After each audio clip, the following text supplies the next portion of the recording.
Miller. This is my life living in Leon, Nicaragua. It's Wednesday night. This is not our regular live stream. We're doing a short one because I've had such a busy day that I've had no time to do a video. So we're doing a catch-up Q&A today. So not expecting a ton of people and not going to be on for a long time. But we are going to go through some backlog of questions and make sure that people are not struggling to get their answers because we don't have enough time to get to them. So this kills a couple birds with a single stone, that we're able to get these backlogs taken care of and let people know what's going on and make the day's show. So we're doing a live stream on a Wednesday, and I've got a bunch of work going on in the background at the same time, so I apologize that there is just so much going on. It's been a crazy week in general, but today especially has been quite a lot. So we're going to jump right on in and going to be going through recent questions, working our way towards older ones. Jules McKenzie, 5821, 8 hours ago, said, in response to the Nicaragua police stops, what do I do? Did they reduce the national speed limit from 80 kilometers per hour to 50 kilometers per hour? Yes, that is correct. You heard that correct.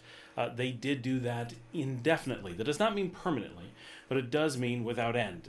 So this is not a change in law. The law is that there is a legally set maximum ceiling of 80 kilometers per hour, but with the caveat or important note, I guess, that the national police are able to further reduce that speed. They can't raise it, but they can reduce it. And the national police have reduced, for safety, down to 50 kilometers per hour. Officially, it's for safety testing. I have no idea how long that test is going to go on for, but it is going on currently.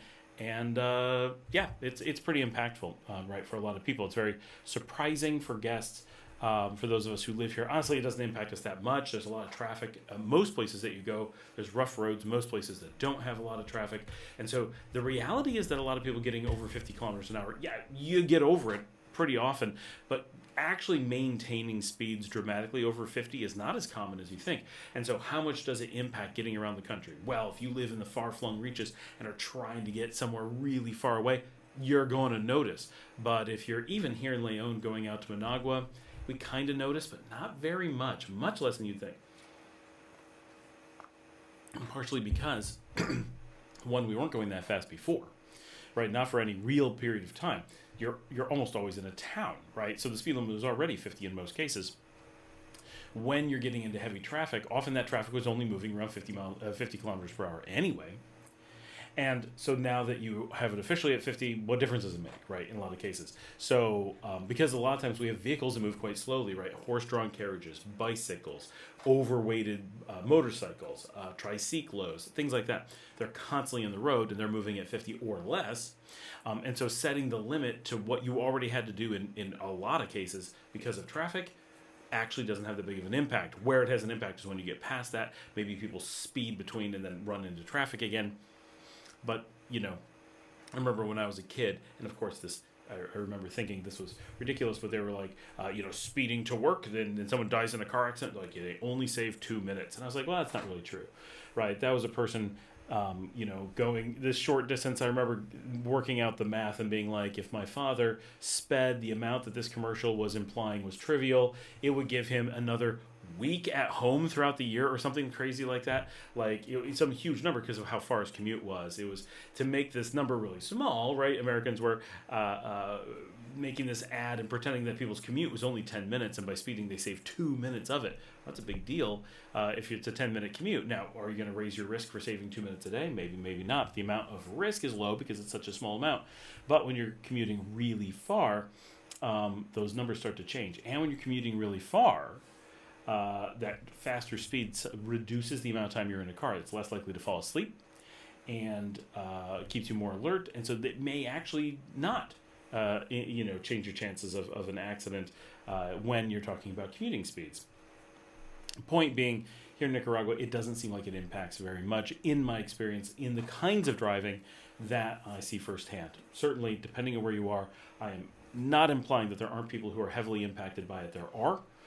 Border runs, for example, much harder. Private cars, much harder, and things like that. But it's for an awful lot of people, it's not the big thing. Like, people are like, now it's going to take twice as long. No. It was 80 that you could never really do. Now it's 50 that you can really easily do, right? And so, like, first of all, even going from 80 to 50 in no way is doubling the number. It's a big difference, but it's not doubling. And when, those of us who've been driving know that, half the distance is always 50 anyway. So it's definitely not as dramatic as it seems, but it is dramatic. When you realize how slow 50 kilometers per hour is, you're suddenly like, oh my gosh, that's really slow. That's actually hard to do. But then, even though you're doing that slow, you start to notice, well, there's a lot of vehicles on the road that can't do that speed. So you can kind of see where it makes sense. I'm not saying that I like that. I'm not saying I agree that was a good idea, but you can see the logic behind it at very least. All right, we're going to talk about rentals here.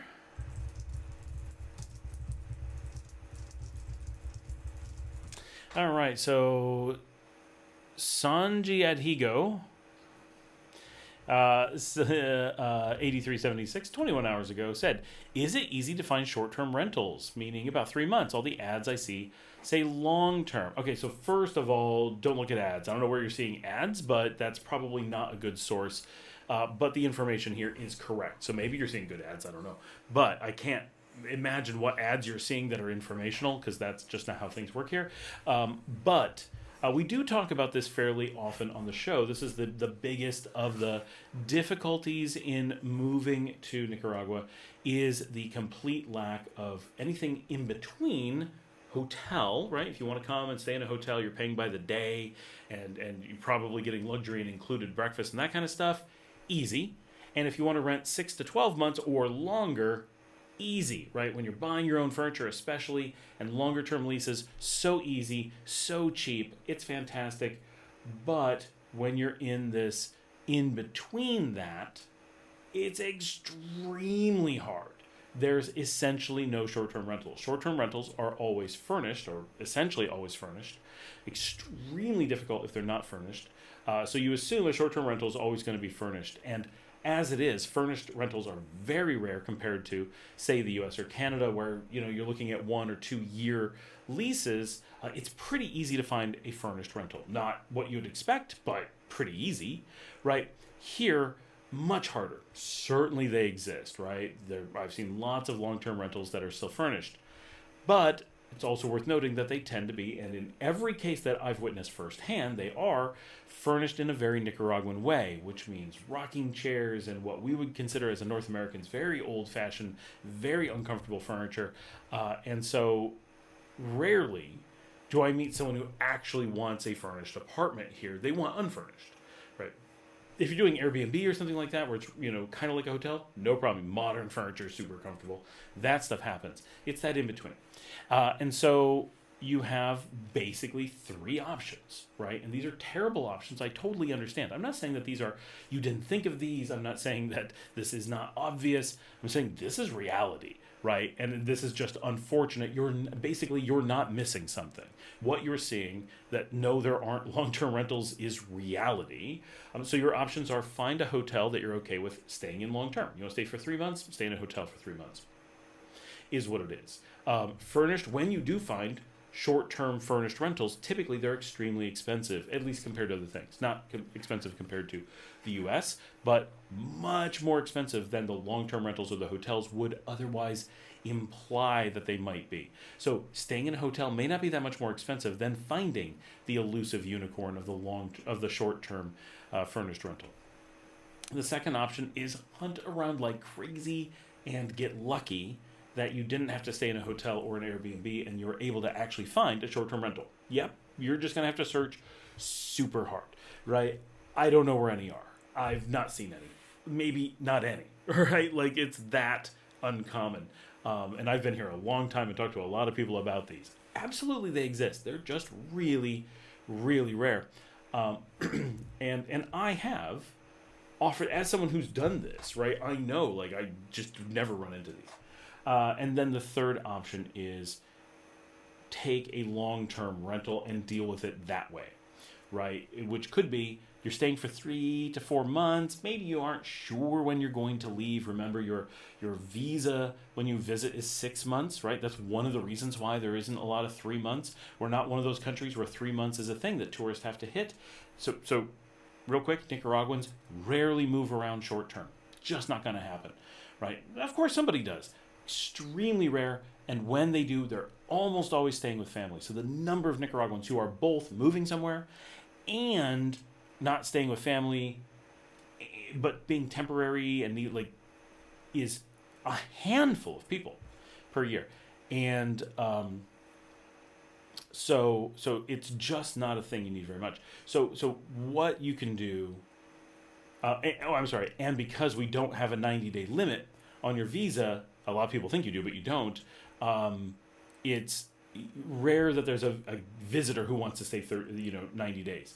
If you're coming in on that kind of arrangement, chances are you're either going to stay in a hotel because you're bouncing around, you want flexibility, or you're going to go for long term because you get 180 days without having to do a border run, and you can just do a border run and stay longer. So the mechanisms that make tourists go for 90 days don't exist.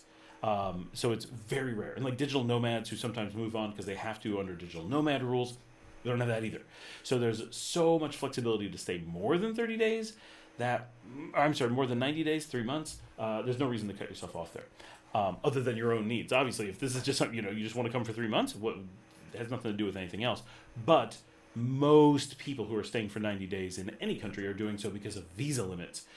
And so since that isn't the limit here, it doesn't create that big group of people trying to do that. So what you can find quite often is people will be willing to take a longer term rental, maybe a long-term furnished, which is going to be pretty expensive. But if you do a long-term unfurnished, leave it open-ended, it's like, well, I'm going to overpay for 3 months, but I'll have this furniture. If you're serious about maybe wanting to stay, which we don't know that you are, you just might be a 90-day tourist, then getting into that long term might be worth it, right? Wow, I'm taking a little bit of a risk that I don't want to stay a year or 6 months, whatever I take out, but I'm probably going to stay more than 90 days now that I know that I have a place, right? It may be erring on a very safe side of things, and so a lot of people will just go for the long term right away. So that's what we see the most, is people come in, put in a little bit of time in a hotel, and go, I'm willing to take the risk, get unfurnished by just the minimum furniture for a while, slowly get more as they have confidence. If at some point they think they're not going to stay, stop getting furniture or sell their furniture, whatever, and then leave. So you have a bit of playing with the risk mitigation there to kind of see what you think. Hey, Brian says, it's not Thursday. No, we're just doing a short one. Janet says, well, it's not always Thursday. I think it's at least Thursday. That is correct. It ends in day for Scott. Milton says, it's Thursday. It's Thursday somewhere. Thursday. Whiskey Wednesday. Oh, I wish I had whiskey. I should have brought one in. I just got done driving, so I wasn't able to drink at dinner, but I could drink now. Janet says, you are correct. Milton says, there seems to be an echo on your voice. Oh my gosh, again? I forgot to shut everything off. Let me know how bad it is. It is caused by some piece of equipment we can't find. That's what's going on. There's no microphone on the camera, but it does have a built-in mic that I can't turn off. But it doesn't show it's coming through the machine. We don't know where it's coming from. So I apologize for the reverb thing going on. I wish we could find it. I don't have a clue.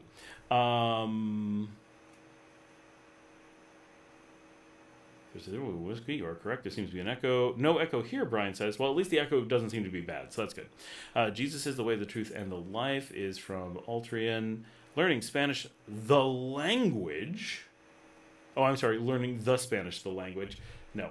I cannot read tonight. I'm sorry. All I've had is a little bit of water. I swear. I had water with dinner, and I have water now. I'm not drinking. I can say this. Learning the Spanish language. It was cooler when I was learning Spanish, the language, like not the other Spanish, but no, it's just learning the Spanish language. Haha, Thursday equals whiskey Wednesday. It does. It's all one and the same. Marcel Holmes, are Jewish people welcome in this stream? Of course, and there are many. Well, maybe not right this second, but in general, there are many over time. Susan says, can you play Hangman? Like right now? I'll take an O. I mean, I'm not sure what you're asking, I am very capable of guessing words based on letters. I've played Hangman before. I don't know what you're asking. Learning the Spanish language says welcome Jewish. I think he means Jewish people, maybe. Susan says, can you play Hangman, please? Sure, give me a word. Someone is trying to talk to me on the live stream. Learning the Spanish language says, hi Scott, greetings from Managua. Our Corporation says, hi. Yes. Hello. Hello. What are you talking about tonight? I'm just doing Q&As. I'm catching up because I was so far behind on work. Have you talked about Afro Man? No. Need to investigate Afro Man. Okay. Paul says we need to look up Afro Man. Yes. We will look that up and get to that in a little bit. Oh no! Don't play music on the stream. No, can't do that. I don't think this guy was going to complain. It's automated. So. I'm reading questions. This is not really a question. This is a note from Gooch Gooch on the Nicaragua police stop. So what do I do? Gooch Gooch, who's often on the live stream, says, my local area police, now he's in the San Juan del Sur area, just for those who don't know him. My local area police pull me over all the time to say hello and talk. They never ask me for my documents. Now, that's because they know him, right? If police know you and know your documents are fresh, they're not like, he had good documents yesterday, but I suspect he doesn't today. They know you don't have a problem with your documents, right? They may ask you in months, but they're not going to ask you the next day. When I'm out of my home area, they almost never pull me over, and if they do, they check my papers and send me on my way. Cool. Graduate gemologist. I'm got to put the link in. Read this on the stream. Graduate gemologist 4814. Also on the same. A lot of comments on the Nicaragua police stops. I used to rent a car on my visits to Nicaragua. Now I always hire a driver. For me, it is cheaper to hire a driver than to rent a car, which pretty much is what I find too, right? Not that I have a problem renting cars. I drive all the time, but I live here full time, so it makes complete sense. But hiring a driver is, even if it's more expensive than hiring a car, which it normally is a little bit more expensive, it's so little difference for so much peace of mind and so much ease. Almost always worth it.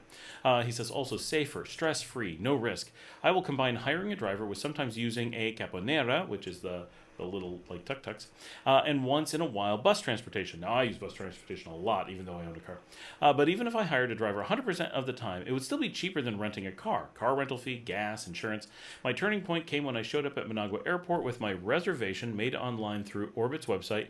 Everything done correctly on my end. I went to get my car, and the guy behind the desk doubled my rental fee. I refused to pay double and took a taxi. Next day, I found a driver, and when I did the math, I realized I was stupid for always renting a car. I suppose if you plan on going all over the country from coast to coast and north to south, then I could see it could probably be better to rent a vehicle, but traveling around an area in a radius of no more than 30 miles in any direction, just hire a driver. He's absolutely correct. Or, so he's talking about the distance, and that's a big factor. If you're, centered in an area and just zipping out from there, spoken hub kind of searching, absolutely. Also, if you're doing temporary, what most people do, certainly not all, right? Some people are just, I want to drive, I'm doing a driving holiday, I just want to be behind the wheel, feel the wind in my hair, and that's what I did, and it all blew away. In doing that, most people are going to maybe start in San Juan del Sur.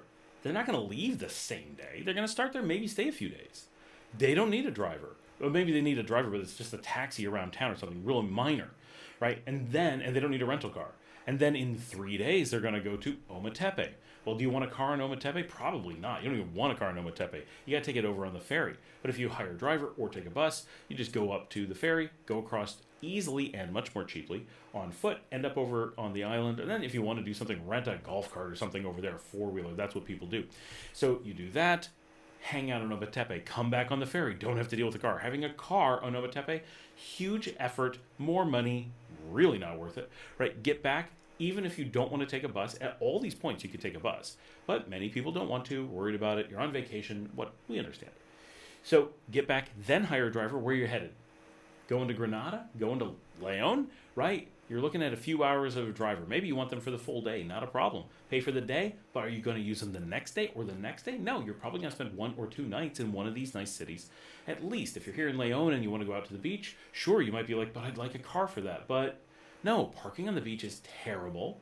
Getting out to the beach isn't the fun part. Being on the beach, enjoying the sunset, and having a cocktail or a beer on the beach at sunset is a huge deal. This is a zero-tolerance drinking country when it comes to driving. So you don't want to be having a drink on the beach and heading out. That's where the police stops are, and they're really checking. That's what they're looking for, right? So that's not fun. But if you have a driver or a taxi, they're just going to come out and get you. A taxi between Leon and the beach at peak hours, the peak price hours, middle of the night, 2 o'clock in the morning.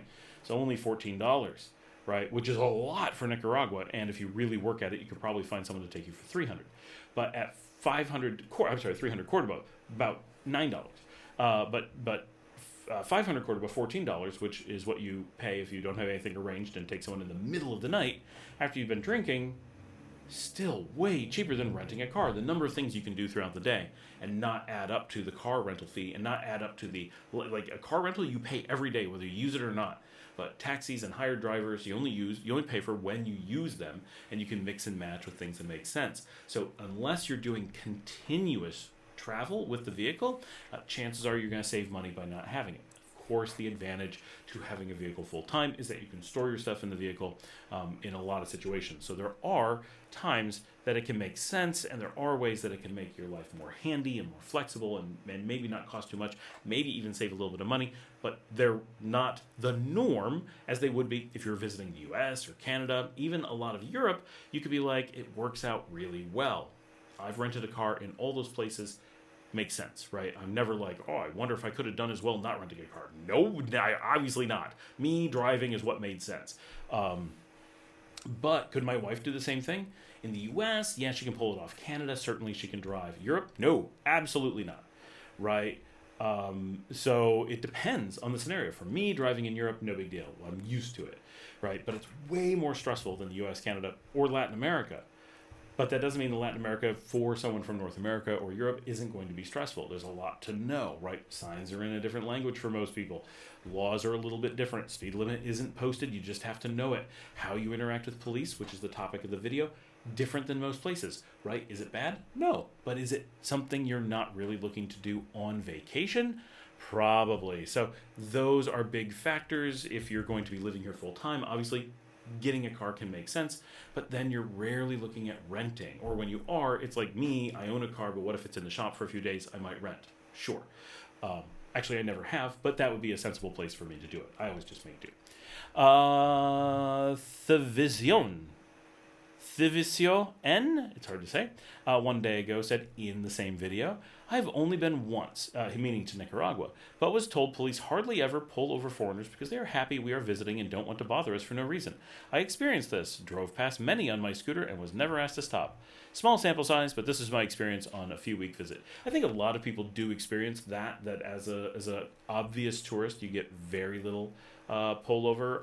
I don't know of many tourists. If you're in the San Juan del Sur area, we hear that it happens pretty often. Outside of that area, we hear that it happens very rarely. So region definitely plays a role. Your behavior, your vehicle, all kinds of things play a role. It could be because he's on a scooter that it reduces it, but definitely motorcycles are pulled over much more often than cars. So it all depends. Alan, same video. In the nearly 5 years I've lived here, really not many issues. But in the last 6 months, it looks like things have changed. The last 2 interactions I have were not positive. I don't want to post details publicly, but it's made me really want to not drive, or it made me really not want to drive in Nicaragua. I have still not had a bad situation with any police, but I know people who have, right? So it does happen with being pulled over. On the suicide, someone made a comment on the suicide showers from a long time ago. They're only fit for those who are too poor and cannot afford a proper water heating method. I don't think that that's true. I think that they are makeshift, they are low cost, they are practical, and it depends what you're looking to do. Look, I don't like them, right? I've got suicide showers, I'm replacing them. But often other solutions are hard to get.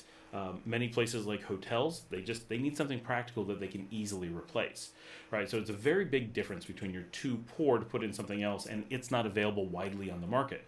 Now, right now, recently, Cinsa has started carrying, so Cinsa is Ace Hardware here in the country, has started carrying inline heaters. Now, you could argue that a suicide shower head is an inline, and that's correct, but it's not what we think of as an inline.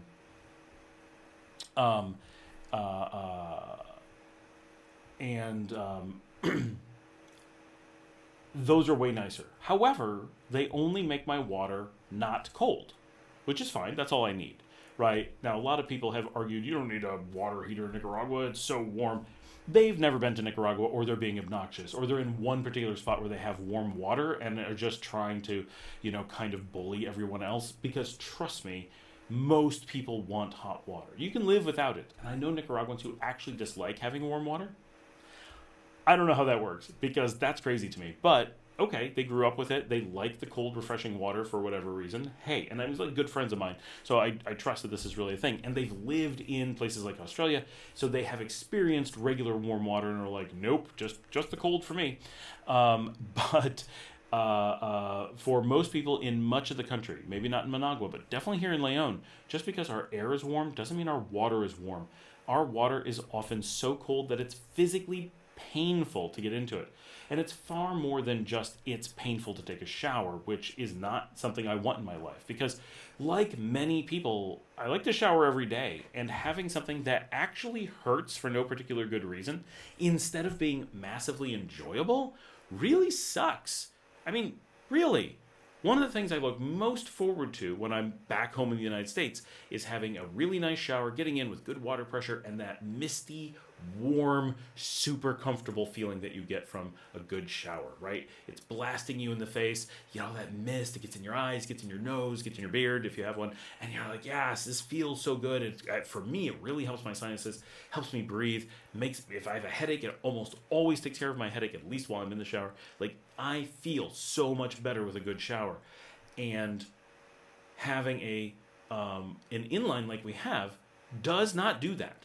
To take all it does, well, let's start with, if you don't have anything, the water is so cold that you don't want to get it on your face, and it barely gets soap off, if it even does. It's too cold to get you clean. It also makes it very difficult to wash dishes and disinfect things and clean the floor and all kinds of things.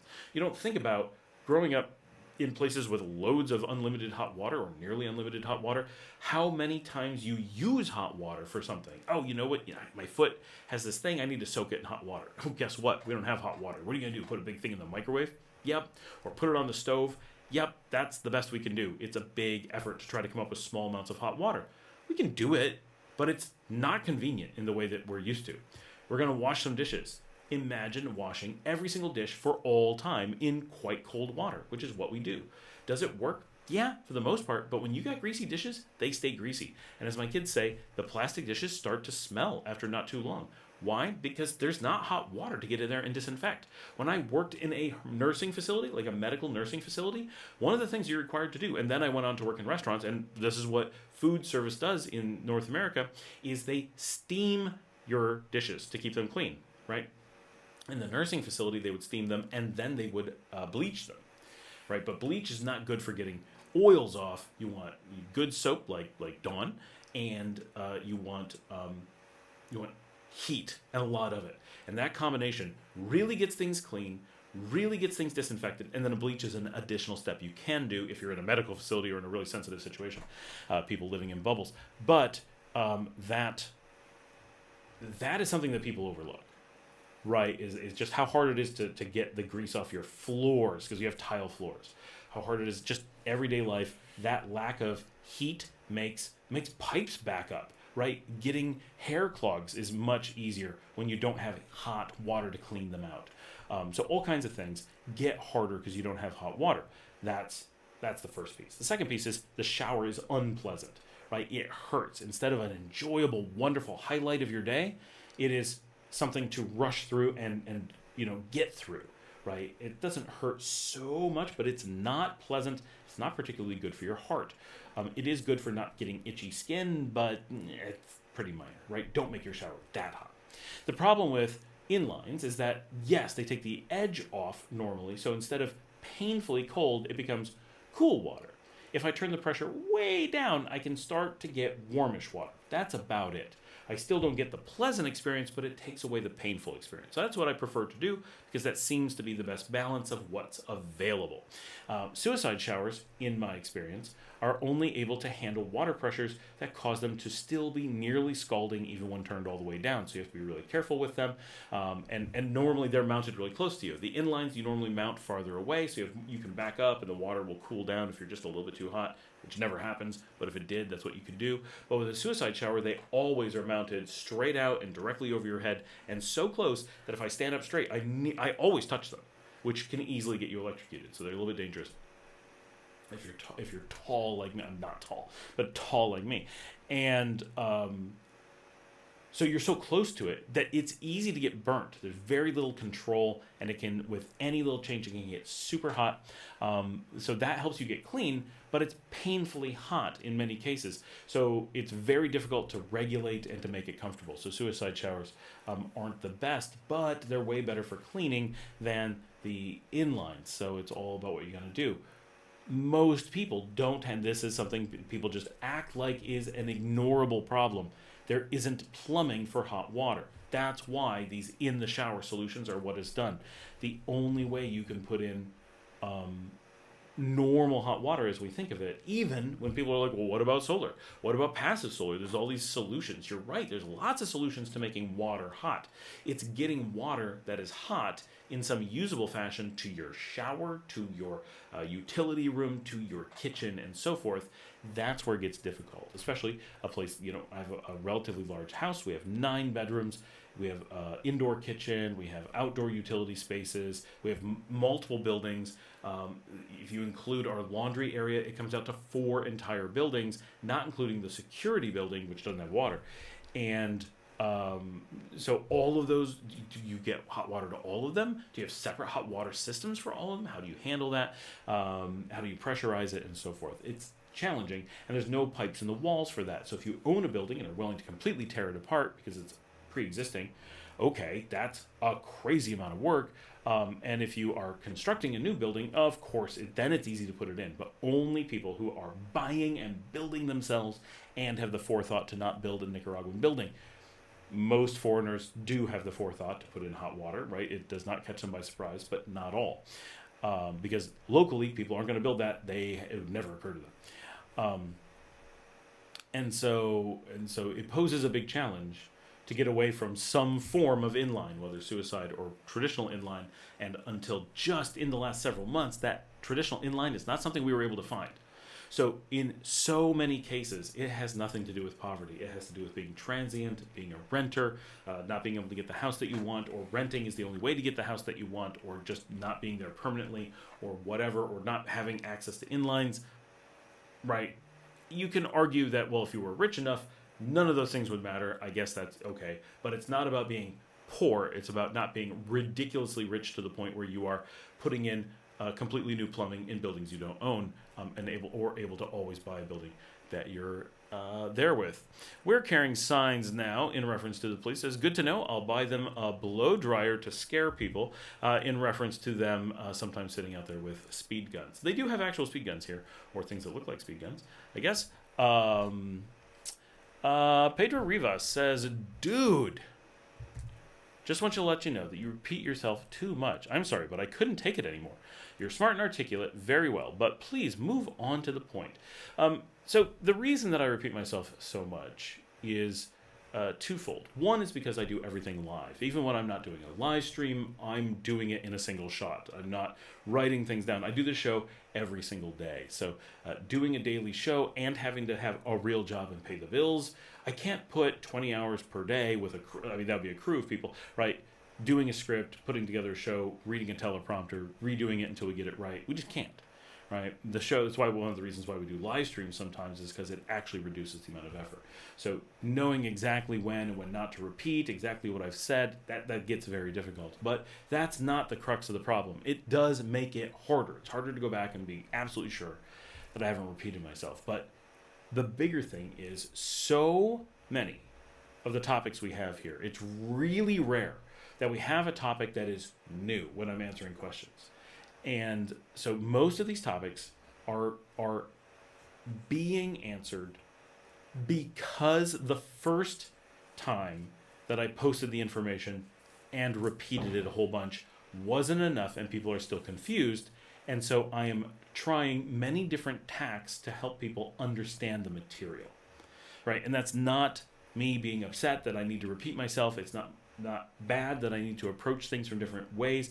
Different people learn or understand differently from different perspectives, right?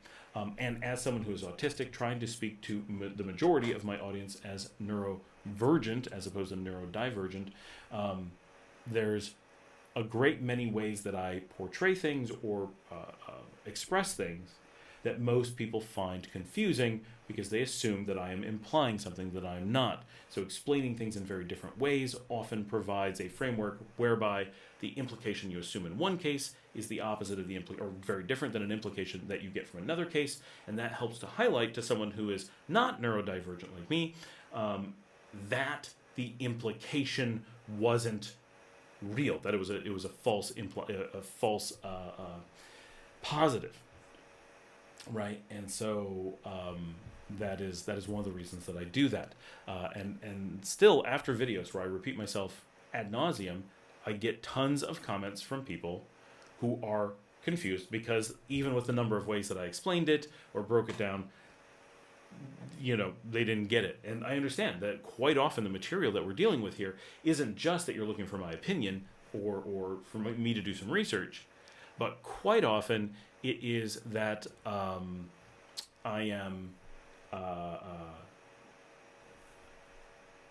explaining something that was otherwise fed to them falsely, right? They were given misinformation. They've been given bad training, bad sources, bad logic.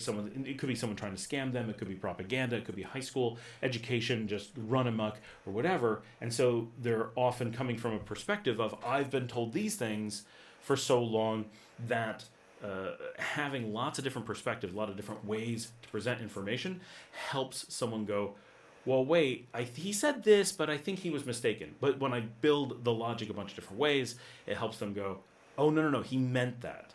And he researched it. And he answered my doubts that, and it's something I get a lot, is someone will be like, oh, I understand what you're saying. I understand why you think that, but you forgot. And then they give the use case we're talking about, right? It's like everyone always says, oh, I understand what you're saying about real estate agents, but you don't mean, and then they come up with the exact person that we're using as the example. We're not naming names, right? But they will come up with the exact person we're speaking about. They're like, but this person clearly isn't who you would ever mean. They're the opposite of that. And we're like, nope, that's actually who we're referencing, right? Every time, nearly every time, almost every single time that someone does that, oh, you didn't mean this, or you didn't think of this thing. That's the thing we're pointing out, but didn't want to mention and name and shame, right? And so, yes, some people complain about the redundancy, but the reality is that the redundancy is consistently shown to be insufficient in a great number of cases. Gooch, who answered earlier, did say, are you starting to use AI images? I am. He's talking about in the thumbnails, and that's where... So I'm getting a lot of positive feedback on the AI thumbnails. For those who are wondering what I'm doing, I use vidIQ. I had it for other things. They added this feature. So for my real live streams, my Thursdays, those are not AI. That is my daughter, does those by hand. She hates AI, and she makes a point of making thematically similar thumbnails every Thursday for 2 years, right? It's a huge thing. She has put so much effort into that. And she really appreciates it when people notice her artwork. And it says her name hidden somewhere on the screen when she does. But during the week, for the last several years, once in a while I would do my own, very rarely. Normally my CEO, who came up the ranks as a graphic artist originally, was doing my thumbnails. But she is very busy. And even when she's not, this takes a lot of her time. And it's not a good use of her time, right? She's a CEO. Making thumbnails for me every day is a bit silly. And tons of times I'm posting after the end of the day. So she would put up a thumbnail almost 24 hours later. So the majority of people would see the video without ever having seen the thumbnail. It didn't make much sense. So it was a terrible process, but I'm not artistic. There's no way I can make the thumbnails myself. vidIQ has this service, and now it's pretty good.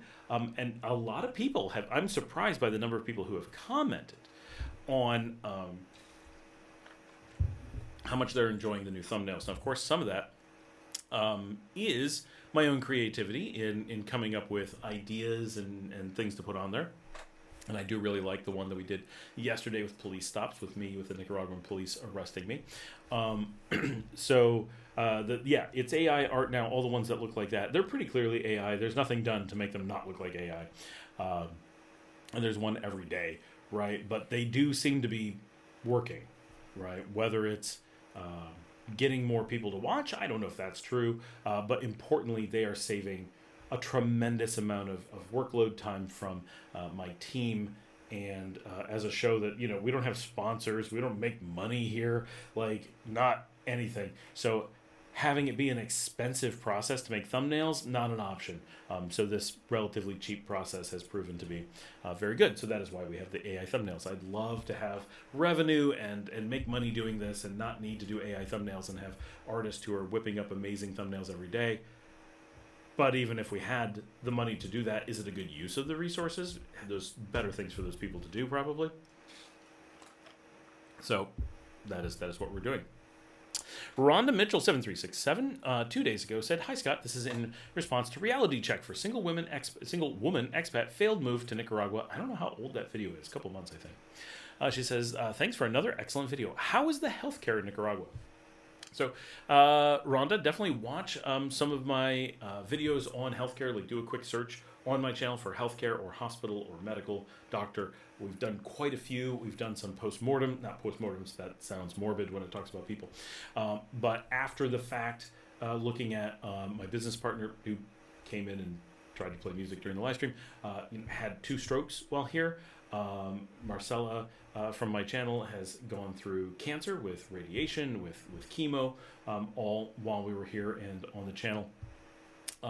My daughters have been through dental care with braces and foot infections, and I've been through some breaks. I have my knee injury that I dealt with here. So we've been through a bunch of different things. My friend Kat had a back, not injury, but painful back situation. We've helped some viewers with some medical things. So we've had a lot of, as you normally do in life, especially as you get older, we've had a lot of interactions with the healthcare system. So what we find on the ground, of course, is that it mimics what we see in the rankings, right? We're ranked number 1 in the region, and what we see on the ground sure seems like we must be ranked number 1 in the region, right? Our cost is incredibly low. When private, it's super cheap. When public, it is free. Public is open to everyone. All of us have used the public facility recently. My daughter's, nothing major, but exposure to wild animals, so tetanus shots and rabies shots, those kinds of things. Everything is free. The health department is out spraying for mosquitoes and all kinds of things all the time, door to door, giving flu shots and COVID shots and boosters, and you name it. The healthcare here is fantastic in so many ways, both price and care. The approach to healthcare here, the access to global healthcare here, we have the ability to, access some of the best healthcare in the region just locally, right? That's fantastic. It's free if you're using the public system. That's fantastic. Here in the city that I'm in, largest hospital in the 7 countries of Central America. That's fantastic. If we need to go outside the country, because we are a small country, sometimes you need to go someplace that has a specialty, we have easy logistical access to places like Costa Rica that's right next door. They don't rank as high as us, but they do have some resources we don't have, and we have some they don't have. We easily can get to Mexico that has loads of things that we don't have, and we can easily get to Colombia, who has the best medical care that we know of, right? Absolutely fantastic. We have access to Russian medical, we have access to American medical, we have access to Chinese medical. Right now, or recently, we had a Chinese hospital boat floating off the shore taking care of some things, and of course we have access to Cuban healthcare, which is a really big deal. So we have access to multiple systems. So our ability to get healthcare across a broader spectrum than, say, Americans can is quite dramatic, right? There's some things that only come from Russia. There's some things that only come from China. There's some things that only come from Cuba and so forth.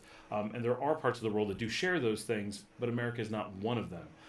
So we actually get a lot of healthcare that other people don't have. And one of the big ones is that there's some major new stuff coming from Russia, and we're the first place outside of Russia that is getting it. We're already approved long ahead of anyone else. So that is a really big deal.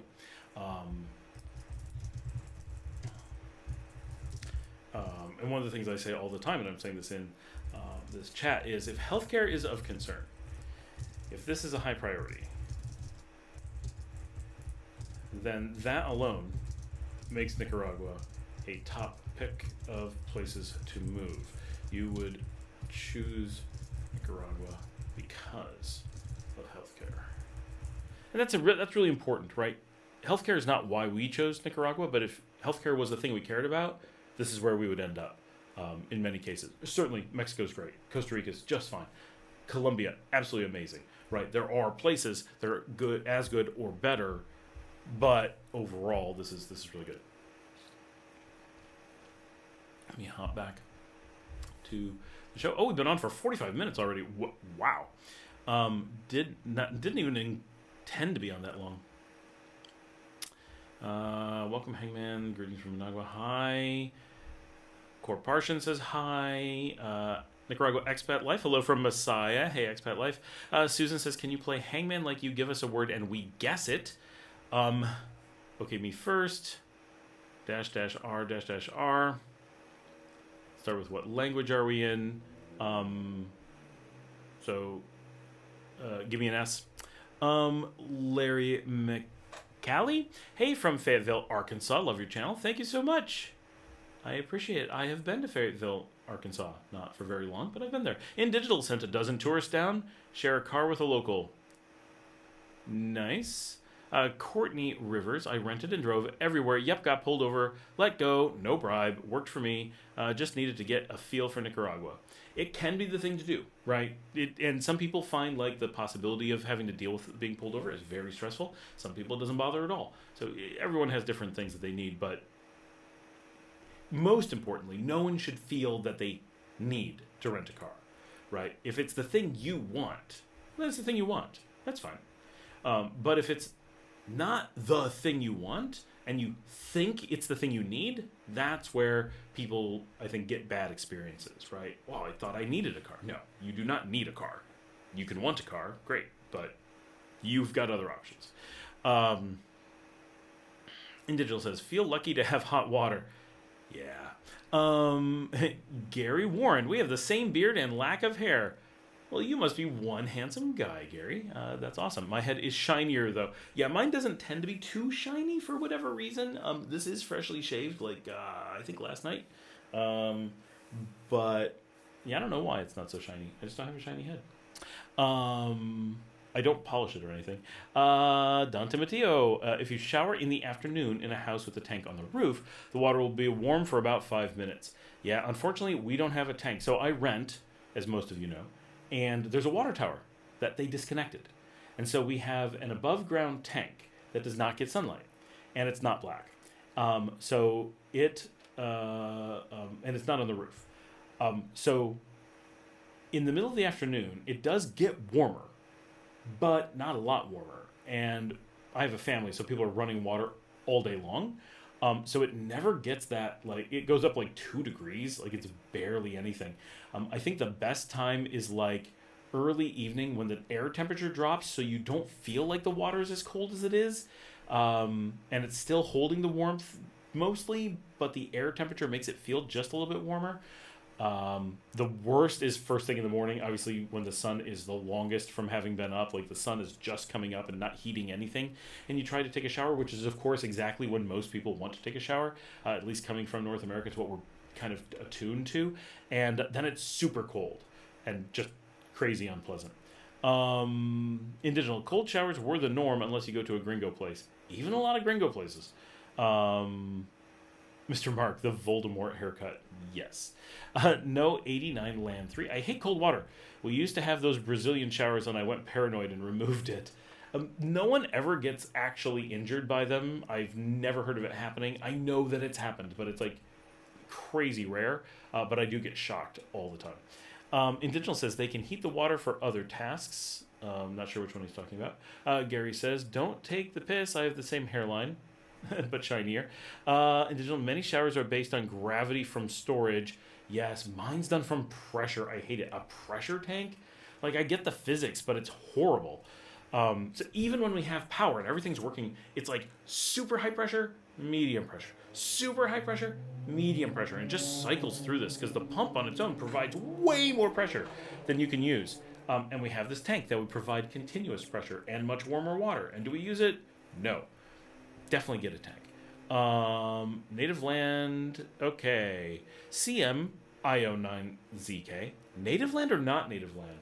I'll need more information. Is the question, should we consider something native land or not native land? Is the question, should you buy native land or not native land? Or is the question, did I buy native land or not native land? Or is it something I didn't think of? Those are the three possibilities I'm wondering about. Let me know. Indigenous says, forget about normal.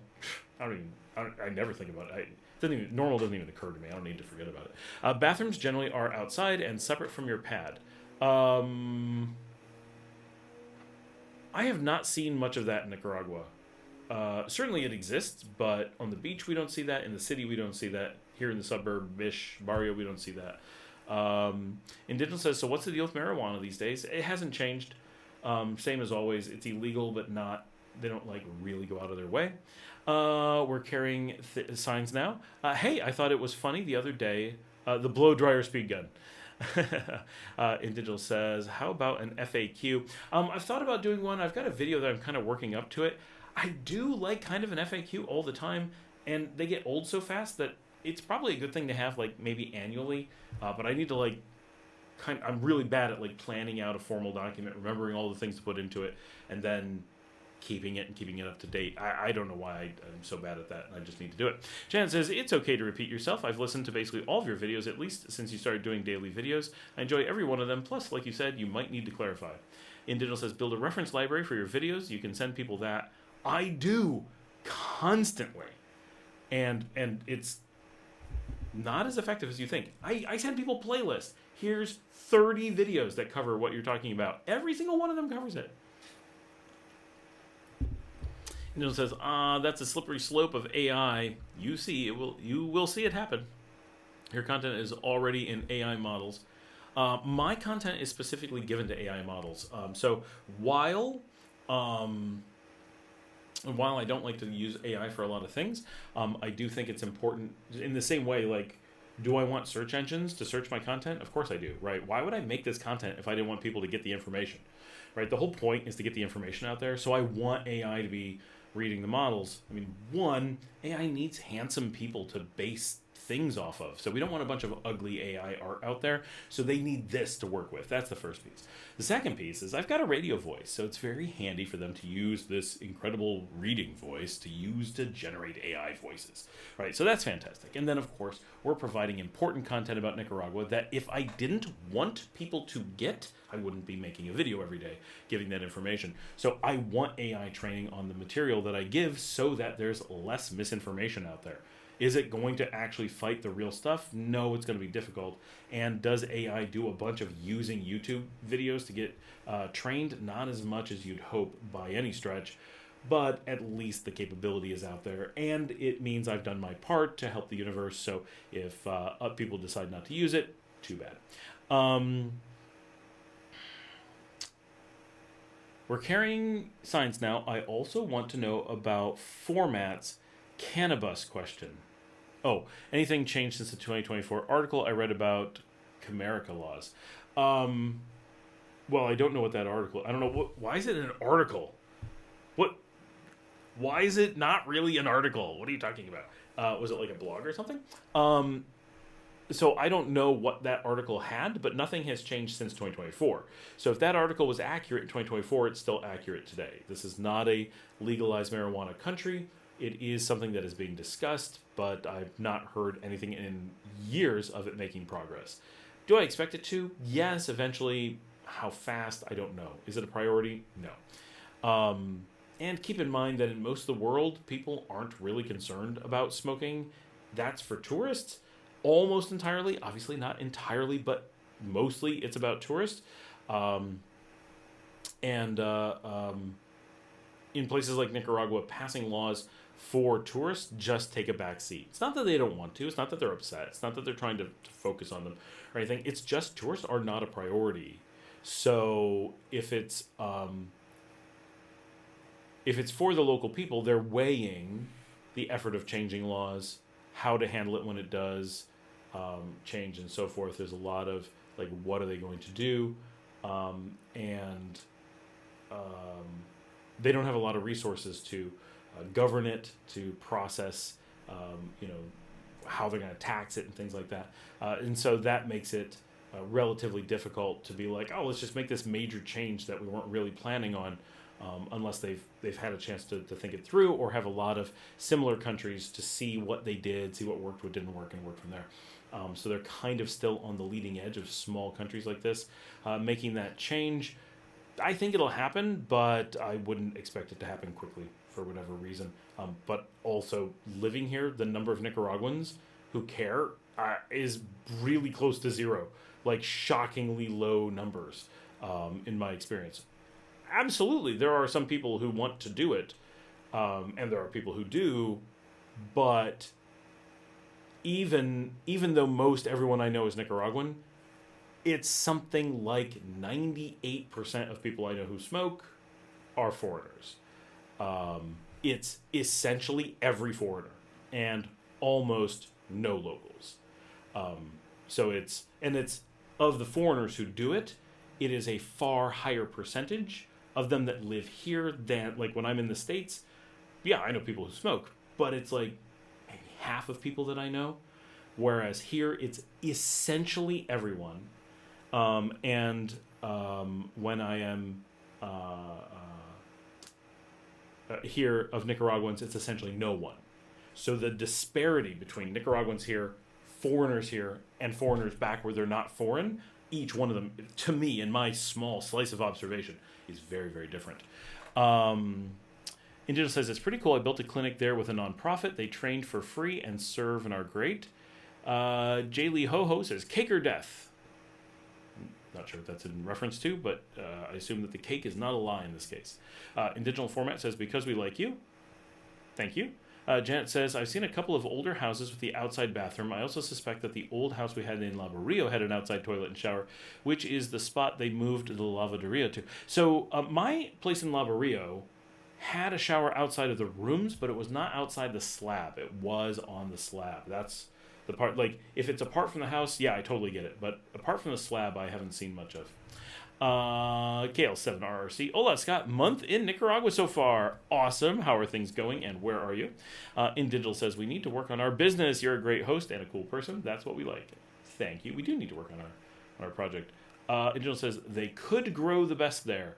Yeah, and I know that growing it has been looked into more seriously than allowing it to be sold. It could be that it's grown here and sold elsewhere. That could happen, but isn't done yet either.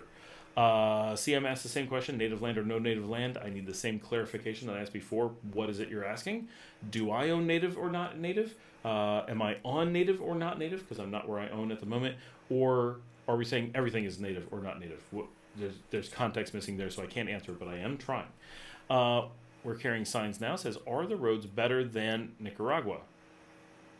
As in, how long before I should buy a car? Are the roads better than Nicaragua? Do you mean better in Nicaragua? Dogs need rides too. Can you bring dogs in taxis? So dogs in taxis, very easy. Do that all the time. Oh. Are the roads in Nicaragua better than the roads in Costa Rica? Oh my gosh, so much better. Like, Costa Rica is well known as the worst infrastructure in the region, and we're well known as the best. If you go from us to either bordering country, Costa Rica or Honduras, they're both terrible. You hit them and immediately, like, these roads are so bad. And yeah, we have back roads and dirt roads that are pretty rough all over, but the main roads here are pristine. So it's so different. No, the roads here are really, really good. How long before you should buy a car? In general, a really long time. I talk about this a lot. Think carefully about whether or not you need a car. Certainly some people do. Absolutely. I have a car, right? So I'm not saying that everyone who gets a car is dumb. I might be. But most people who'd get a car are like, okay, yeah, I thought about it. I needed a car. But what you don't want to do is get a car early. Make sure you understand what your lifestyle is going to be like here. Make sure you understand what having a car means here, what effort's going to go into it, and so forth. And then after, I did a year without a car and then only got a car because I have a business and don't live in the city. If I lived in the middle of the city, I would definitely not have a car. And if I didn't have a business here, I definitely would not have a car. I need both of those things to change for me to want. I don't know what I'm saying. Those things, if they were true, I would certainly not have a car. But I live outside the city, so a car does help, but I can do without. And the business requires that we do a tremendous amount of driving. So it would be difficult for us because we have multiple businesses in multiple locations. And so moving between them, doing banking, dealing with lawyers, dealing with staff, like we have single teams that are a dozen people and need to move people around to different locations throughout the day. So we do a lot of different things that most expats are not going to be doing. So generally, it's not a big deal. And Digital says, it is not trivial there. Be very careful. CM says, better buy a native land or not native land. Thank you. So I am a big believer in it's better to buy native land. I try to buy only native. And I don't mean that like I would never buy not native land. I'm using nativity as the driver for my purchases. No, but when I'm looking for land in the areas that make sense for me, I'm looking for native land. It has less to go wrong, more protections, more formality, more oversight, and loads of people who don't understand the market are afraid of it for no particular reason. So you get value from the foolish investors panicking because they just assume things. And that's always, right? So we talk about this in general with Nicaragua investing, that one of the things that makes investing here so powerful is that if you're willing to get here, stay here, work at it, get to know the place, invest, hang out in the market, and push through until you've been here long enough to really understand what you're doing, you can get into, you can just invest, but that's insanely foolish. But once you put in the effort, you get access to a market that almost no one has access to, and that barrier of entry becomes a protection for people who have done it, right? So while I warn people that 99%, or not really, but 90% of businesses that try to get started here are going to crash and burn hard, right? So much harder than you're used to. Like, losses will be big. But those that don't, and those that care, and those that generally have a reason to keep going that isn't financial, will eventually probably get to a point where they have market knowledge, have access to resources, have put the pieces together, and so forth, that they then have access to the market in a way that all these other people do not, giving them a huge edge up, which also exacerbates how hard it is for the new people. It's a cycle. But that's kind of thing. If you push through that barrier, which I would not recommend, you then do have this unique opportunity. The same is true with real estate, right? And in this case, the native land thing is those who put in the time to actually understand the real estate here, which could be many years and a lot of investing, right, generally find that they have, like we had someone on the show, right, from Papoyo, and no one would ever buy, and they named the things that the knowledgeable investors would jump at, right? And we're wondering, why are you buying subprime places at triple price, right? Why are you spending so much money for not very good property when there's affordable, better property right there? And they're like, what? Who would buy that? And they're like, any sensible person. The question is, who would buy what you're doing? And the reason is because it's a bunch of people who have no idea about the laws, no experience, no access to real resources to ask the questions, and no real knowledge of wanting that knowledge, wanting to buy, right? So you get this, I don't really know the market, and I really want to buy, super dangerous. But you get through that position, you get to the point where you know Nicaraguan real estate, it's not then an easy market, but it's a market you have access to that most buyers do not. And so, to some degree, this is true anywhere. But Nicaragua has such a barrier to entry to having the knowledge necessary to do good investing or good real estate, that it ends up those who are willing to make it through that barrier of entry do pretty well. It's kind of like, do you want to be a plumber in America? Well, the effort to become a plumber isn't that horrible, and you can do it pretty quickly, and you do really great, right? Plumbing just overall outperforms many other careers, right? So plumbing is this really surefire way to go. If you wanted to be a doctor, you push through a really hard barrier of entry. Often time and money are spent. Once you become a doctor, if you get to that point, you're probably going to do well vis-a-vis the plumber equivalent that you know. On average, this is what people get wrong. On average, that plumber is going to outperform the doctor over their lifespan. They're just going to do better. But the doctor sounds like they do better later in life because people compare a time slice and not the whole package. Overall, I don't recommend trying to be a doctor if the amount of money you want to make is the goal, right? In America, at least. Well, or here either. But once you've pushed through that barrier as the doctor, you do have access to a market that makes things pretty good. That's kind of what Nicaragua is like here. Overall, this is not a great investment market, but those who put in the effort kind of end up like doctors. They do pretty well. But those who try to push through and fail and never become the doctor, fail hard. The cost and time of med school without getting a doctor at the end, no, you'd have done so much better being a plumber, right? So for most people, the plumbing is the better career, right? As we know from America, right? Plumbers are the example of great careers. We need tons of them. There aren't enough, and they just do really well, right? For a lot of reasons.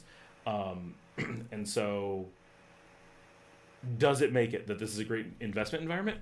No. Does it make it that those who push through get this advantage of being one of the rare ones who actually become doctors and actually get access to the market? It's an interesting comparison. Janet says, ours would have been up the stairs just to the right in the garden, and it was on the other side of the kitchen, which was also in the garden. They put in 6 bathrooms to rent the place out. Shayla Wood had surgery today. Well, I hope everything went well. You must be doing okay that you're on the live stream now, but thanks so much for being here on the day of your surgery, and I hope that we're being entertaining for you. We're carrying signs now. It says speedy recovery. Don Timoteo, marijuana, like hops, needs a photo period change, so Nicaragua isn't a good place to grow it. We're carrying signs now. Need to grow sativa in that light cycle. Indigenal says, you can't grow hops in Nicaragua. I tried. Tonya. No. So hops typically grow in places like New York and Germany. That's the native climate. Marijuana, too. Like where I grew up in New York, it's wild. Indigenous says, Don, I want to understand. Learning the Spanish language. The planting and harvesting of marijuana is prohibited here in Nicaragua. That is true. For sure, I'm from Managua and hate it the way as people do in Mexico, South America, and some other Latin American countries. Indigenous says, I want to understand. I think what he's saying, for those who understand, this is not a climate conducive to marijuana. Marijuana grows extremely well in the temperate climates with different light cycles.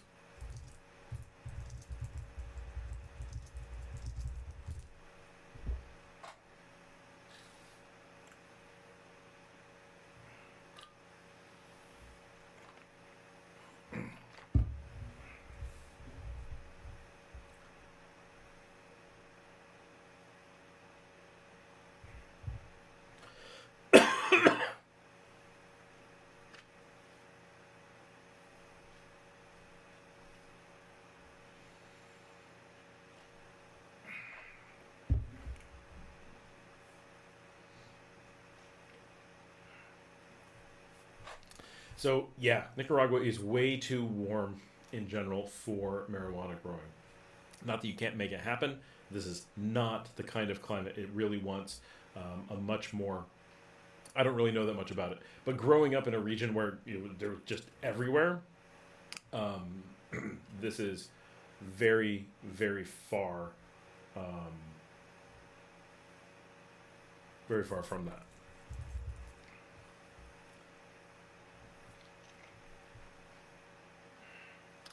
Don says, needs a change in daylight in the fall to bloom. Basically, it needs shorter light periods, cooler temperatures. It's not just the temperature being bad in Nicaragua, but that is also bad.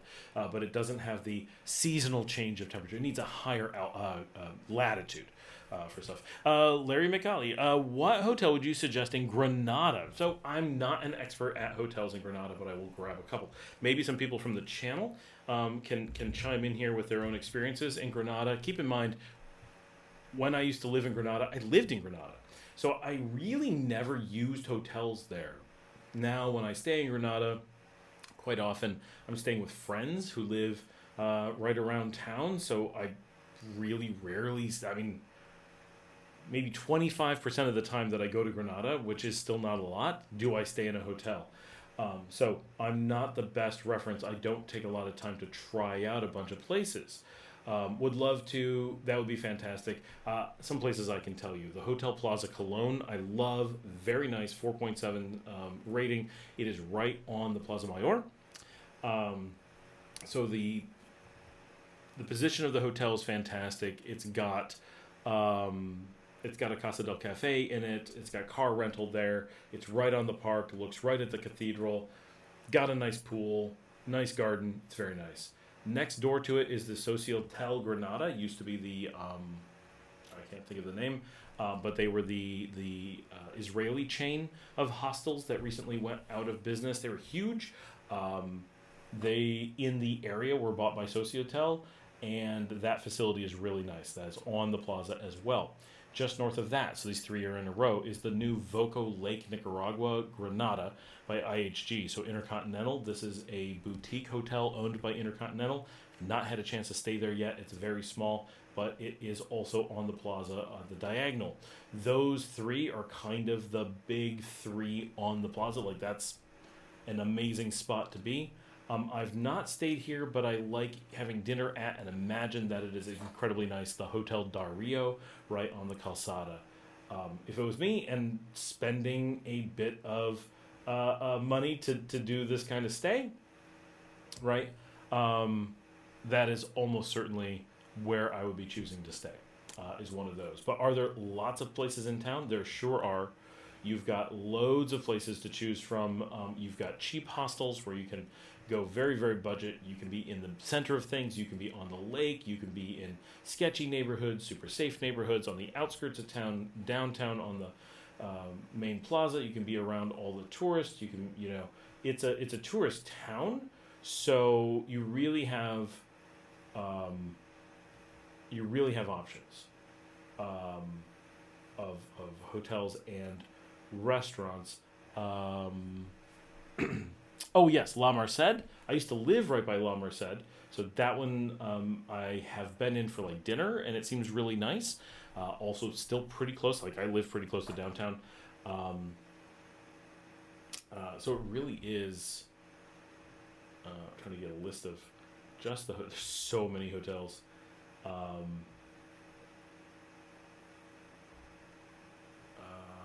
What's the one I'm thinking of?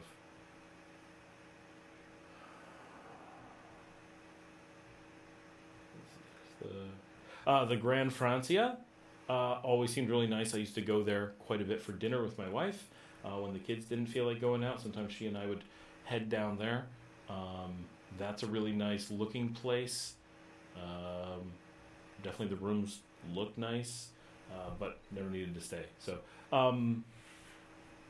hotel. It says I got one. We were carrying signs now.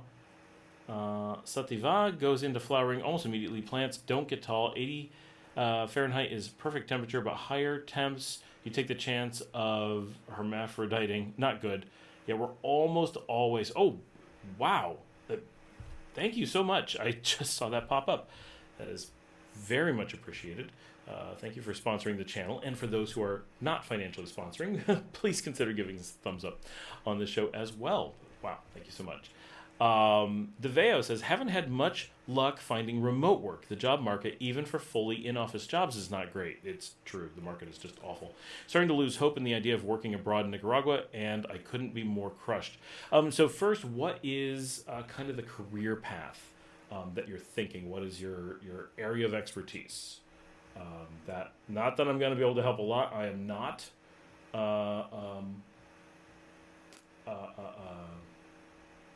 Not an employment coach or anything. Don Timothy says Grand Francia is usually closed now. That's so often the case with so many things. I do want to jump in real quickly for anyone who's going to be staying in Granada and is looking for the Scott Allen Miller vlog experience. And no, I'm not sponsored by them in any way. But if you want to see, you can actually now, this is just released on Airbnb, and my daughter has decided we are surprising my wife with staying here on an upcoming trip to Granada for my daughter's birthday, which in about a month. You can now on Airbnb go stay in the house I lived in when I first moved to Nicaragua. This is my very first night in Nicaragua, was in this house. We rented the house. It was not on Airbnb. It was a full rental that we got, and we moved into it. Sight unseen, moving from Panama in 2015, and we loved the house. Great neighborhood, easy access to downtown. It was essentially brand new when we moved in, not completely, but like a year old maybe. But it gives you a colonial feel in an old part of the town. But for fans of the show, you can stay in the house I lived in. So when I'm telling stories of the pool in our living room and the little kitchen and the place where we got fogged out and where I used to play video games with my kids, I've heard it's been modified a lot, but you can actually stay in the house that I used to live in. Same thing if you're here in Leon. You can't stay in a house I used to live in, but you can go shopping there because my old house, the one by where Janet used to live and where we met, is now the Super Express Lava Rio, so anyone can walk into what used to be my living room and buy a soda and a bag of chips, and have been in my living room, which I lived in for a year in the midst of things. And I did live, so my first several places, I lived in this house in Granada. I then lived in the Simple Beach Lodge in Las Pinitas, so I lived there for just shy of a year. If you want to go stay there, you can go book at the Simple Beach Lodge, and then you can go shopping at the Super Express and get your snacks in La Barrio. And so my first three houses in Nicaragua are all places you can go into, either on Airbnb or, the Simple's on Airbnb. So two of them are on Airbnb and one is just a Super Express. So I don't know why anyone would want to do that, but if you're looking to follow my show in some crazy way, absolutely you can, and feel a little bit more connected to what we do here. Zen Mountain Girl. I heard expats can buy houses, but cars, but not cars, I think she meant. Is that true? Yes, and that is very standard worldwide. It is normal that you can buy a house without living in a country. Certainly, there are countries where that is not true, but most countries allow you to buy a house or property in any particular way at any time. Right, so if you want to buy property in the United States, in almost any country in Latin America, most countries in Africa, a lot of Europe, you can, even without moving to those countries in a lot of cases. In some, you may have to show up in person, so be a tourist that actually showed up. I know of almost nowhere that you can't do that. So that is very normal. Here, and this is the technicality. Here in Nicaragua, you can buy a car as an expat, no problem. What is a problem is registering it. Even that, we know of expats who... okay, so real quick. What you said is, I heard expats can buy houses. Let's start with that phrase. All people can buy houses in Nicaragua. It doesn't matter if you're an expat. It doesn't matter if you're a tourist. It doesn't matter what you are. If you can send a check for the amount of money necessary to buy a house here in Nicaragua, you can own a house in Nicaragua. That's it, right? There isn't any qualifications for that. Can expats buy cars here? Well, of course, almost every expat here has a car here. The thing is that anybody can buy a car here, including tourists. Expat has nothing to do with it. The question is, are you a tourist or are you a resident? If you are a tourist, you may buy a car, but registering it is nearly impossible. But only nearly. We registered a car as tourists. We don't know how it happened. So I can't give good advice on it because I just know we got away with it. Somehow. They accepted it. right? But most people find that they have significant issues actually registering the car. So a lot of people refer to it as that you can't. And it's fair to say you at least can't count on being able to. You also should very carefully consider why you would want to buy and register a car as a tourist. And that's not to say it's definitely wrong, but it should give you pause for question. Do I, as a tourist, actually want to invest in a car? Maybe, but less likely than you think. If you, as an expat, decide to get residency here, you definitely can buy a car, no problem, no barrier whatsoever. So the term an expat can't buy a car, completely incorrect. A tourist will find it very difficult to buy a car, and using buy to mean register. But you can't use a car that you don't register, but that's the difference. A house you don't need to register because you aren't driving it. Driving cars is a much bigger deal than simply investing in real estate. There are much bigger constraints on it. They need to know what's going on with cars in ways they don't need to know with houses. So that is why in nearly every country in the world that a tourist normally can't buy a car. A tourist can't buy a car in the US, a tourist can't buy a car in Canada, a tourist can't buy a car in Guatemala, a tourist can't buy a car in Panama, I don't think. I've lived all over the world. I've never been in a situation where I felt I would be able to buy a car as a tourist. But I don't know any country that doesn't allow you to buy one as a resident, or definitely as a citizen. I think whoever told you that gave it to you in a very skewed, misleading way. The word expat's incorrect, and the word buy is incorrect. But their underlying source is probably that challenge in tourist registering a car, and it's simply that it's so easy to buy a house here as a tourist, even as a never having visited here, that it is very easy to portray the not being able to get a car as being some kind of weird, you can live there forever as a tourist, but you can't buy a car? Well, that's only odd because most countries don't let you stay forever as a tourist. If you could stay forever as a tourist in the US or in Europe or anywhere else, the fact that you can't buy a car there either would suddenly be like, oh, that's annoying. But because they don't let you, they don't give that benefit of indefinite stay as a tourist, the fact that you can't buy a car as a tourist would never occur to you as something to even ask about.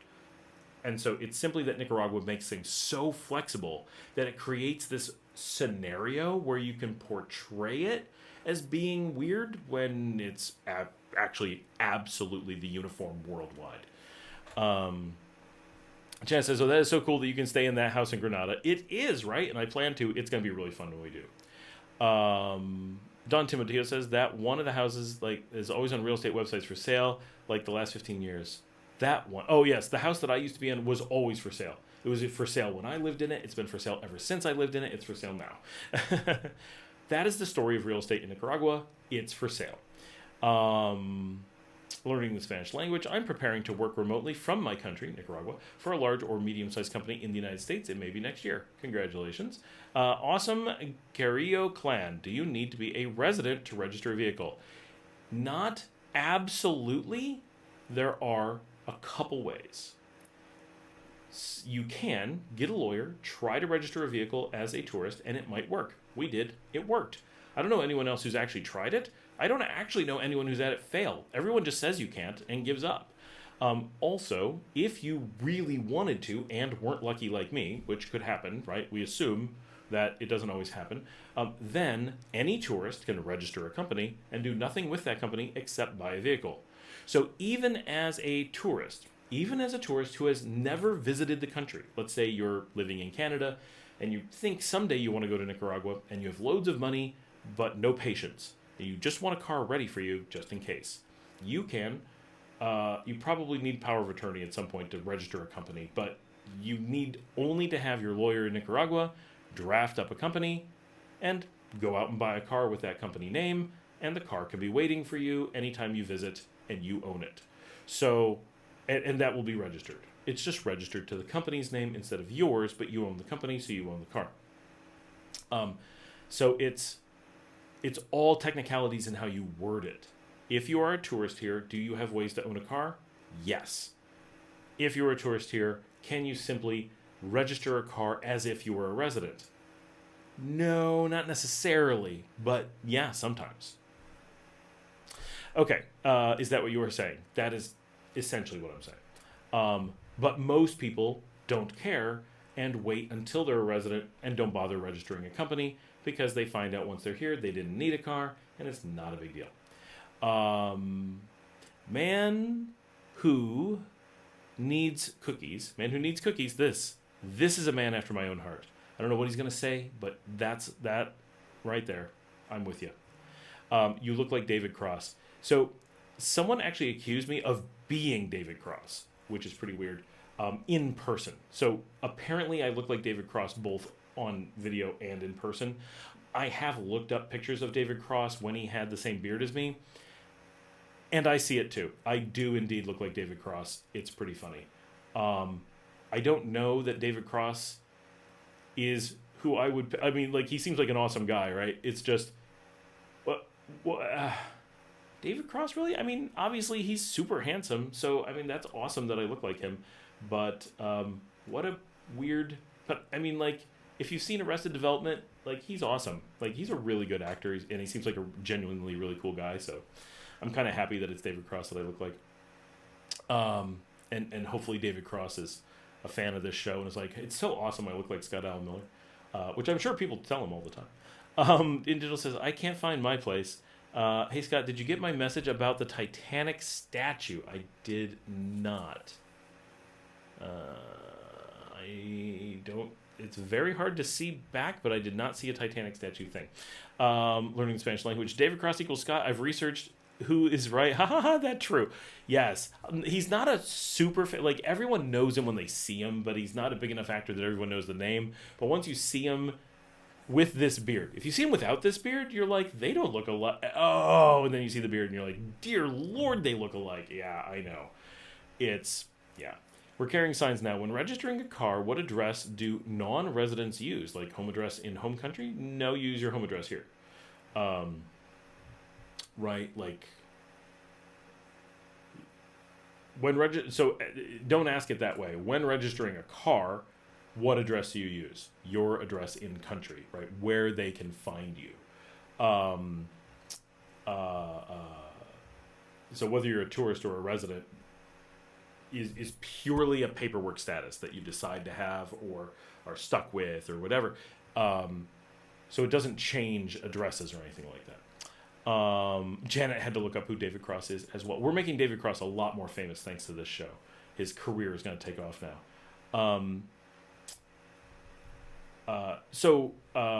We're carrying signs now. Like, my car was registered to my home address for years when I was a tourist, right? My home address was this address, right, where I'm at now. And I had the car before this, so it was registered to the address before that, and it was registered to the address before that. You just change the address when we move, as you do with registering a car as a resident. The resident tourist thing has no bearing on that whatsoever. Larry says, I'm thinking about coming down sometime. Awesome. Flying into Managua, yes. What would you suggest a good time of year, or does it really matter? So that's actually the thing. There's one thing that matters about... there's two things that matter about time of year. One, you generally want to, unless you're a masochist, want to avoid the big festivals. That is Christmas, and not that you want to spend that with your family, right? Or Easter. That's the surprise. Easter, coming up here in just a few weeks, is the crazy big holiday here in Nicaragua. It is mostly awful. If you're not Nicaraguan, you don't want to be here. If you live here, like, whatever, it's fine. But if you're visiting, everything's wrong, right? The beaches and, like, the cool things are absolutely packed to the most unbelievable level, and the cities and normal day-to-day life is vacant. And so tons of things are closed. Nothing is normal. It's hard to do things, and hotels in the desirable zones are triple their normal prices and 100% sold out. It's the only time that you really fear not being able to get a room. So avoid those times unless they're in the middle of a big trip. Then whatever, it's fine. You can work around it, but don't make a trip during those times. Specifically, what you will see in Nicaragua will just be weird. But those are 2 weeks of Christmas, 2 weeks of Easter. Other than that, you have one big choice because our temperatures are basically the same every day of the year. We're super even year round. You either want to be here during the dry season now, and upsides. It never rains. So you can go out and do anything you want, anytime you want, any time of day. You can plan things really, really well. And the country's beautiful because it has this brown kind of autumn vibe to it, even though it's our summer. But it feels kind of like autumn. A lot of trees lose their leaves. A lot of things turn brown. And so you have that yellowy brown look everywhere, which is very, very beautiful. And I like it a lot. But the air is very dusty, and we feel kind of an oppressive heat. Technically, it's lower than during the other season. Then the other 6 months of the year is the rainy season, or the monsoon season. And it's true monsoons. We don't mimic monsoons. We're actual monsoons. So it's a lot of rain, right? So we get a crazy amount of rain, and but it doesn't rain nonstop. It generally rains in the afternoons and sometimes into the night, and that's about it. Rarely does it go all day. Often it's very heavy. It's cooling. Tropical storms are amazing. Love them. Central America is a great place to experience powerful storms. All of that is great. Are they scary? No, not at all. They're just, I like storms. I like heavy rain. I like the variation of life. And everything becomes lush green. Instead of being dry and yellow, it is wet and green everywhere. Right? Also really beautiful. So do you like rain, or are you cool with the variation in the weather? And with maybe you need to plan around, you don't want to drive during a heavy storm. That does become difficult. Then the rainy season might not be for you. But if you're cool with all those things, then it could be fantastic. I prefer the rainy season, as do many people. Even more people, though, prefer the dry season because it's more predictable. You don't have to get caught in the rain. And most people don't just love being in the rain like me. So it depends on what you like. But that's about it. We don't have a particularly busy season and a particularly dead season. We have some amount of tourists year round. We're never super touristy. And the dry season gets a little bit more than the monsoon season, but not that much more. So that's, it doesn't matter too much. Anytime you come will work. But if you have specific things you want to do, you want to surf all day, then the dry season is probably better. You want to drive all day? Yeah, definitely the dry season is going to be better. You plan on, doing some activities in the morning. You want to see what life is like. You'll spend the afternoons shopping or napping or hanging out on the beach with a beer. The rainy season might be better, right? And I love being I live on the beach. I love being on the beach during the rain. It's beautiful. We're bright skies and then suddenly dark clouds roll in from over the jungle. It's not really a jungle, but heavy trees coming in from Leon, and it comes down from the mountains every afternoon, and we just go, whoa, it gets dark, and then there's storms pouring water down, and the sound and the feel, and you just want to huddle underneath a rancho or get into a restaurant or get to a bar, grab some friends and just hang out. It's a cozy feeling, right? I like that, whereas during the dry season, you don't have that sudden storm. It's predictable. You can be out, exposed, but it's so much less cozy. It just, I don't know. I don't like it as much. Individual says, it's a protest in D.C. Statue of Titanic. Interesting. Janet says, I had to look up David Cross. Nika Raider salute from Masatepe, Scott. Great content as always. Thank you so much. We're already on an hour and a half. We're not going to go much longer. I was not meaning to be on this long. We don't have a ton of people on, but it keeps fluctuating. And you guys are really talkative tonight, which is awesome. David Cross equals Scott. Haha, love you, Scott. Thank you. If someone knows David Cross, get him on the show sometime. We should have him call in, and we'll try to do our beards the same and see if you can tell who's who. We do have different voices. That much I'm pretty sure of. I don't actually know that we do, but I think we do. I once heard my best friend as a kid, well, we were probably 18, and he left a message on my machine or something, or I don't know. I heard a machine and actually confused my own voice with his. I had no idea that we sounded so much alike until I had actually heard us not knowing who was who, and then was our accents, our voice, everything is so close that I can't tell us apart. That was surprising.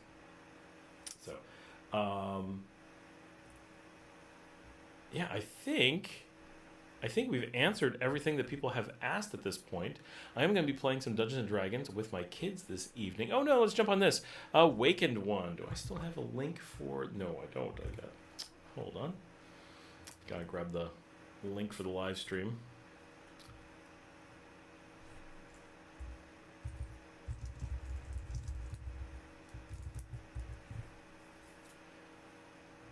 Awakened One says, what are the effects of the current wars causing in Nicaragua? I heard gas is harder and I think harder to get and more costly. Anything happening as a result of these world events that affect Nicaragua?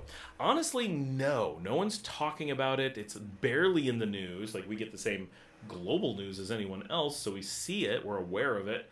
But we've not, to the best of my knowledge, seen gas prices go up yet. We've heard a rumor that they're going to, but I've not actually seen them do it. So I think we're going to get that in a few days. Our gas is already on the high side because we discourage the use of fossil fuels here. So they make it that if that's what you're doing, you're going to pay a little bit extra. We also have inflated electric prices, even though that's green here. They just want people to be responsible, and so they make it a little bit on the expensive side. But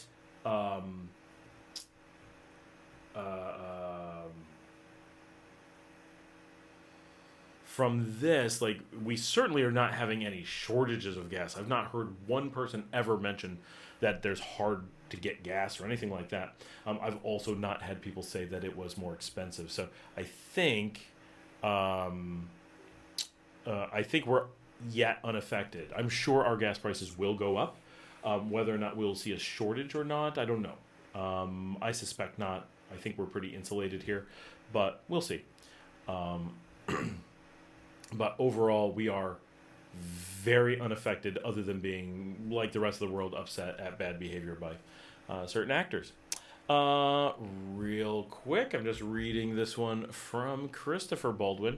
I had a terrible, this is 2 days ago, and just response to the short, can you drink the water in Nicaragua?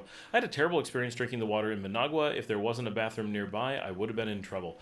Every so often I get someone who says they had a problem with the water, and of course, anyone can have the problem with the water, a problem with the water anywhere. Montezuma's curse is just general bacterial or amoebic infections from different water biomes that you may be experiencing.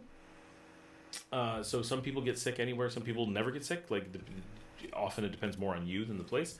But it is very rare to hear of that here. That is not the norm. I also would caution people, if you do like, in places where this really does affect you, it affects nearly everyone, like say 80%. Here, it affects less than, I would say, 1%, maybe 2%. Like, you can meet hundreds and hundreds of tourists, and no one's even aware of anyone having had this happen, which makes that you may want to be a little bit cautious. And when someone says, oh, I got sick from the water, remember, no one actually knows what they got sick from unless it's the only thing they've done. People are taught to be afraid of the water by Americans, mostly confusing us with Mexico.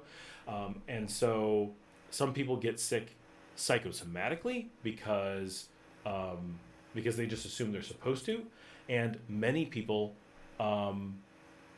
get sick from something else, right? Traveler's stomach is a real thing, and certainly tons of people come here and look for back streets and go eat cheap street food that is not necessarily kept with the most stringent of conditions, and that's a place where some people sometimes get sick, or any number of things.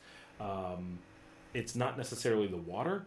People who are in those situations, and keep in mind that even if you are staying at home and doing things you normally do and taking really good precautions, you still get sick every so often. So we expect a certain amount of stomach-borne irritation at a certain rate within the population. And the rate at which people report having the water make them feel sick is very close to the rate that people get sick regardless. So it falls into a background measurement problem. It's kind of like saying, you know, oh, did you know that so many people died in Nicaragua today? And it sounds awful until you realize that if all those people lived normal, healthy days, that's the rate that they would die at, right? One of the things that's interesting with, and I can't remember what, it's one of those situations where there's some illnesses that's like, what's the fatality rate of this illness? Well, if you say what percentage of people with this illness will die, there's always some percentage, right? But if you then say, but what is the percentage of people without this that will die? It's higher. That actually implies that getting that illness makes you less likely to die. But doctors have dug into this, and the answers are simple. This illness causes so little fatality but it does make people feel sick. So people who are feeling this much sick basically never die from feeling sick, but either go to the hospital or seek medical care, or simply don't go to work and don't travel as much. And simply by not doing those normal activities, maybe not commuting to the office, is enough to lower their fatality rate greater than the illness increased it. So that particular illness simply makes you do behaviors that make you so much safer that you're actually safer being sick. That's not how extreme this is. I'm just saying that the rate at which people say that they're getting sick from the water is roughly the rate I would expect people to say they got sick if it wasn't the water. Mike Y6U3P 4 days ago says, I've been doing... my screen jumped around, but getting that fixed. I've been doing the border runs so many times, the immigration officials on both sides know me. This is also in response to the video Border Runs versus Plan B, what they're not telling you. Last time I was leaving Costa Rica, a young lady stopped me and asked if I was going back to Nicaragua again. She remembered me from my last border run. It is such an easy process. What I did not know was the 30-day extensions at the immigration office, so I appreciate you giving me the information in a previous video. That's awesome. It's amazing that he's been doing border runs for a long time and no one has told him about the extensions. That's wild that it never came up. About this at 1 hour 40 minutes. It's amazing how much like what we assume is just really common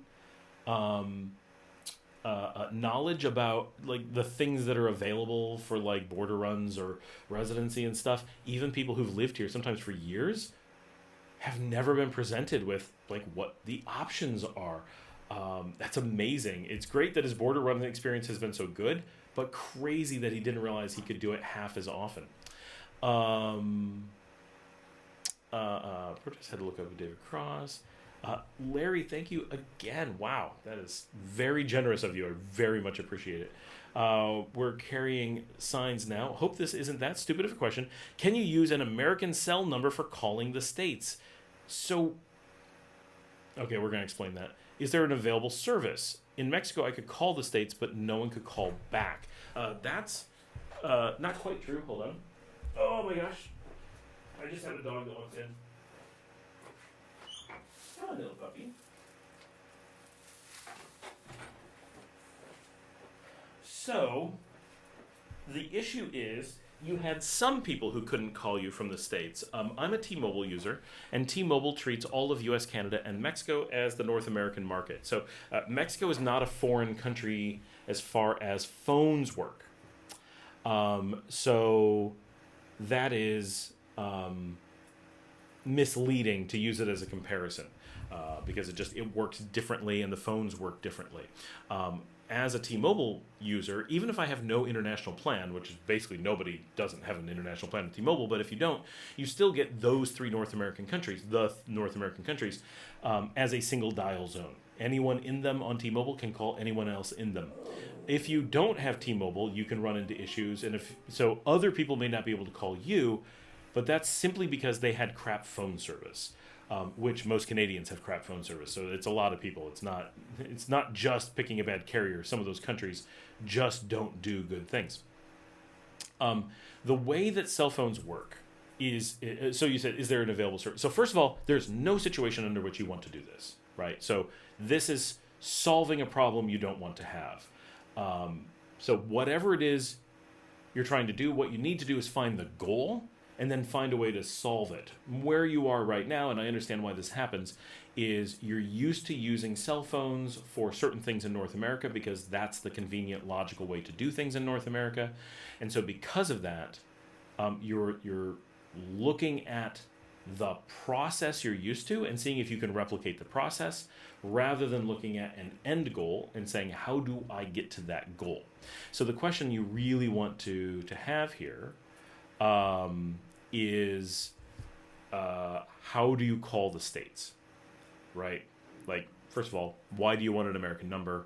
Why do you want a cell phone that's like, there's a bunch of things. I have an American cell phone, but I would never use it to call the states, right? So there's a bunch of learning how phones work here that kind of needs to go into this. We have some videos that are specifically about phones, but this is a good thing to dig into. But real quickly, Awesome Carrillo Clan says, I think you need an international plan on T-Mobile, or am I incorrect? To call in North America, you do not. To do all the things that I do here, yes. Everybody who's traveling and has access to T-Mobile should have T-Mobile international plan, bar none, period, always, right? But those things don't do as much as you think, but you also don't want them to. That's the real fix. So let's start with how cell phones work. Cell phones are locality based. You get a phone number based on where your service is from, right? So if you have an American phone number, that is an American service, always.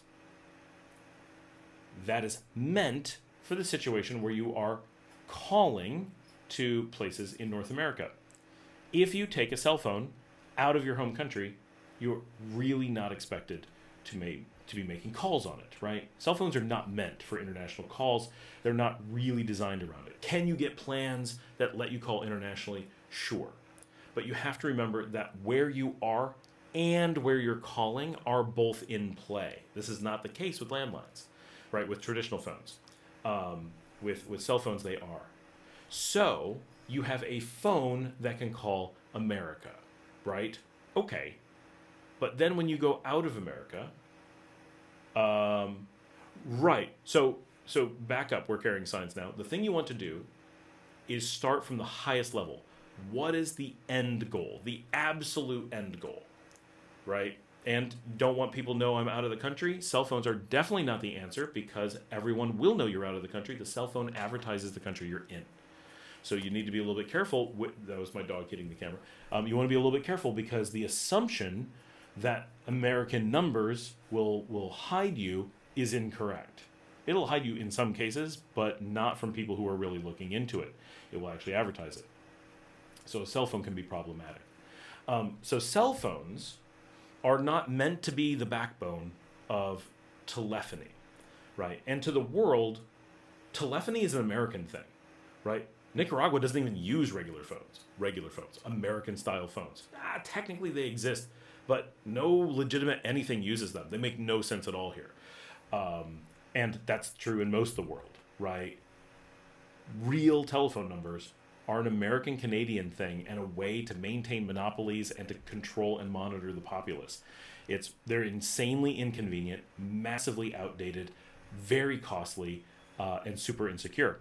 They're absolutely terrible. There's no major region on Earth that I'm aware of that uses them except the US and Canada. They are uniquely a North American weirdness.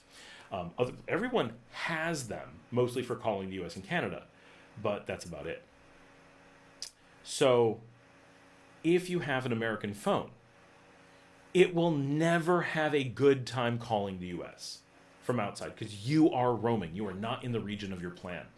That doesn't mean you can't get a plan for another region, but that's meant for like an emergency for one day. It is not meant to be how you make calls. No one is going to offer a good plan for that, ever, right? Because it makes no sense. So, if you want to be able to call the US in an emergency, you can generally use any phone from anywhere. I've never, in as long as I can remember, needed to have a special phone to be able to call somewhere. I just needed a special phone to be able to call somewhere affordably, right? So in that one case of an emergency, I gotta make one call. Who cares if you're spending $20? It's one time. But if this is something you want to be able to do, this makes no sense at all. because you're not in your home region. So using a plan from outside of your region is fundamentally not going to make sense.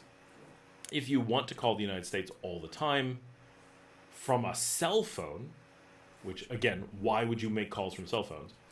Then you would need a local plan, and a local plan with a special calling North American plan so that you can make those calling rates, right? That is not a great scenario, right? But that's how you would do it. If you want people to be able to call you, you need that American number, right? And then it's super high cost for you. And yeah, they can call your cell phone, but why do you want them calling your cell phone? Really, the cell phone is a huge problem here. Hold on, now the dog wants out. As he is wont to do. You're such a problem, but you're so handsome. Go ahead. Go on. Go on. There you go.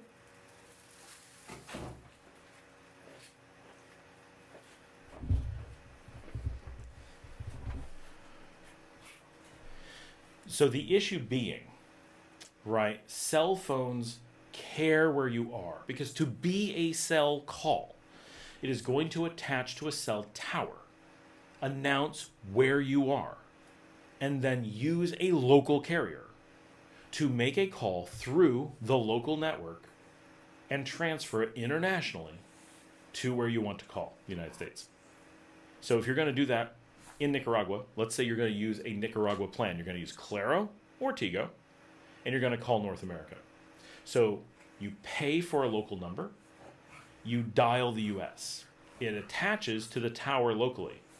It says, okay, we have a local caller on a local tower. We need to get them to North America and bill them for this expensive international call. Expensive. Even if you have a plan for it, it's probably going to be on the pricey side. Not unaffordable, but not cheap or free. Now let's say you're on T-Mobile or something, like me. I have T-Mobile here. If I dial the US, same thing happens. It doesn't say this is an American calling the US. It says we have an American trying to use a Nicaragua tower. So they're going to have to pay for roaming. Sometimes you've already paid, sometimes you have to pay now, but you've got this roaming thing. Then that Nicaragua tower, same as with the Nicaragua phone, is going to transfer that call to the US. That call is going to show up as coming from Nicaragua, no matter what. Yes, the caller ID will show the US number, but the signaling system will show that it's Nicaragua. And there'll be incredible costs with it. No matter what phone you have, no matter what number you have, no matter what plan you have, that is going to be a costly and cumbersome thing. And at the end of the day, you're still stuck making cell phone calls, which no one should want to make a cell phone call, right? Cell phones are like an emergency fallback mechanism of an ancient world. It's a 1980s solution that worked well in the 1990s and doesn't really need to exist anymore, right? So, what are the real solutions? Well, it depends on what your goals are. If the goal is to be calling North Americans while hiding everything, then you want a US number calling from the US. Notice the thing that I didn't say is cell phone. So normal phones are not location based in the way that cell phones are. A cell phone will always know where you are, period. But a traditional phone does not know where you are, ever. So you have a completely different scenario. So I can, and I really need to keep a physical phone sitting on my desk so I can pick it up and show it the way that I do. I always have one in the other room, but I don't keep one here. I have an American normal phone, a landline, as people like to call them. So traditional phones, normal phones, have zero concept of location. They don't know that you've left the United States. So whether you have that phone physically, like I do, something I shipped down with me, or as software on my desktop, or as software on my cell phone, and I'm going to bring this up so I can show it to you. Right? You go into an application on my phone. I never know how to use my phone correctly, called Groundwire, and I can bring this up. I really don't want to show you all my recent calls. Here is my Groundwire application. This is the phone of a US phone. It is not a cell phone. This outside physical thing is a cell phone, but this is software. This is a modern landline right there. When I dial this, it dials in the U.S. It does not dial from Nicaragua. So when I call someone in the U.S., I'm not hiding that I'm in Nicaragua because I'm not. The call is coming from the U.S. It physically calls out of a U.S. phone number through a U.S. service, right? And so this is the thing that people almost always miss is they, and this is, we've all gone through this period where everyone stopped using traditional phones. What we had was some legacy phones from the 80s. They were awful. We discovered cell phones. They were convenient. We got used to cell phones. Everyone said, let's get rid of the old 80s phones. That made sense. But when in the late 90s, early 2000s, we invented modern telephony and it became super cheap and crazy powerful and sounded amazing and gives us unbelievable power, everyone ignored it. And businesses and everything moved forward, and we have these incredible phone systems that everybody uses now, but so many home users are thinking that cell phones are an answer because for a brief moment they kind of were for a little niche slice of the population. And so we associate calling with the cell phone, but that's not how people really call in modern things. Businesses don't use cell phones, right?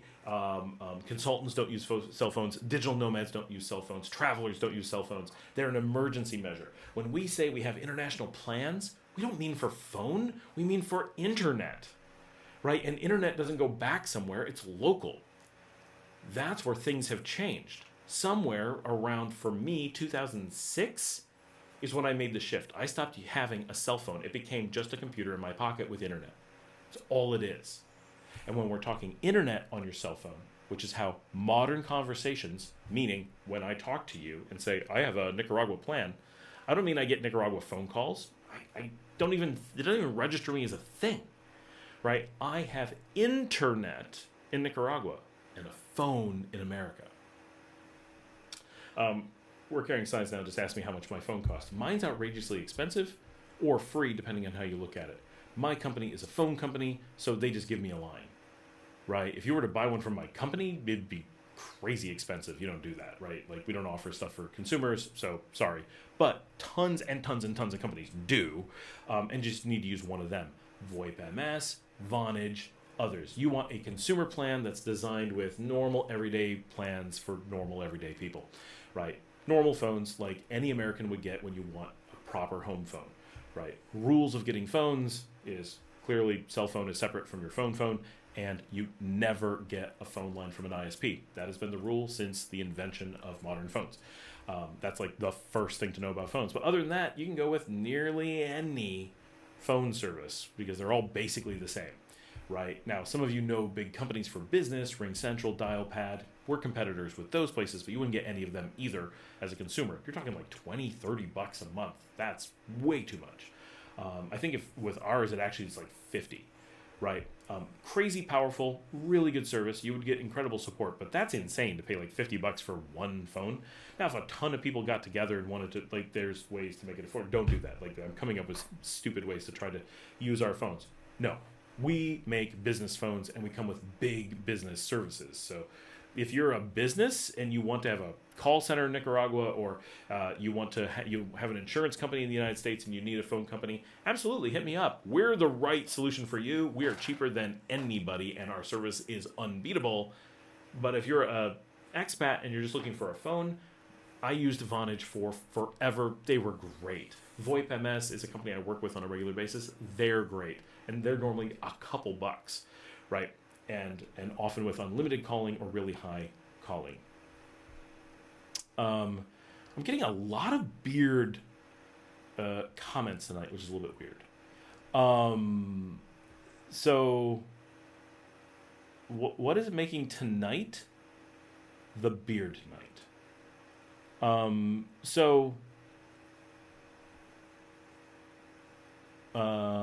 Lol, but really. Oh, wait. Easy. I was stuck in Mexico. I think you need an international plan. Same bald guy. So regarding phones, WhatsApp isn't used. So here, yeah, we're not in the United States. So the answer worldwide is, yeah, WhatsApp is used. But that doesn't let you call Americans and not flag as being outside the U.S.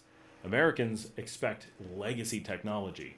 So if you're trying to hide, if you're trying to, call family and friends, tell them to get WhatsApp like the modern world and just move them into something secure and easy. Solved, right? Free, secure, great. If you are looking at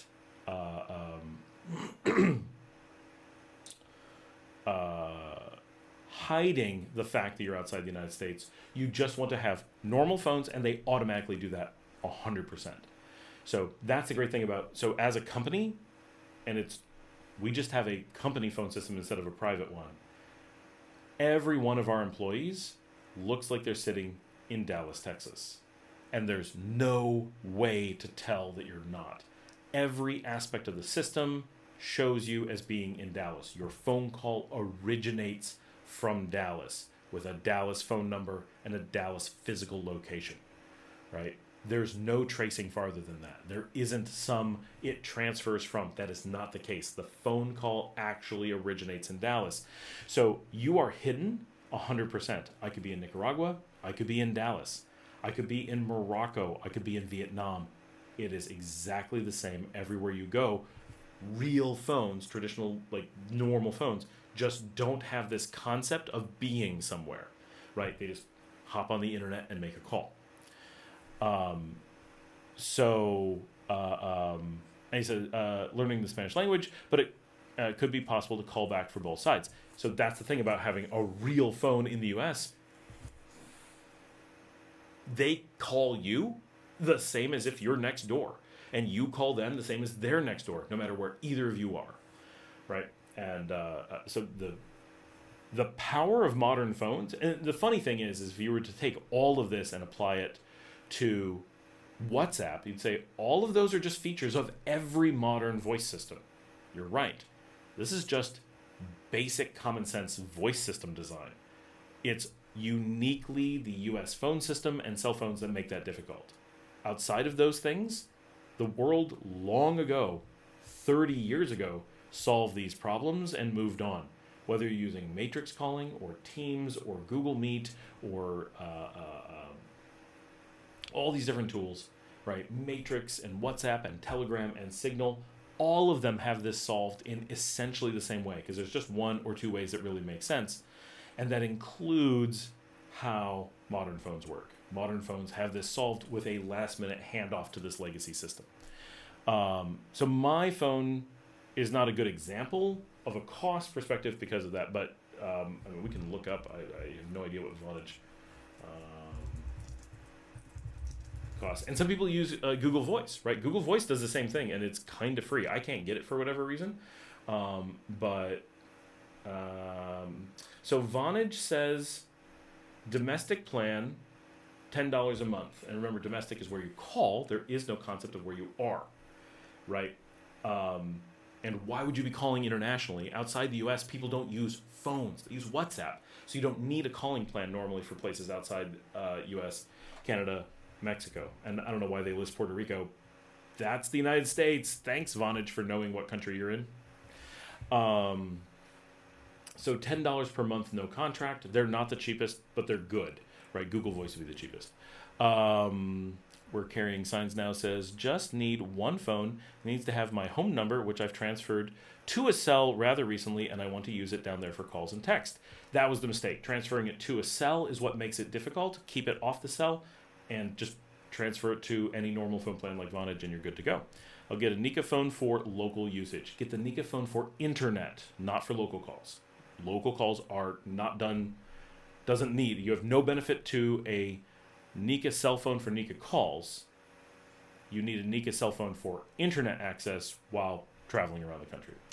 I started that wrong. 2 phones, sorry all.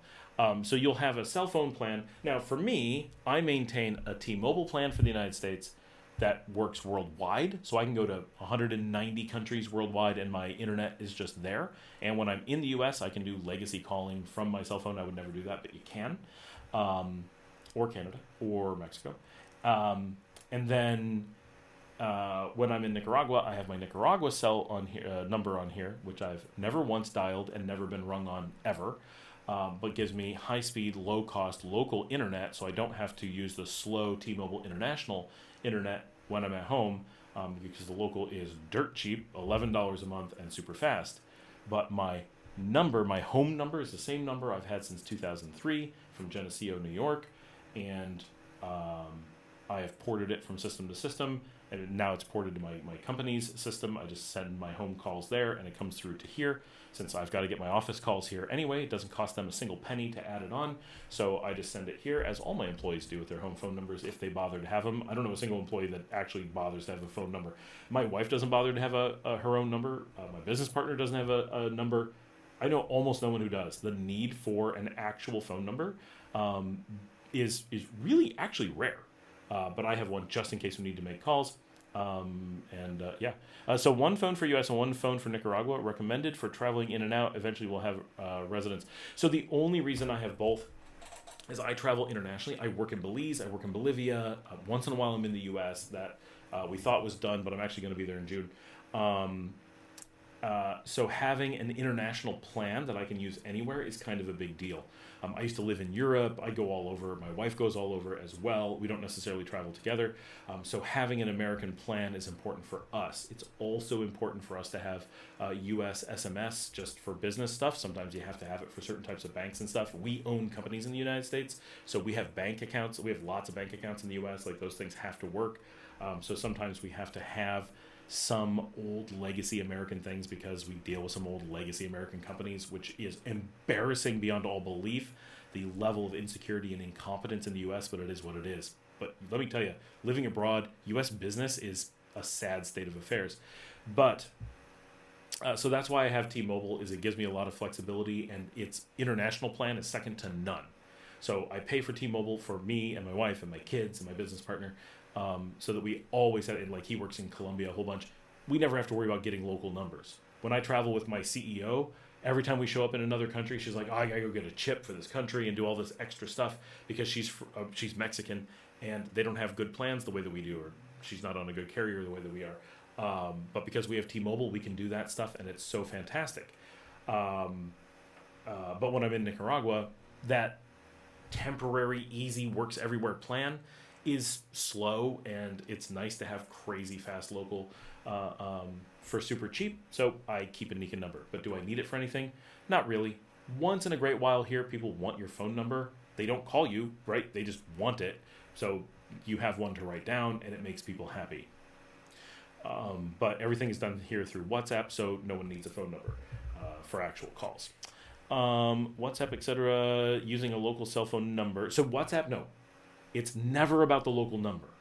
It's WhatsApp simply works. WhatsApp does not change numbers. That's not how it's supposed to work. You're supposed to have WhatsApp and maintain it.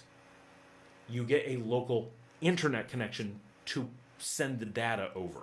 WhatsApp is an internet provider, an internet tool, not a cell phone tool. So, no, not WhatsApp with a local number. You should have WhatsApp now. And no matter where you move in the world, no matter how you get your internet, you should keep the WhatsApp you always had. Here, 90% of people use internet, WhatsApp, etc. for getting communications. Yes, here in Nicaragua. Awesome. Carrillo Clan says, makes sense. So those, thinking of phones, it's amazing coming from the U.S. just how much we've been inundated with ancient telephone tech, to the point it's just mind-blowing that's not how the world works. And then you get everywhere else in the world, and you're like, holy cow, all these limitations and complexities that we have, none of this exists anywhere else. Every time I travel with people, they're not looking to get local numbers. They want a local SIM because they want cheap local internet. That's all they care about. That's all anyone talks about. When you go and get a SIM card for your they don't talk about your minutes. I mean, you can find it buried in the stuff, but no one looks up their number. No one knows their number.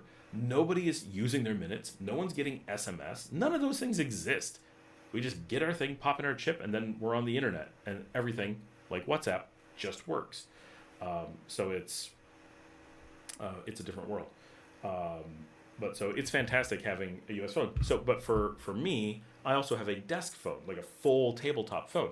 So if I want to be on the phone for a while, or people are going to call me, it'll ring just like a regular hand. I pick up the handset. I've got the buttons to dial. Like it was in the 80s, right? Like I have that as well, and it's very easy to use, and the sound quality is amazing.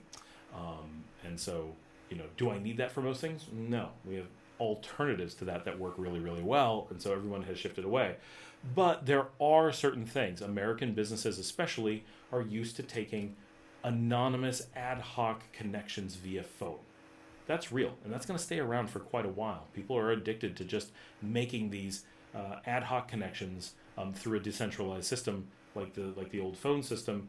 And even though modern phones can do that, nearly no one turns that on. They actually can. It's actually a solved problem that's been solved for decades, and everyone disables it and ignores the fact that we have it. It's very disheartening. But it does exist. And there's great security for it, all kinds of mechanisms. It makes me sad. Working in telephony for 25 years. Yeah. That we have the perfect solution to global calling, and we ignore it because people just don't like good solutions is so sad. Tiffany does great things. Hola, Scott. Hoping you and the family are well. We are doing well. My kids have decided they definitely want to buy the couch that you recommended.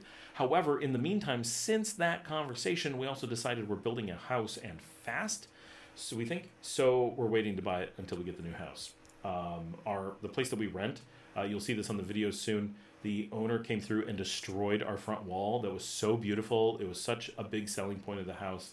And we were thinking about buying the house, and she ripped it all down. She's like, I did this because we wanted to make it easier to sell, which is bull crap because it's going to make it look worth so much less. And the owner's like, if you want to make an offer, you can. And we're like, who wants to make an offer? You took down the thing that was valuable about the house. I don't want this house. Now we want to move. My wife is pissed because now the house is actually so poorly designed. It depended on this green wall in front to keep people from looking through the house. Now she took down this stuff to sell the house.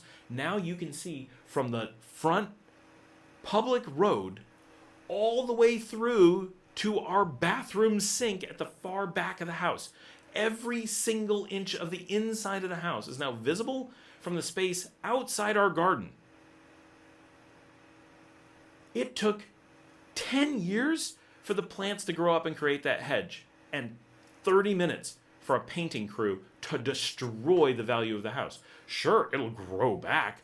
A hedgerow will grow back someday, but I'm not going to pay this. First of all, she's asking double what the house is worth, which is better than a lot of people ask. Okay, I'll give her that. But she's asking way too much for the house, and the biggest part of the value was this really deep hedge that and garden that take decades to grow and make them so mature. That was the thing that was making us really interested in buying the house, is if we build a house, of course we'll get better value. If we build a house, we'll get much more of what it is that we want rather than just what's available. But we were willing to consider buying the house because it's a pre-existing structure, so we should get a real good deal on it because its value is way down. And it had this mature garden that we, in the next 10 years, couldn't recreate without buying pre-done. Well, she took that value away. Why would we not just build our own house and get something that costs less and suits us way better? So that's the only thing we're considering now. So frustrating. I'm going to do my Duolingo really quick because it is 11:56 here, and this is not going to take long at all. This is me cheating. I've already gotten my monthly challenge. Lee muchos libros de economía. Economía. Es un estudiante universitario. Es una carrera difícil. Are you impressed? Repasamos el material. No quiero que escribas sobre eso. Hablan con el profesor sobre las becas. ¿Cuántas materias tiene la carrera de sociología? Sociología.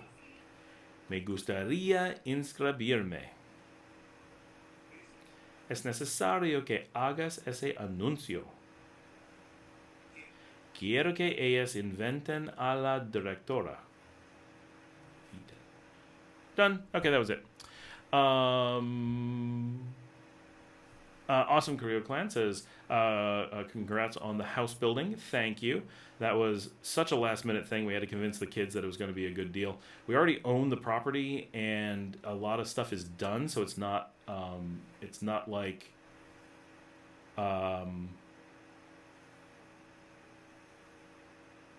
it's not as bad as it could be. And we've long ago been. Boy, we're getting a lot of weird messages this week.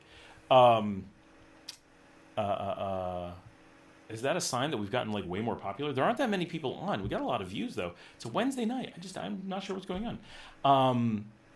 We're carrying signs now. Does anyone remember party lines? You pick up the phone and there would be a conversation you could listen in on and then add to their convo. I never had a party line. My parents did. Well, at least my dad did. I think my mom did. But if you like party lines, Pillow Talk is one of my all-time favorite movies, and it covers them really, really well. Don't worry, we're gonna get rid of the spammer here.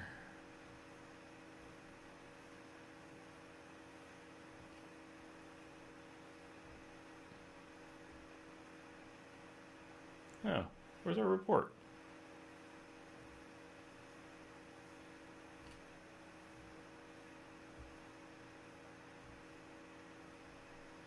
All right.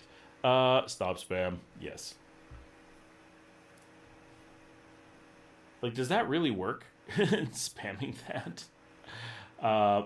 You're buying a second couch shortly. That's awesome. Yes, sociología. I know, I said that wrong. Party lines are cool. Yeah, I'm very aware of them. It's a funny thing. And they're really just like the same thing that you had in the house before that. Yeah, I know you can't block them. Only I can. They should have disappeared for everybody, though. So hopefully that's gone away.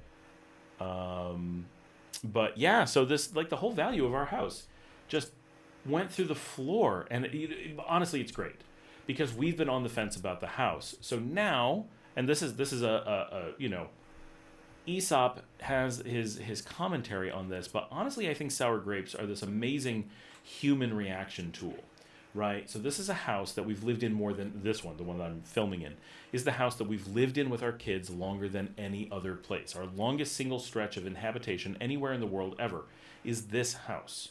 Longer than my house in New York, longer than our house in Texas. As a child, I had a house that was longer, but that's it. So living here with my kids, there's a huge pressure to just buy this house and have the memories of my children being here be retained. And we have a beautiful garden and a pretty nice position in the city and a nice garage and a lot of open space and a nice laundry area and a lot of room for the dogs, and a big beautiful wall, and it costs a lot to build a wall, right? So it's nice that it's already there, and a nice fence and a lot of stuff. And so it's 9 bedrooms, so it's very tempting to just buy this house, because it's been meeting our needs for years, and if we own it, we can do so much to improve it. But the reality is I don't like this house. When we first looked at it, I didn't even want to rent it, let alone buy it. We don't like a bunch of the construction. We really don't like the upkeep that's been done. I mean, it's not terrible, but for a house we're buying, we would not be happy with the way it's been kept up for the most part. We do not like the way it's designed on the property. We don't like the use that they did a lot of things on the property. We would be adding a swimming pool, which we could do, but it's not ideal for that. We would totally restructure the house at great expense, and then we would spend a ton of money and still have loads of the house be really impractical. There's parts we can't fix. And so we would put in lots and lots of money just to still have a house that would be large but not easy to deal with, not really what we're looking for. And trust me, had we gotten a good deal on the house, we would have bought it and it would have been beautiful. We'd be raving about how great the house is. So I'm not saying it's a bad house, but this really does let us step back and go, we could come back and make an offer on the house. And we're all like, oh, heck no. No. Now that we have like a little bit more negative, it's like absolutely effing not. No way are we making an offer on this house. We it really made us step back and go, remember all the problems with the neighbors? It's not the worst problems, but we don't want to put up with that anymore. Why are we doing that? Remember all these extra costs we have to bear because the neighbors are bad or the homeowners association doesn't have any control, like all kinds of things. Like our neighbors don't pay their bills. We have to shoulder the burden because they're willing to just be homeless, right? The one lives in a house that isn't even her own. It's just a woman living in her son's house that he takes care of for her, right? So if she doesn't pay the bills, she's like, whatever, I don't care. The other guy went to jail. He doesn't care. Well, now we have an entire homeowners association. We're the only ones paying for some of the stuff, right? And we're the only ones that care about a bunch of things. And a bunch of things are falling apart. And it's like, oh, we don't even own here. The other two people own. We're renting. But if like the road falls apart, who's going to pay for it? There's no one but us. Well, that's horrible. We're just stuck paying for everybody else's stuff. And we do constantly. And I'm not saying that's the worst thing in the world, but if I'm going to pay for all of this, I want it to be my own with complete control and nobody in my space. Awesome. Carrillo Clan says, you are in Leon, correct? Correct. Where would you be building, if I can ask? We're building in Las Pinitas, which is where all of our investments have been. And we're on the Las Pinitas side of the city. We're just going to be building in the village of Las Pinitas instead of just outside Leon near Las Pinitas. It's not a big move, but it is, about 12 minutes away. So I think that the good thing here is until they did this with the fence, we kept going. One day we would be like, I don't think we want this house. And then the next day you would think about, the garden that we'll never be able to replicate in quickly and stuff. And you go, we might really want this house, right? And it's just this back and forth. Now it's 100% absolutely not. I am not willing to have the discussion. And that was the first thing. My business partner's like, well, what are we willing to pay for the house? I'm like, nothing. I'm not. We were not going to come to terms with the owner. It's an American owner who has been, is it still coming up? I have them, now I can report them. Hold on.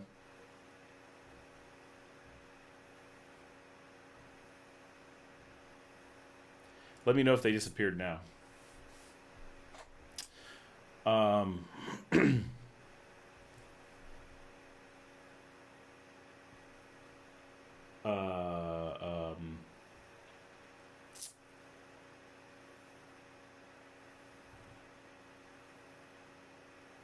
Now there's just no way we're ever going to come. Like, they're expecting more money because they did this.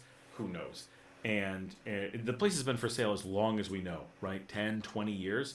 I can tell you, one person has looked at, in the last 5 years that we've been here, one person has looked at this house, walked in, went, nope, and left. Didn't even take it seriously, right? So this house isn't going anywhere. But they're actively treating it like they don't care about us renting here. And I get it. They kind of rented to us as a favor, sort of. So they would kind of rather we're not, I don't know, they have so much money, they don't care, right? It's Americans in Louisiana. And so it kind of lit a fire under us of, we need to come up with a solution, and we need to come up with it now. And we can't be just, and this is what's been happening.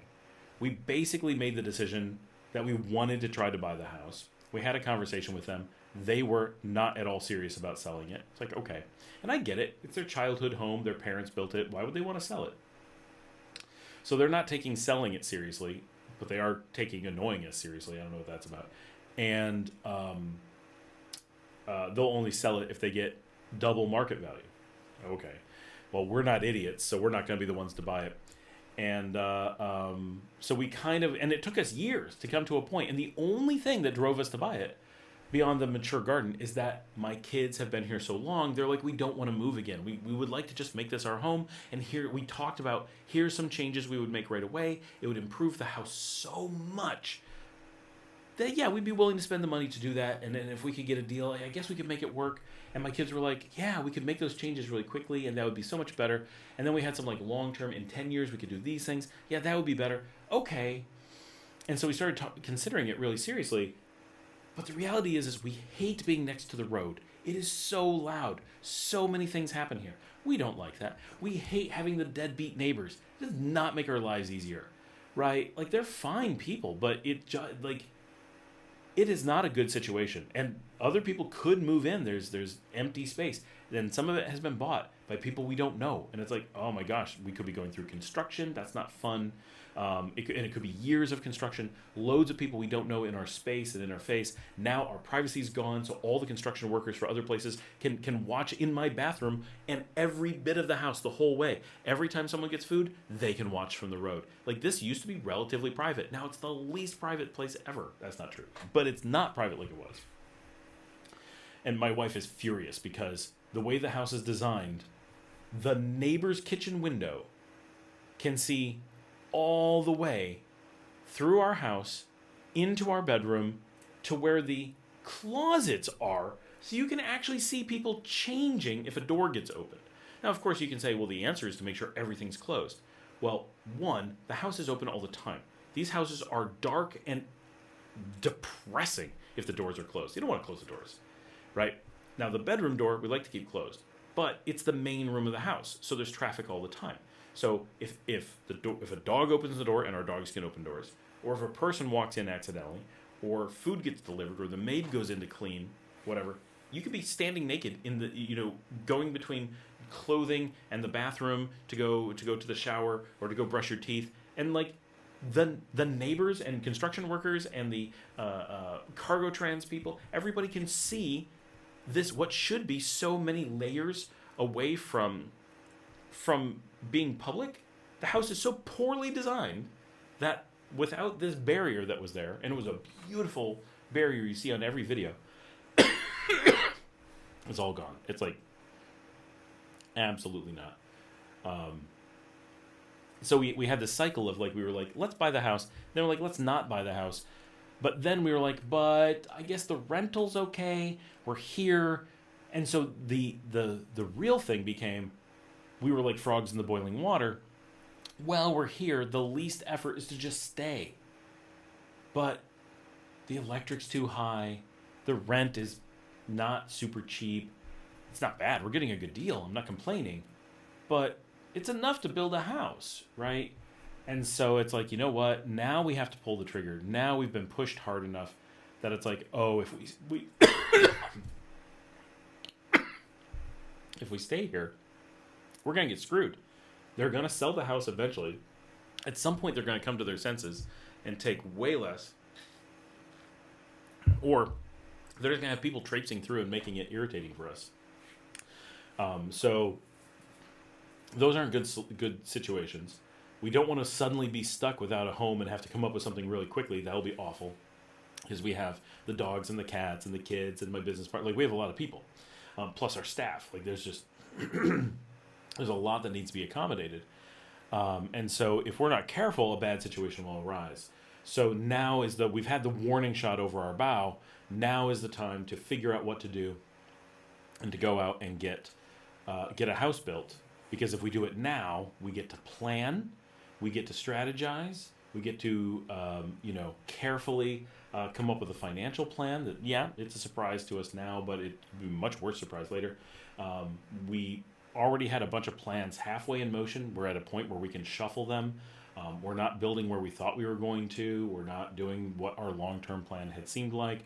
But all of us are pretty happy with what we came up with pretty quickly. And we're like, you know what? There's actually, I think, a pretty good plan to get a house we're really going to like. And now we're very much under the gun that if we build this house quickly, my kids still get to have some childhood in it. I mean, my eldest is going to be an adult in a few months, but my youngest is 14. She has a little bit to go. And my eldest is not planning on leaving home. So there is this opportunity for them to still enjoy this house and be family and still have that being kids in the house feeling, so that when they come back to visit or whatever over the years, that they will continue to see it as a piece of their childhood. And of course, it's only 80 meters from a house that they lived in when they were younger. And this house is just minutes away. So the area will feel like their childhood for a much longer period of time. And but the sooner we get into it, the more of their memories are associated with that house, rather than this one. So we're feeling pressure to actually do that, right? So that's kind of what's going on and where we are. It's an interesting situation, but we're excited. It's an opportunity for us to finally have a house that really works for us here. And it's going to be a huge change for those who watch my channel, right? We live in a very Nika house in a very Nika neighborhood, and we moved away from the beach a long time ago. But with this move, we're going to be going back to the beach and building a very American house, because that's, at the end of the day, I'm perfectly fine being in a traditional colonial house here, but that's loud. Not even a computer I'm using. Just suddenly it's needing to make noise. And by the way, we're over 300 views for a Wednesday night ad hoc live. Thank you so much. That's awesome.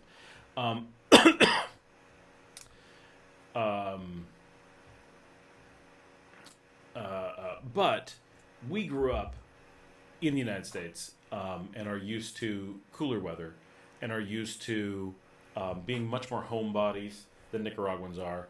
And we love going out, and we love doing a lot of Nicaraguan things, but we have also recognized that there is a certain level of integration that we're never going to achieve. We want to be a part of our community. We want to speak Spanish. We want to be a part of Nicaragua.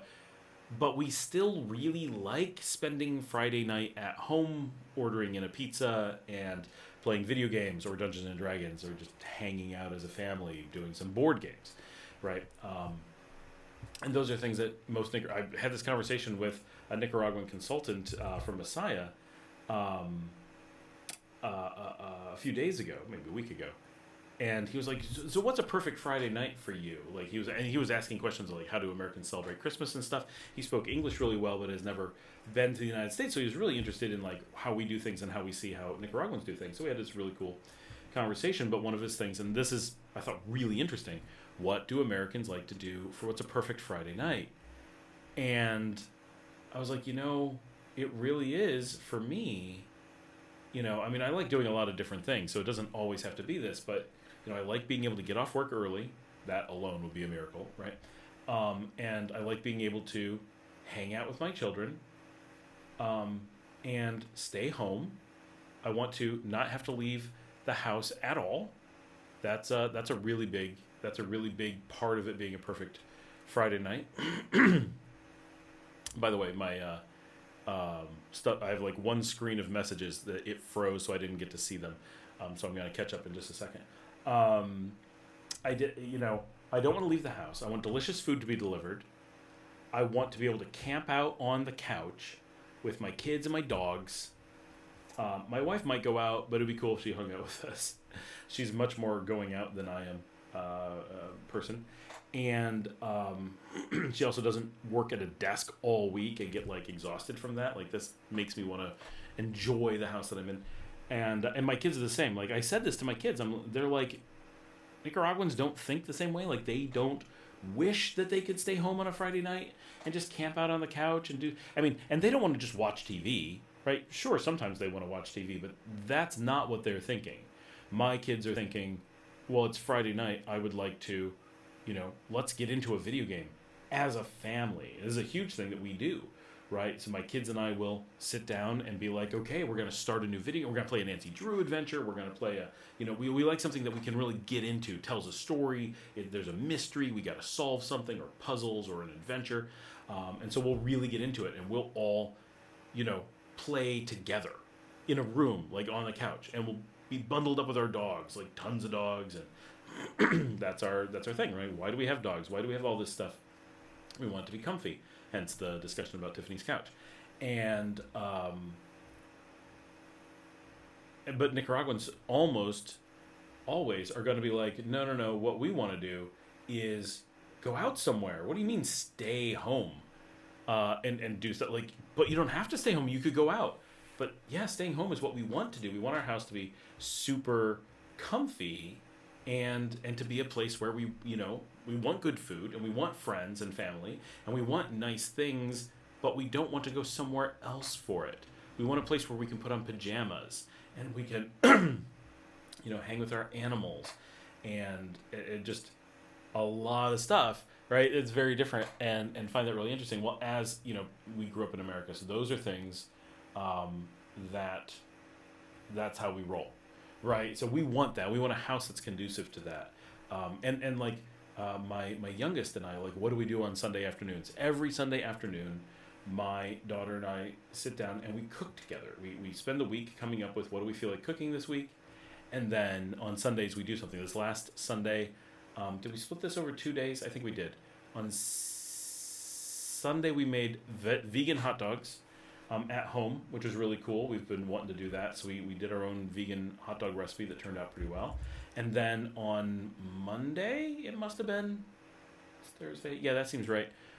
We baked a lemon cake bread thing, a lemon loaf it was called, together, which has turned out fantastic. I really did very little. I helped with some oven stuff and clean dishes while she does the cooking for the most part. But it's a real important time for my youngest and I to hang out together. It's something that we do together. My eldest and I will watch sitcoms together that my youngest doesn't like to do. My eldest doesn't like to cook. So we do these, we have individual activities. But like that, so we want a house where that's a thing we can do together. And to do it comfortably and whatever. Learning Spanish says, right now, I started working. I work from home with income and outbound calls for the U.S., Canada, and Europe. Awesome. And that's a great example. I'm way behind. But working in like a call center type thing here in Nicaragua, if you think about it, the call centers are making calls from the U.S. to the U.S. as if they're in the U.S. No one ever notices that you're not in the U.S. The same logic applies at home. Oh, we're just going about the phones. It says, my work shift is midnight to 10 a.m. Oh, that's rough. Then Leon... Still can't block them. I don't see them. Looks like I got rid of them then. It's a tough market within the country, I feel. Most get inheritance and parcel out. I think he's talking about the real estate market. Sounds funny, deadbeat neighbors. Yeah, they kind of are. Like really wealthy deadbeat neighbors. Like it's a funny situation. Tiffany says, you know you're going places on YouTube when one is being trolled. Yes, I do try to remember that. Expossess says, I'm 2 hours late. You are, and we're only going for so much longer. My kids are looking for me. And Expossess reminds everyone to give a thumbs up. He was number 24, giving his last one. 906 Young Crow Vivo says, I have a question. What's your thought on white people having dreadlocks? Well, mostly, I've not seen that in a really long time. Mostly, I think that they are backpackers and kids. But, I mean, I don't quite understand the question. What is the issue with white people and dreadlocks? Janet says she has to go. I have to eat before my class I have coming up. Today actually was Thursday, right? Nope, this is actually Wednesday. Expossess says call centers are being replaced by AI. Some. I don't know, they may be expanding. A lot of those fields, as they get replaced, others crop up and it may be a larger field at the end of the day. Learning Spanish language, yes, today is already third. Yeah, I guess now it is. We're carrying signs now. Stupid question number 22. Would taxi drivers know where casas are part of venta with bigger yards? No, not really. Taxi drivers will have the same level of knowledge as anyone else in town. Like, they're not a terrible resource. They're a person to ask. But if you think they're going to have specific knowledge that is better than everyone else, probably not. They're probably going to be very average. I mean, they might be a little bit better than straight average simply because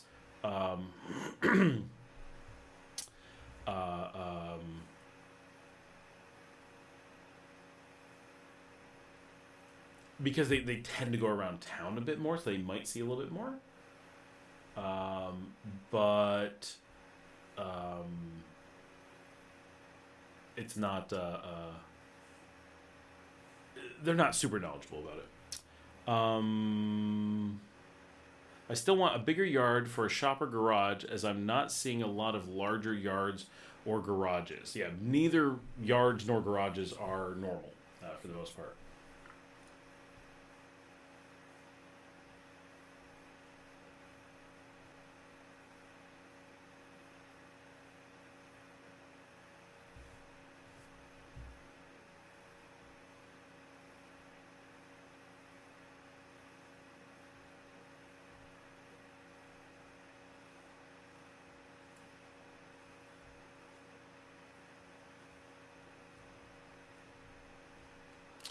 I know, but I'm a professional teacher, but I'm studying computer engineering and specialize on programming in order to work remotely next year.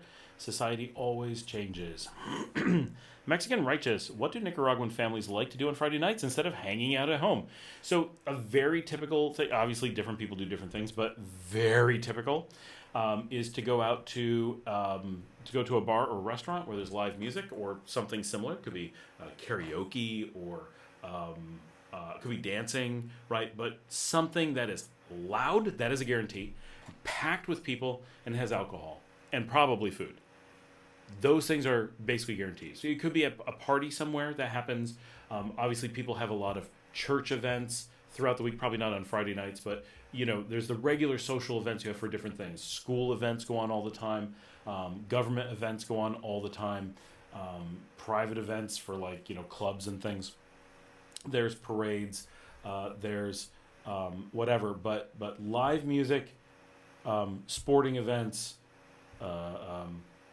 karaoke, and dancing really stand out as the primary activities, and that is where people, especially on Friday, Saturday nights, that is what they like to do, and so it is a very kinetic lifestyle compared to North Americans. North Americans obviously like to drink, obviously like to dance, obviously like to sing karaoke and whatever, but they tend to do it much more reserved and with much lower frequency.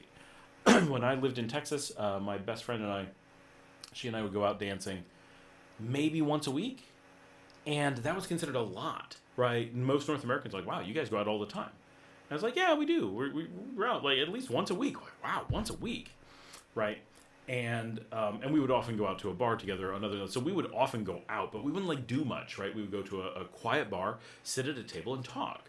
Right, and the same thing when we lived in Europe. We lived in Spain. Like my best friend and I lived together in Spain, and she and I would go to a jamoneria, and it was nice because she ate meat and I don't. So she would get like a ham and cheese plate, and I'd get cheese and she'd get the ham. We'd get glasses of wine, and we would sit and look at beautiful vistas of the southern Spanish mountains, and sip wine and talk about life and talk about philosophy or whatever, business plans, and it's so chill and relaxed and conversational. And Nicaraguans find that very sleepy, very boring, and typically they need music and activity. Wow, I just found a cut on my arm. Something sliced up my arm. I have no memory. It looks like a cat got me, but I can't remember. Maybe it was my kitten. Maybe that's looks like fresh blood. They want pounding music. They want it difficult to talk. They don't sit around having deep conversations in the same high frequency way. Of course, they do have them, right? But sitting around and reading a book, not as common. Watching a TV show, not nearly as common. And when they do watch TV shows, they tend to be much more active, right? Telenovelas, tons of drama, narco shows, tons of violence. Whereas I'm much more likely to sit down and watch a sitcom or a rom-com. Or sometimes I watch an action film, but much less.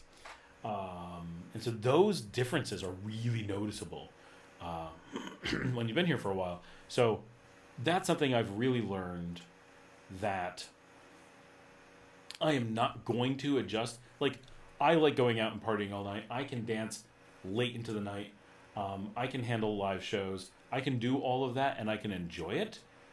But I am not going to want to do it more than once a week. And I try to say this. I'm like, if you ask me to go out once a week, you better understand you are not asking me to go out again that week. I'm done, right? One time. And if I go out twice, yeah, okay, if it's a special event, someone's birthday party, of course I'm going to go. But if it's just, hey, do you want to go out again? No, absolutely not. I went out once this week. I enjoyed it. The second time, I will certainly not enjoy. And I'm an extrovert. I like being with people. I'm on a live stream. What? I don't understand this question. I don't have a hat nearby.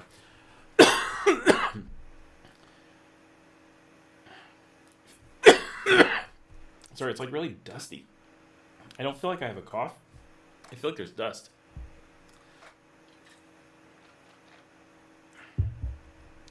feel like we have a lot of AI bots posting tonight. A lot of nonsensical stuff. So the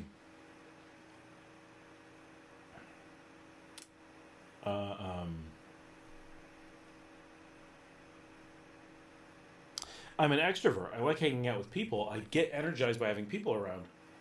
But getting dressed up, getting in the car, changing locations, finding a table, being stuck somewhere where I can't really charge my phone or get on my laptop or deal with stuff, being in an uncomfortable chair, being loud, listening to music that isn't exactly the music I want to listen to, needing to move, and this is what every Nicaraguan I know does, going to one bar, moving to another bar, moving to another bar, and just getting a beer again and a beer again, and it's just loud everywhere you go.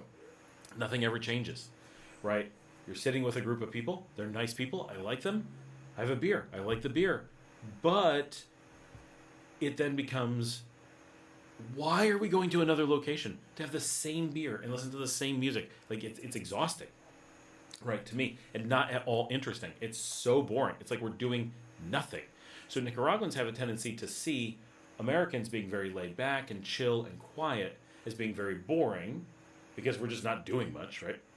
And I see what Nicaraguans are doing is just on a regular basis as too boring. I find it very stressful to do so little, right? I don't want to just, and it's not that you're not moving. Like, if you go somewhere with Marcella, she's constantly moving around the place, greeting people all over. She knows everybody. She has to go say hi to them. But that's all that's happening. It's just saying hi to the same people over and over and over again every night, getting a beer, and then moving on to the next venue and doing the same thing over again. And it wears on me very quickly. And partially because I like to create things, right? Videos, for one thing. But also when I'm at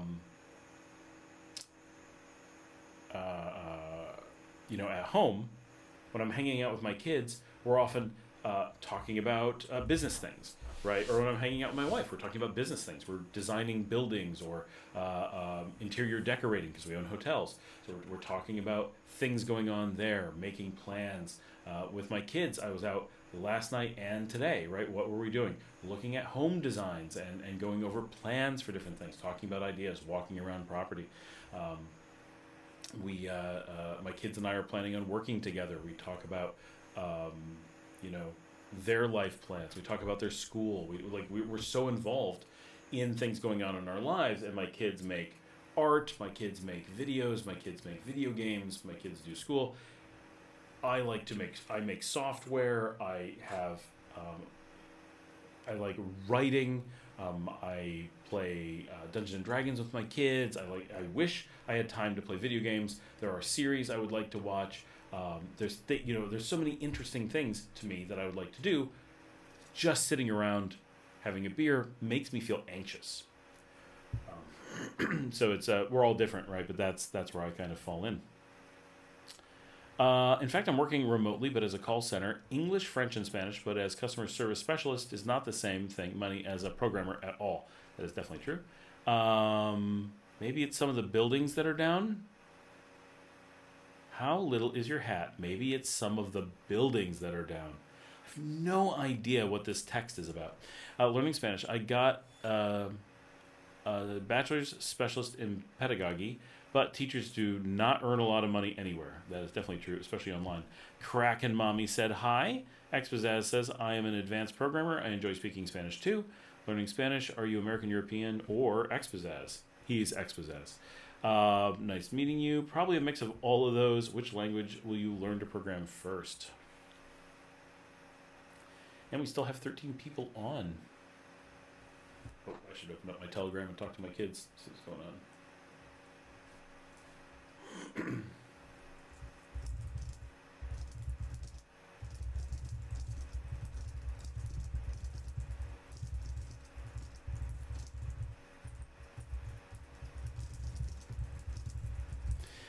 Learning says, right now I'm working from home, watching Scott, David Cross, and studying computer geometry.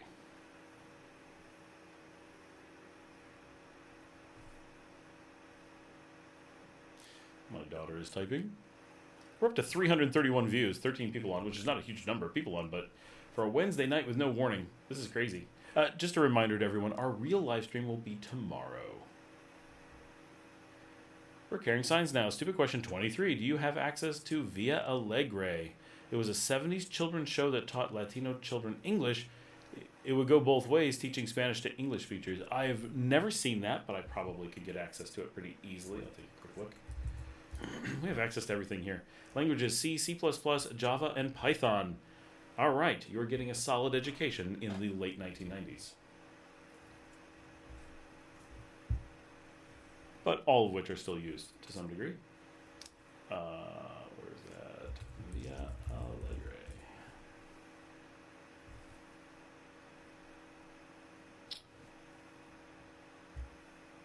Whoa, whoa. What's going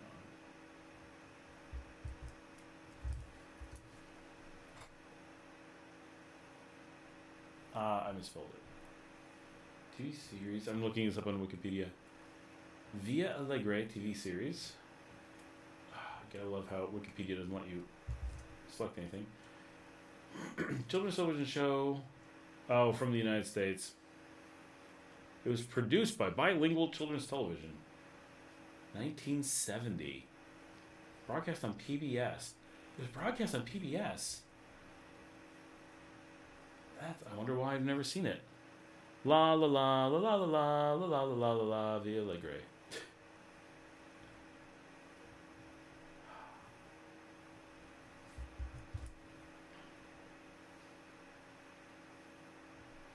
Okay, not available there. It's probably on YouTube, right? Some hours ago, I was practicing object-oriented programming.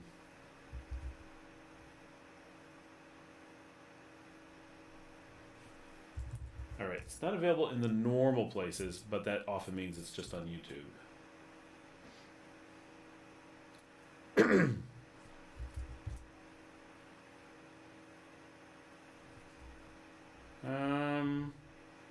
No, it's not easy to find. No, I don't have access to that show. At least not quickly. That's too bad. Sounds interesting. I wish there was at least a picture of it so I could see if I remember it. That's definitely, the ages of my childhood. Computer geometry is fun. I'm enjoying making polygons that react to a volume analyzer to mimic lip sync.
I'm aging myself. Came on before and after Sesame Street after the mid-1970s. Repeats by that time.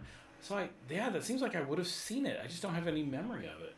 I wonder if they didn't show it in my region.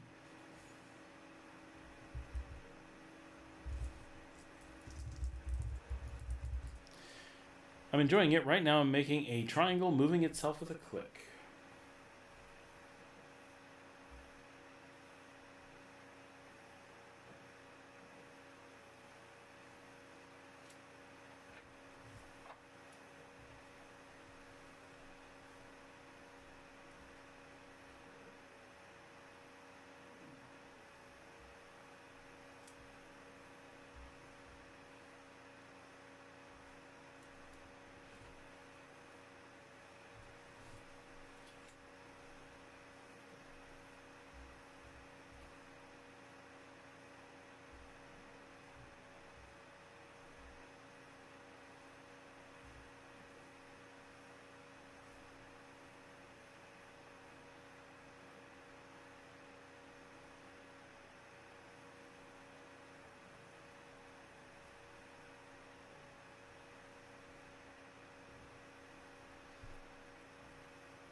I was definitely from California.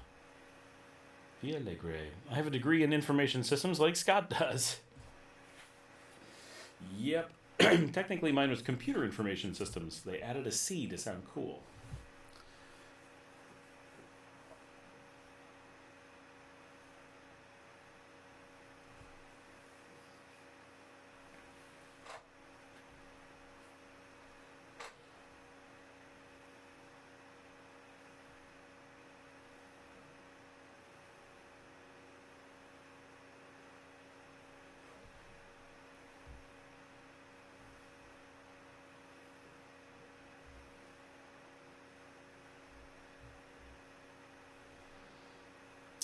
Tiffany, I am also preparing on data analyst very hard.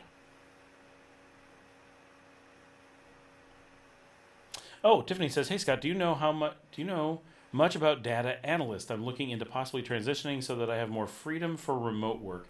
Not a ton. Data analyst, I think, has mostly gone away. It was very popular for a while. And a lot of that, I think, has been replaced. Maybe I'm wrong. Simply through automation. There was a need for a lot more data analyst at some point, and now I can't remember the last time I saw someplace actually hiring that. Doesn't mean they don't. Maybe I just don't see it.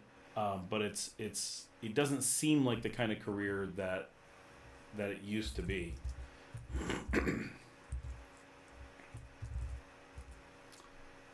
Very nice exercise. I'm happy Scott equals David Cross.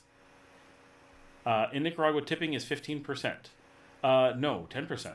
I don't know anywhere that tips 15%. It's it's practically codified in law that it's 10%. But not everywhere. I don't know. I've never seen 15% here. How are the malls in Nicaragua? Are there plenty in Managua or Leon? We have one little tiny dinky mall in Leon. There are 4 malls in Managua. Not many. They're fine. The Metro Centro is pretty nice. The Gallerias is quite nice. They're still outdoors, right? They feel kind of indoors, but they're actually outdoors. In Plaza Inter is actually an indoor mall, but not high end like the other two. And then there's another one at Americas, I think. That's definitely lower end. But unlike the U.S., malls don't carry that incredible stigma, so they're like a nice place to go shopping here, full of restaurants and stuff. I would never go to a mall in the U.S., but here we go to the mall all the time. But there isn't that much to buy in a mall. I don't know that the shopping there is very good. My wife does like clothing shopping there. We go to the Chinese stores in the mall because you get like upper level Chinese stores, but it's not. Mostly we go there for food. Someone said it's not legal tipping over products taxes. Who said that? But isn't tipping already included in the bill? Not legally, but most places it still is. Managua definitely has more malls. There's a mall in Masaya, there's a mall in Chinandega, there's a mall in Esteli. Almost everyone has a mall, but most of them are pretty small. There's only 2 big malls, really, and they're both in Managua. Tiffany says, learning nothing is hard. It is simply perception. I have done and worked in so many fields, as well as having 2 degrees that I absolutely don't want anything to do with. I missed this. I have a question about tipping in Nicaragua. We noticed that they include some kind of tipping in the receipts. But what do you think seems to be the norm? U.S. is 20%, typically, but curious. No, Nicaragua's norm is 10%. Absolutely. I've never seen an exception to that. You're not supposed to put the tip into the bill anymore, which makes me upset because that was an amazing feature that it was built in. But built in, I've never seen an exception to 10%. Not in San Juan del Sur, not in the north, not in the mountains, not in Managua, not in fancy restaurants, not in cheap restaurants. 10% or not in the bill, and then the expectation is 10%. Or nothing. 10% or less, not 10% or more. So it's not, no one wants creeping tips here. They don't want creeping tip culture. Fancy places and loads of places people just don't tip, even decently fancy places. I'm not saying you shouldn't. I went to dinner tonight. It was 4,000 cord. We tipped $400 cord. But Living says, love it what you say. David Cross is hilarious. I bought Just Shoot Me. He is the photographer's brother in a few episodes. Oh, I forgot about that. Expat says, with AI, one human programmer is like 10 when using AI. Oh, especially with AI. One human programmer is like 10 when using AI. But what do they state it as in the bills, restaurants in general? It is either nothing or 10%. No exception. Never, ever even heard a rumor of there being any exception to 10%. I feel bad at keeping you away from family. I'm waiting for them. I texted them to see if they wanted to do something.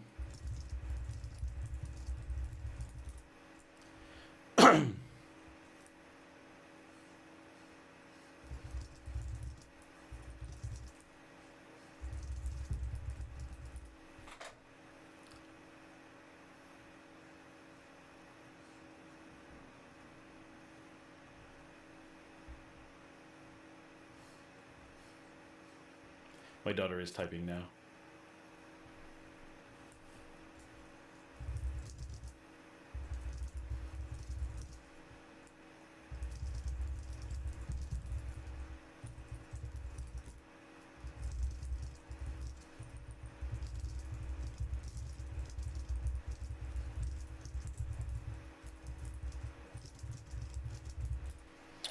Sorry, what wording is used? I felt confused on the word they used, VAT or something like that. Well, that's tax, right? VAT is just value added tax, so it's unrelated to anything having to do with tipping. I'm not sure. So he says, sorry, what wording is used? I felt confused on the word. So worldwide, VAT means value added tax. The U.S. uses sales tax essentially in the same way, but a tip is a propina. Sometimes they'll call it a service charge, but and you'll know, right, the way to tell what it is that it's exactly 10%. That's how precise the 10% is. It will never vary. It'll never be 9%. It'll never be 11%. If it exists, it is always 10%. And it will be called propina, which literally means tip, or service, which is what tip is implying, right? And it is always voluntary, but some places, technically illegally, but I prefer it, put the tip into the bill so you don't have to think about it, but most places do not. We used to, and we got in trouble for it, not like in trouble, but they came by and said, no, you're not allowed to do that, you have to take it off, and we had to remove it. That's what it showed, service charge. Yes, service charge would just mean tip. Learning Spanish language, haha, I use AI. My excuse, I am a brand new programmer. That's why I study computer engineering. Expat says, it is a good hack to learn faster. Learning a foreign language is also faster using AI. There's a dog whining down here, but I don't know why. Why are you whining? She might want food, it's hard to say. Well, she's a dog. She probably wants food. That's probably easy to say. But whether she needs it or not, I don't know.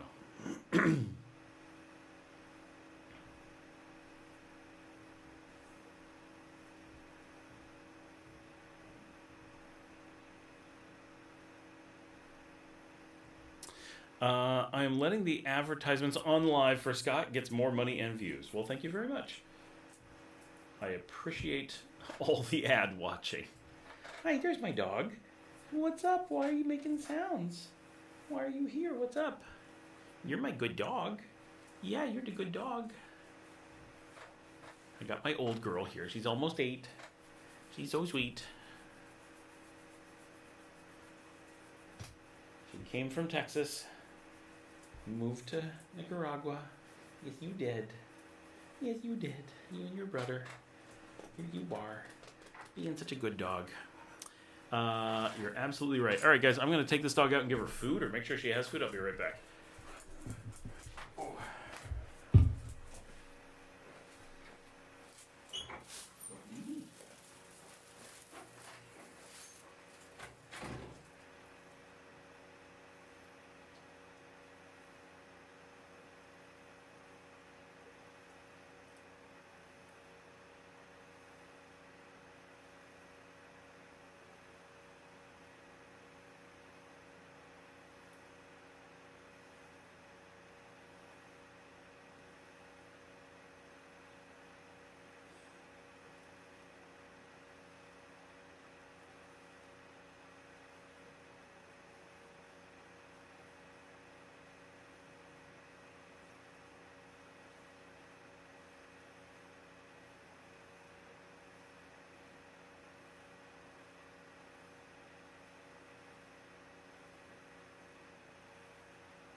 She ran into the bedroom like she was going to bed.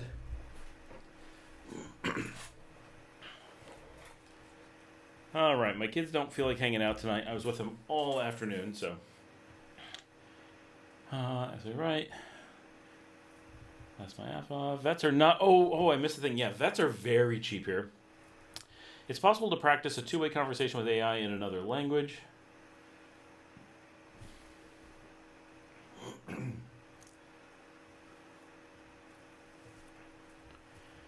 right. Apparently, I am working tonight because my kids want the night off. We were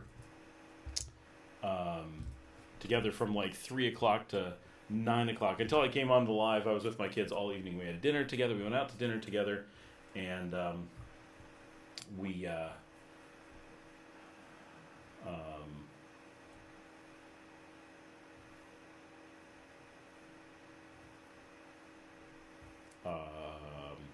went and looked at property together. Went and looked at our hotel. They haven't seen our hotel with our new swimming pool ever, so we went out and checked that out so that they could see it, which is cool. And our cat was there, so they got to see the cat, which is neat for them, right? We go so long without seeing our cat. We have cats here, but we have cats out at the hotels as well. Oh. Sorry, whatever got into my throat, driving me a bit crazy. I found an issue. Do a little bit of work here in the background.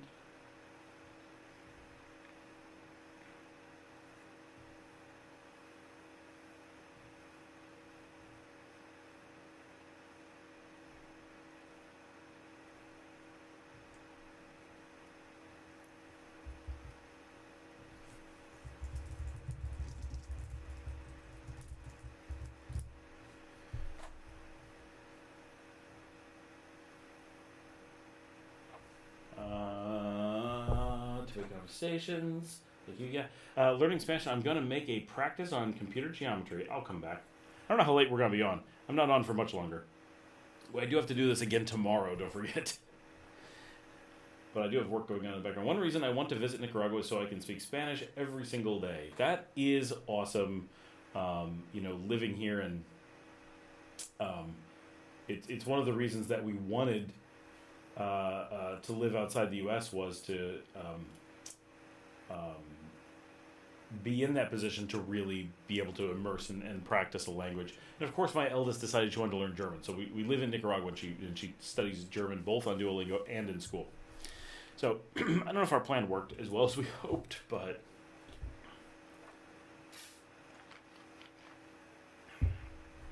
it did something.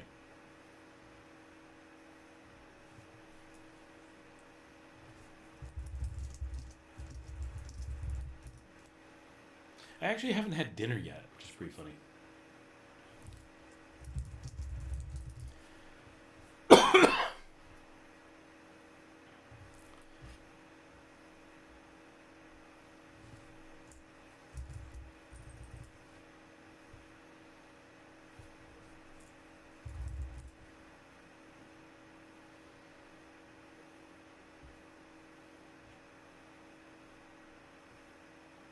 How do people in general there feel about the Iran situation, if anything?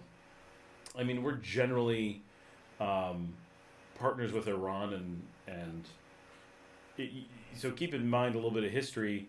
Nicaragua and Iran have been tied because of the 1979 colonization attempts, and both of us got our freedom from U.S. intervention in the same year, so we've always had a certain affinity and friendship and seeing each other similarly. And then, obviously, after 1979, the Iran-Contra War was the Iran and Nicaraguan Contra War, right? Not fighting each other, the U.S. fighting both of them.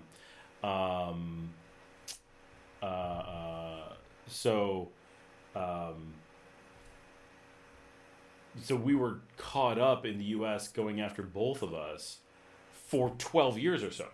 And the U.S. has never let up on either of us. So you're pretty much always going to have this affinity for the two countries for each other. But everything going on in the Middle East is so far away and so removed from life here. We see it in the news a little bit, but I've not heard anyone talk about it.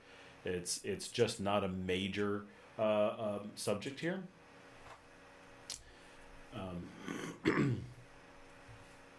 So mostly it's not a thing. Like, I'm American, so we're very aware of it just because we're looking at American news or news about the U.S. But I think Nicaraguans are mostly aware that it's happening, but very much at a distance. Not very many Nicaraguans read the news. Like, that's not a big thing. Partially because it's always fake, right? They don't have news here, really. We're too small. So all the news comes from the U.S., which makes it kind of just generally useless because everyone's used to, if there's news about Nicaragua, it's completely fabricated and it's easy to see that it's completely made up. So once it's completely made up and that's what you're used to, what's really the point in anything, right? You don't really gravitate towards watching the news when it's obviously just fiction, right? And it's, you really have to understand, when you're here, it's not kind of fiction, it's completely fiction. The news that we see from the U.S. about the areas we know is so completely fabricated that it doesn't even feel like it's supposed to reflect the actual world, right? Because it's not like news about the U.S. where you have some event happened in some town that kind of looks like your town far away, right? The U.S. is huge. You can have news about other places in the U.S. and you have, well, I don't know anybody there. But in Nicaragua, you can't mention a place that we all haven't seen and where we don't all know someone there and that we can't all go check on. So if you're like, aliens just landed at the Messiah Mall, everyone in the country can go see if there's aliens at the Messiah Mall within an hour, right? Within a few. And so really quickly, people go, there's no aliens at Messiah Mall. That news isn't a news show, it's fiction. Right? And so it becomes a very common thing that you just become aware that is what you're looking at.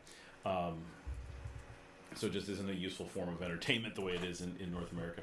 Copy, thank you. Same here. Watching the news here in Miami. Reasons why we're looking to have a residence there as well in case things go south here. Importantly, just to you really don't need a residence here in case, right? It's a great place to be, but... And I'm going to do an upcoming video on this. They'll probably be more like Friday, maybe Saturday. I'm not really sure. But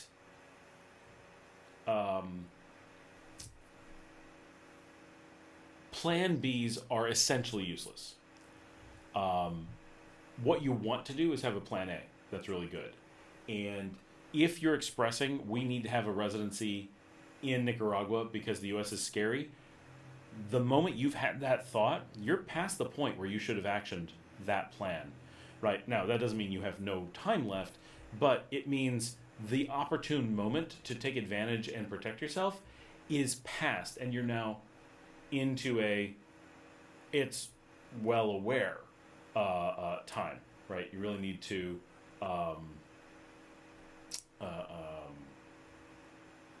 think of that you're behind the 8 ball. Right, you're behind the curve by the time you've thought of that. Right, the people who managed to take well advantage of that are the ones who moved without being aware, or something else drove them to do so, or they just got lucky or were already there. So if you're having that feeling, oh, the place I'm in could become dangerous, by the time you gauge it's too dangerous, you're no longer safely going to be able to action your Plan B. Right. So, right, what if things get really bad in the U.S.?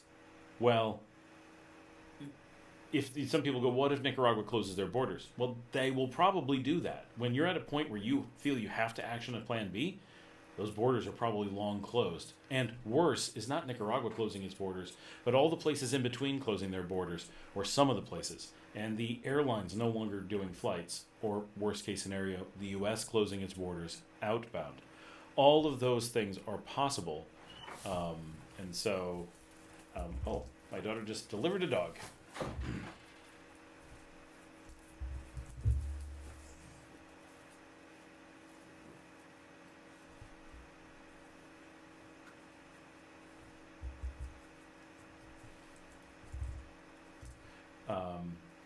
And so it's a very important thing to realize, like, yeah, it's complicated. I saw the note, right? As you can imagine, it's complicated. And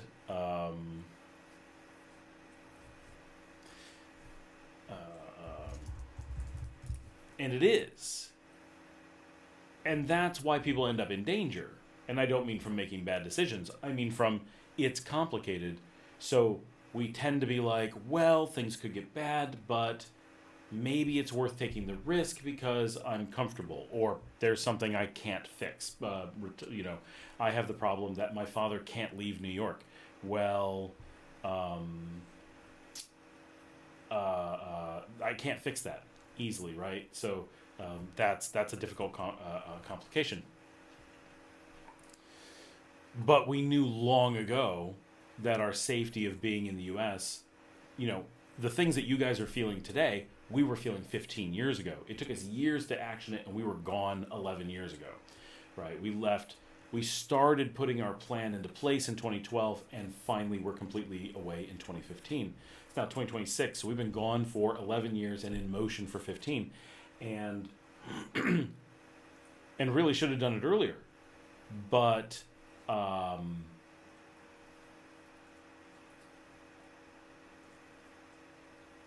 now, right, think about, you're so much farther into that reality. Well, maybe things are going to be fine for you. Maybe it doesn't matter, right? But if you want that protection, really think about two things, right? One, how do you make a plan A that actually protects you? Probably. Nothing's guaranteed. And two, is the plan B you're preparing for likely to have value in the case that you need it? And that's the thing that I see most people miss, is that the things that people call plan B normally evaporate when their plan A fails, making them part of their plan A, right? They're what we call tightly coupled, meaning they fail together. So, oh no, my plan A, living in Florida, is no longer viable for some reason that affects other people too, right? If there's a personal plan A, that's a little bit different. Like, I have a house in Florida and I have a house in Nicaragua. Oh no, my house in Florida flooded, just mine, because I broke the toilet and it ran, but I was at dinner and it destroyed my house. So my plan B is to move to the house I have in Nicaragua. Okay, that doesn't affect anyone else. Nicaragua doesn't know about your bad plumbing problems. Yes, that is a plan B that is decoupled. But if your plan is the world is going to fall apart, the people of America or Florida are going to suddenly need to move, the thing that's making me move will make other people need to move, then, no, stay down. This dog is not listening. Then that plan B is impacted by all those people's plan A, because you all have plan Bs. So suddenly lots of people are trying to leave Florida. That means that may become impossible, right? The whole world is changing. All the rules, all the things suddenly goes haywire.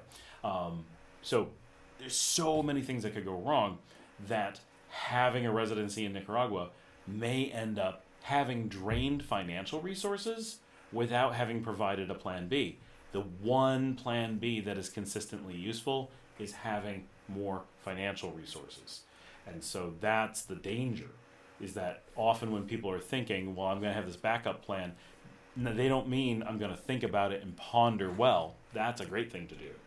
What they mean is they're going to expend resources now that they hope not to use, but they fear that they will need to, but they don't know what that future world is going to look like, And so when they expend those resources, they very easily may be giving up some of the power that they would have had to protect themselves against the unknown, right? The plan Bs have a tendency to be good for protecting us against a known future that is not expected, right? And that's the future that we're really trying to protect against is the one we don't expect, the one we know nothing about. So now I really have to go for that class, says Janet. Awesome says, copy, thank you. Same here, watching the news here. In case things go south. Expat says, disfruto hablando, pero no estoy practicando lo suficiente en casa porque todo el mundo habla inglés. We're carrying signs now. That's insane. I heard that Elvis was spotted on La Isla Bonita in Belize last Christmas. I actually work really close to there. Expat says, I enjoy speaking, but I'm not practicing enough at home because everyone speaks English. He just switched to English. As you can imagine, it's complicated. I was just going to say the same thing, unless you have a boat, plane, or helicopter. And actually, I was talking to someone today who has a friend who has a boat, and because things did go south, they can't get to their boat. And so they've invested in a yacht. Now, this is a big investment, right? They bought a yacht. I'm not saying a crazy yacht, just a big enough to live on. They own a yacht big enough to live on. They had a plan B that was meeting Tiffany's better than another country place to go, and they didn't listen. And they, importantly, sorry, the dog wants out. In and out, in and out. Where we go? Come on.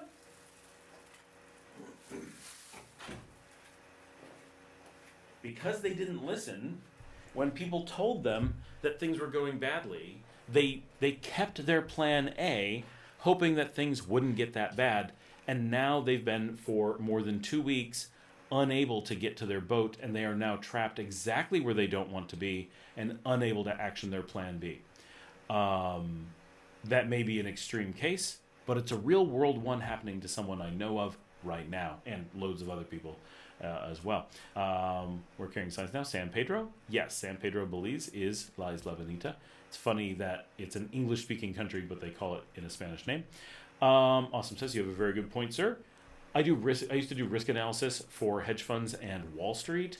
So this exact kind of stuff is exactly why I would be brought into the world's biggest companies to be like, here's why you're thinking about risk wrong, and right, helping people analyze these things.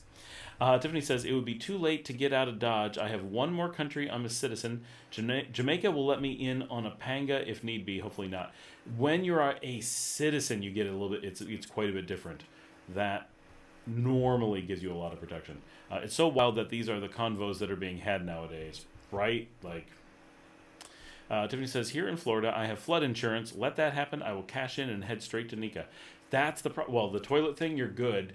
It's the when things flood en masse, insurance stops paying too. And so that's another plan B that I have to do a video on, because there's always someone who sells insurance that's like, you're crazy, no sane person would ever not have insurance. And it's like, how often does insurance not pay out? I don't know a single person who's ever gotten a real insurance payout. Some get something, but the number who get paid out feels like the minority when it comes to really paying, right? Your health insurance never pays for all your health.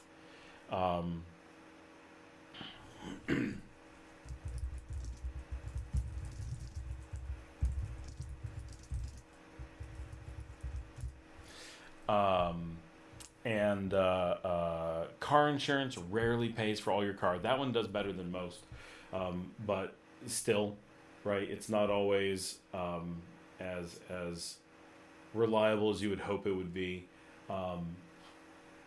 All kinds of insurance. No insurance pays out 100%.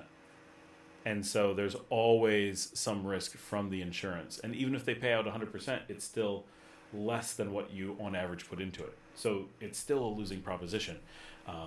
Awesome says, some of the richest companies in the world are insurance companies. Exactly. And all of that money, every single penny, comes from people losing money on having paid for insurance.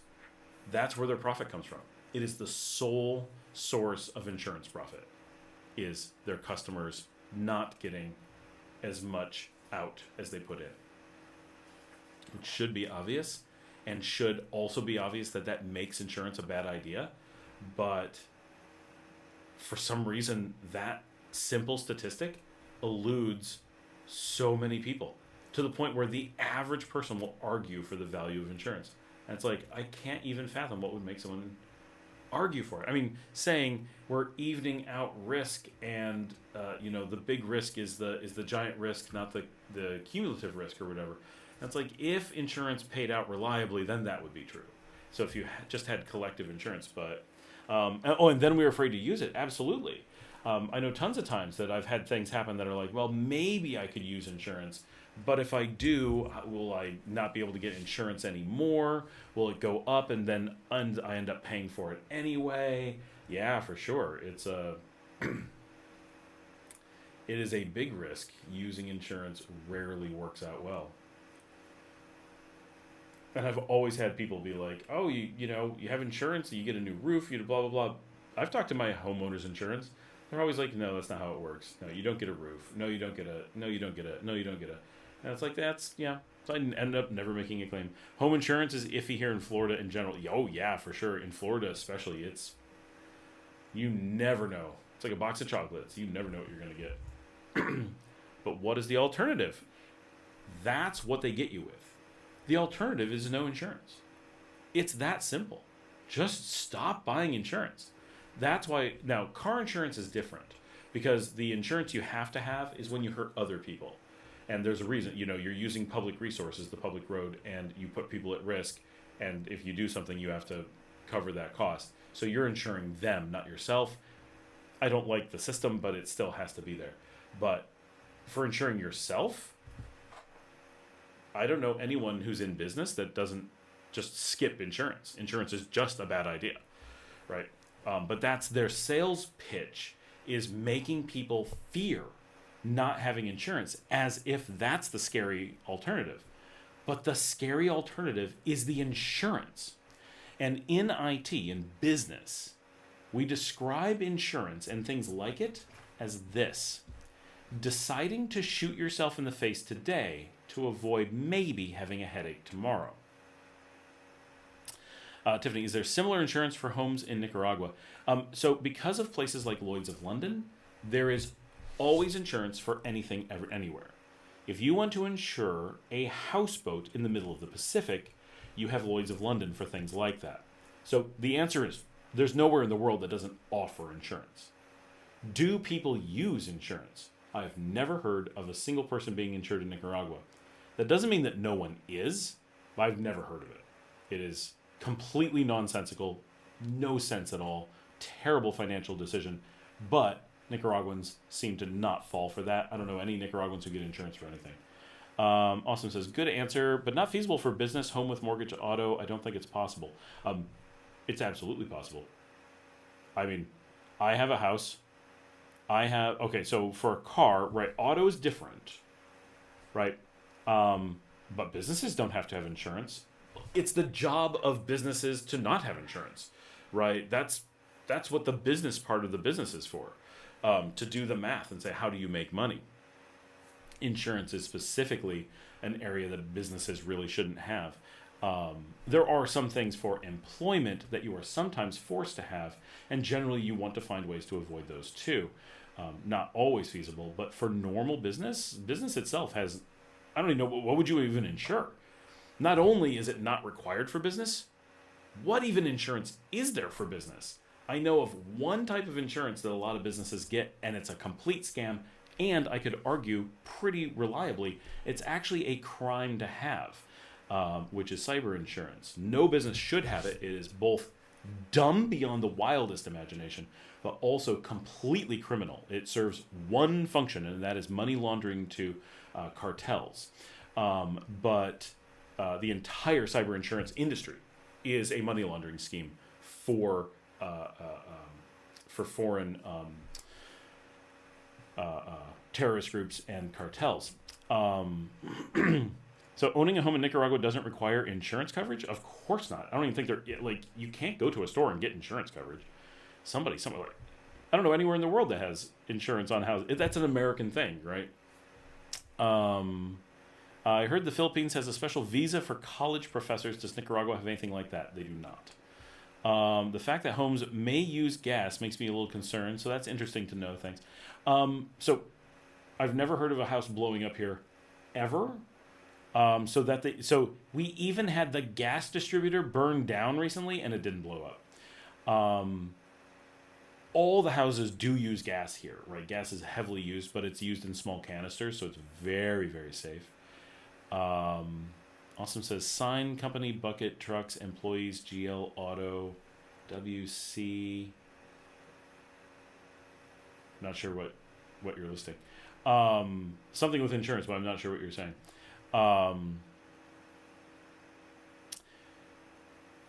Using gas in a home, I don't think increases your risk of anything. So first of all, Nicaraguan homes are almost always made out of non-flammable material. Having house fires is really rare, even with all the open flames they have everywhere. Electrical is generally much more dangerous than gas. We're using canned gas and not in the ground gas, piped gas like the U.S. Not that the U.S. always does that, but it's common in the U.S. That's much more dangerous. Most of the things that make you think of gas as dangerous are artifacts of the way that the U.S. uses or delivers fuel, and here they're really zero concern, right? WC, workman's comp. So again, that's a Americanism. So even as an American company, we're not required to have workman's comp unless you have certain types of American workers. And if you need workman's comp, yes, there are situations where you need American workers in those things, then you are forced to have it by the government. But that is not an insurance. That is actually a tax, right? There's a lot of things like that they, like health insurance in the United States is not insurance, right? It doesn't act like insurance. It's required, which insurance is not. It is a tax. So those things are weird. But as an American company, we don't have to have workman's comp, right? It's not universal. It's only if you hire certain categories of employees, and for anyone who doesn't need it, you want to avoid it, right? Use it as a flag that, oh, maybe I don't want that worker. It's one of the reasons why we won't hire American workers for normal jobs. They come with all these taxes that make no sense to pay, right? Why would I pay extra to have those workers? They're cheaper and better other places, more efficient. I'd like to start one of those cyber insurance companies. Sign Cyber CompuGlobal. So yeah, there are forced tax situations, but outside of those, I don't think it's not just more than 5 employees. It's 5 certain types of employees. But you're right, you do have to have 5. But it's they don't, if they're all principals, you can have them be both, and then you get more. And they only count if they're in the United States. If you're outside the United States, you can have full U.S. employees that are not workman's comp. So it's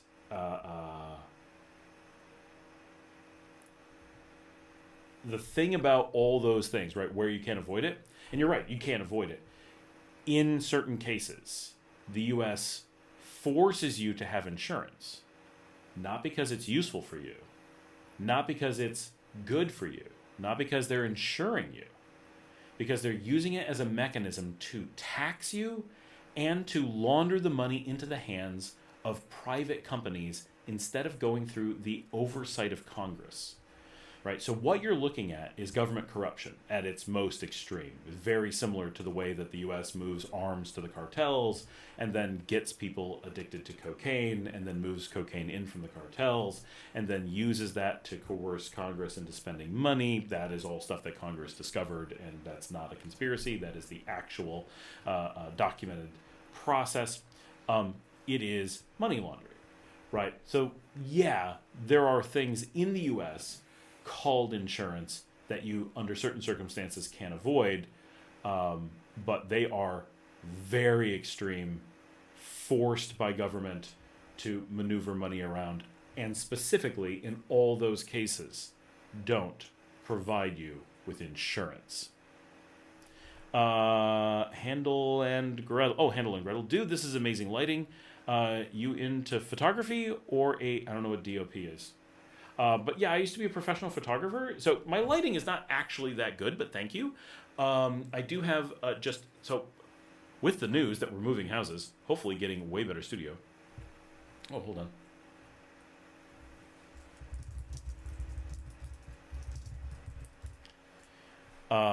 They just lost power at the beach again. That's great.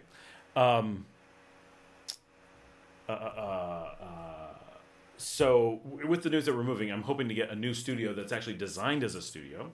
But this is 2 lights that my dad gave me that he just had for some project, but they're like studio-ish lights. And then I have 2 Pro Studio lights here that I have over the years kind of slowly moved until I think they look pretty good. A lot of obviously having Pro Studio lights is a major piece of why it looks good. But also this is a Fuji XS20, which does just a phenomenal job no matter what lighting I give it. So the combination of actual studio lights with a Fuji, like a new Fuji, really does. And we're on a Fuji non-lens, so it does a bit. Yeah, so I used to be a newspaper photographer in another life. So that's definitely a piece of kind of how I ended up doing this and find it interesting. So in the conversation of insurance, one of the things that I really like about living outside the U.S. is so many of these things just vanish, right? It's not, they still require insurance, but it's a little bit different. They simply don't have insurance, right? For all intents and purposes. Do we have health insurance here? There's a way to get it, but we went in to find out about it one time. They weren't even interested in talking to us. Like there was no sales pitch. They were like, nah, you can't get it. Like, okay. And then you just find out you don't need it. And you're like, oh, well, that's cool. And then car insurance, obviously, we have to have, right? Car insurance is pretty much universal. But the government does it, and they treat you great. So it's really cheap, and they always pay out. So that works. Which is how it should be, right? If you have to have something like that, it cannot be private. That will never work, right? The government forcing you to have something to use public... Like, wait a minute, these are the public roads paid for with taxes. The government is forcing you to do this thing. We need a way for the public to have safety so that people aren't getting hurt or whatever. Doesn't the government need to collect that money and oversee it? They'll still make mistakes, but there's only one possible legitimate entity to that, and that's the government. And it turns out here, it's actually the government doing it, and it works great. There are private ones you're allowed to use, but they all cost more and don't pay out as much. So why would you ever do that? But you can if you want. So they keep the government in check, I guess. Ouch. I think I have a splinter. Oh, I do. I can see it. What the hell? Take care of that later.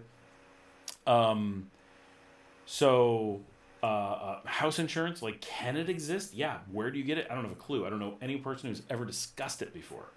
And I can't figure out why you would, right? Like, say it. Should I get house insurance? Easy answer. No. Right? I mean, I hate being like, don't get insurance, and then something goes wrong. You're like, if only I had insurance. But on average, the amount that you benefit by not having insurance is unbelievable. And actually, I have this ready to go somewhere. Let me see if it's obvious. Here we go. I just happen to have this sitting on my desktop for another discussion. I'm going to do a video on this, but I'll run some of these numbers by you just so you have it. So this is a statement from an insurance sales company. Although many homeowners might overlook its significance, understanding fire insurance and its importance is vital for safeguarding one's financial stability. So first of all, that they have to have a salesperson for this tells you it's not a good deal. They have to trick you. That otherwise, they wouldn't need the salesperson, and they could save the money, and you would buy insurance anyway. Fire insurance, typically integrated within a standard homeowner's insurance policy, carries an average annual cost of just $1,754, equating it to approximately $146 per month. This expense pales in comparison to the average $78,838 payout for fire-related claims, underscoring the financial importance of sufficient fire coverage. Ooh, that sounds scary until you actually learn how to do math. Go and figure out how often that average payout actually happens, and then take that $146 per month and calculate it into it, and you realize that the average payout is far less than you've paid in, which means, on average, by a whopping degree, your $146 per month that is paid in could have gone, yes, you should still do something. Put that same money into an investment account. I recommend an index fund because they're very easy to deal with, require absolutely no work, require absolutely no knowledge, and return an average that gives us a baseline at 9% per year. And that $146 per month would turn into far more than $78,000, something much closer to $100,000 before your average payout would have happened. If you are a smart person or a lucky person, you will generally extend that fire coverage dramatically. Remember, if someone else burns down your house, you're going to sue them, and their insurance will pay for it, their personal insurance, in most cases, not your insurance. So that average payout doesn't affect you if you're not the one burning down your own house. If you burn down your own house, yep, it's your insurance that needs to pay for it. But if you are good at not burning down your house, and it's okay to burn down your house, you just have to burn down your house less than the average amount, then you will have generated easily twice as much money. The average person whose house burns down could have bought another house that they wanted with cash rather than pay with the insurance, and had money left over to protect that house or to make it a better house.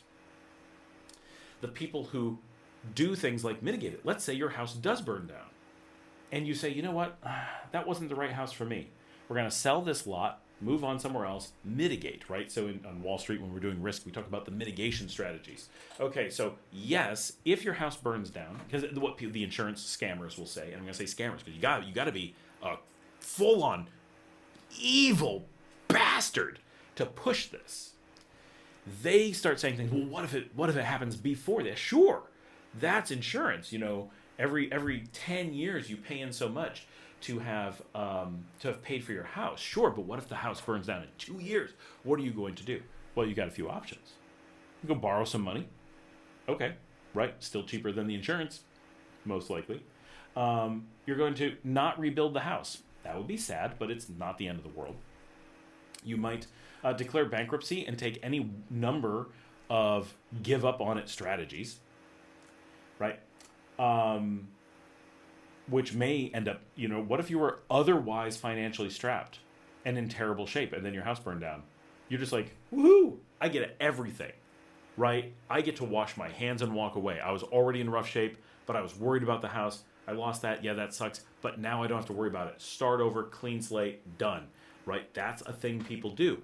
They don't take these into account when they're telling you these things, right? So that payout for the house insurance may get stuck going somewhere else, and you may still be homeless and just go to pay a debt you could otherwise have walked away from, which I hate that the U.S. makes walking away from debt better than paying it, but that's how it works, right? So you have all these things. And then there's well, what if that wasn't the right house for you? What if you could build a house that's better for you? You bought that one because you were young, you different life stage, and now you know better, and you could use a different house. Well, now you get to build the right house for you, and yeah, it may cost less. You don't need to have had so much. In many cases, that shorter period may not be the problem that it seems like. So there's a ton of, they skip all the mitigation strategies, and still, even without the mitigation strategies, it's still a terrible financial deal. So it's really dramatic. And so the funny thing is they tell you what a bad deal it is, but they just give it a tone of being a good idea, and the average person falls for it. Opie and Anthony or Howard Stern. I don't really watch any of them or listen to any of them. I remember Opie and Anthony from way back when. Handel and Gretel, where do you live? I live in BC, Canada. I'm in Leon, Nicaragua. Awesome Carrillo clan. That's really good to hear. Can't wait. Wow Wednesdays were the best. Storms. We get awesome storms here, but not storms you worry about here, which is really nice. Insurance for storms. What would a storm need insurance for? It's just weird to think that way since we are used to doing so here. So having grown up in the U.S., I was taught to never get insurance because it was mathematically a bad idea. so for me, growing up in the U.S. as my father was a risk manager for Eastman Kodak. That wasn't exactly his job, but he did operations research, and operations research are the ones that. So he had to take everything that Kodak did and turn it into math. And so insurance is just one of those things, right? So one of the things that he used to do math for is if a factory runs 24 hours a day, how much does it cost to run? How much does it earn? What if it runs 22 hours a day? What if it runs 20 hours a day? What if it runs 18 hours a day? And there's no simple answer of like you always run around the clock. Even if you have shifts, it's like, oh, but then we're making more than we can sell, or we get hit with some insurance burden at some amount, and the numbers change. And so I grew up in a world where insurance and investments are just math. They're not emotions. So to me, as an American, my upbringing was so business and math that to me, insurance is an automatic, whoa, the chances that something called insurance could possibly be a good idea is unbelievably low. So I've never had voluntary insurance in my entire life. There's things that the government makes you do, as we said, but coming from the U.S., because we're taught, or I was taught, that to think like a business person, to think like an investor, to think like someone, taking their business seriously, it meant intrinsically, insurance can never be a knee-jerk reaction. You always have to evaluate what you're insuring against, what are the chances they're going to pay out, what are the time frames. So it would never be of course you get insurance. It's always a run the math and see if it makes sense. And then once you stop and think about insurance, there's no way the math could make sense. So you don't even need to run the math. Automatically, insurance can't make sense, which is why the government forces it in many places. But storms, are a great example. One, what does storm insurance even mean? How is that not house insurance? And two, what are they going to pay for? Right, like roofs don't rip off here. If your roof does rip off, it was worth $5, right? Like everything's easy and cheap to fix. Almost everything can be fixed on your own without real cost. If you have a rancho, but no one's going to insure a rancho, right? If someone's willing to give, here's a simple thing. Think of it from the other perspective. If an insurance company is willing to give you insurance, it's a bad deal. They would only do it if it was a bad deal for you. But I've never heard of someone having storm damage here, right? Again, very American thing. They build houses out of matchsticks.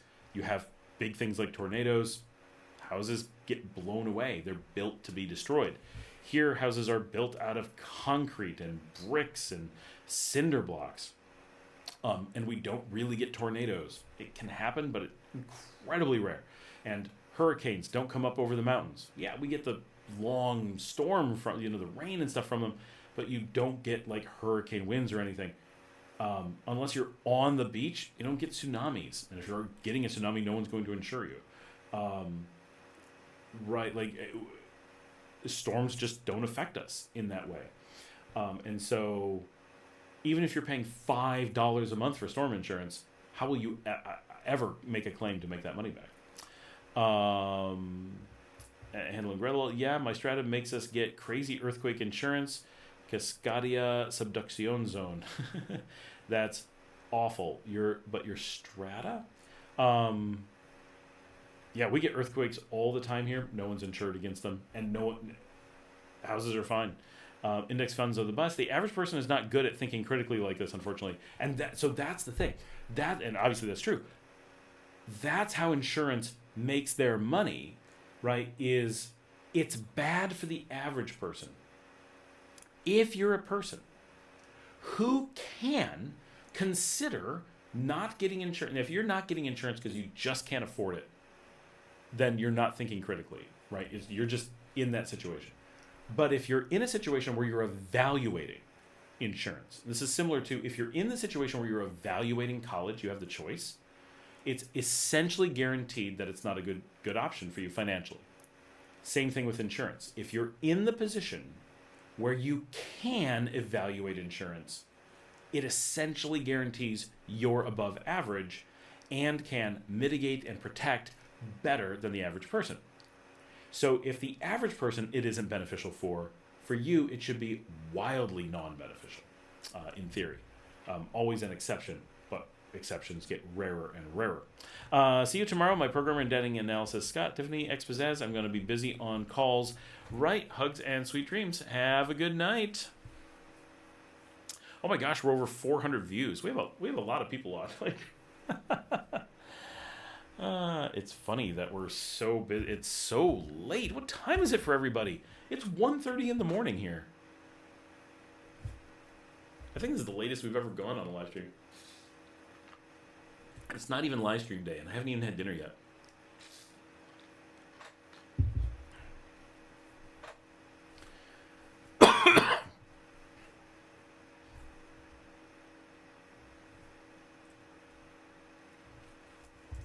Oh, it's raining here. At least down at the beach.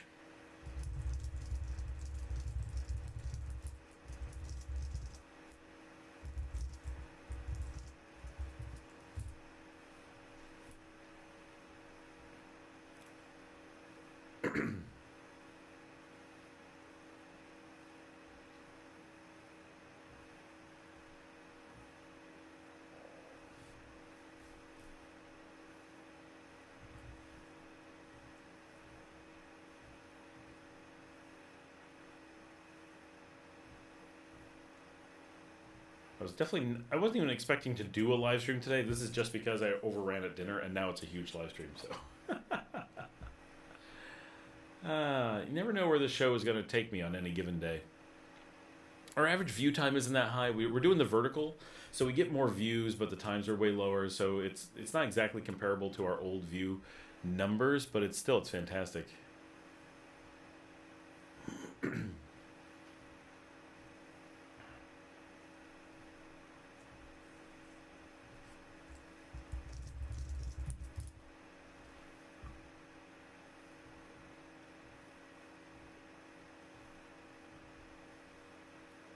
Expossess says, take care.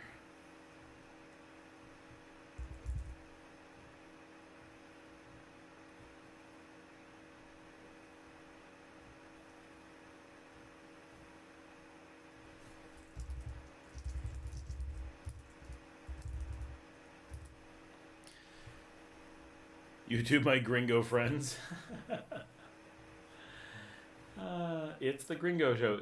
It's the Gringo Show.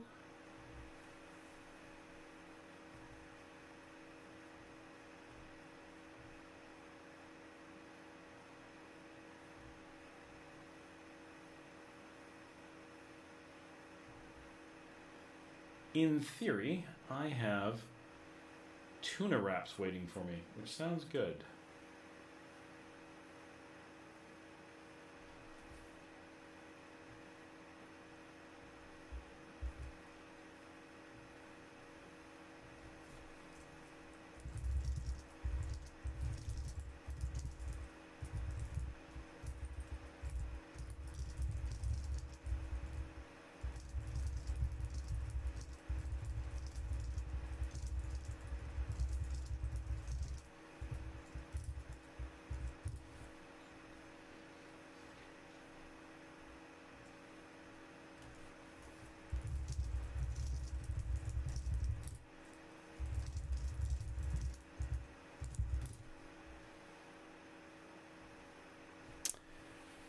Now you guys are getting quiet, but we got more people on. We got 17 people on, even with it being so late.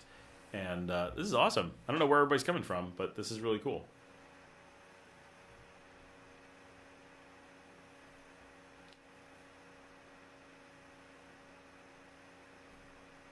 I guess it's good that my kids didn't feel like hanging out tonight.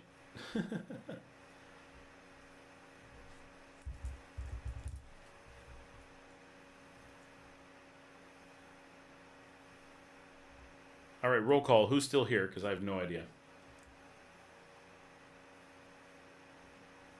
My camera battery is doing great. My light is overheating a bit. My dogs are wondering why the heck I'm in here.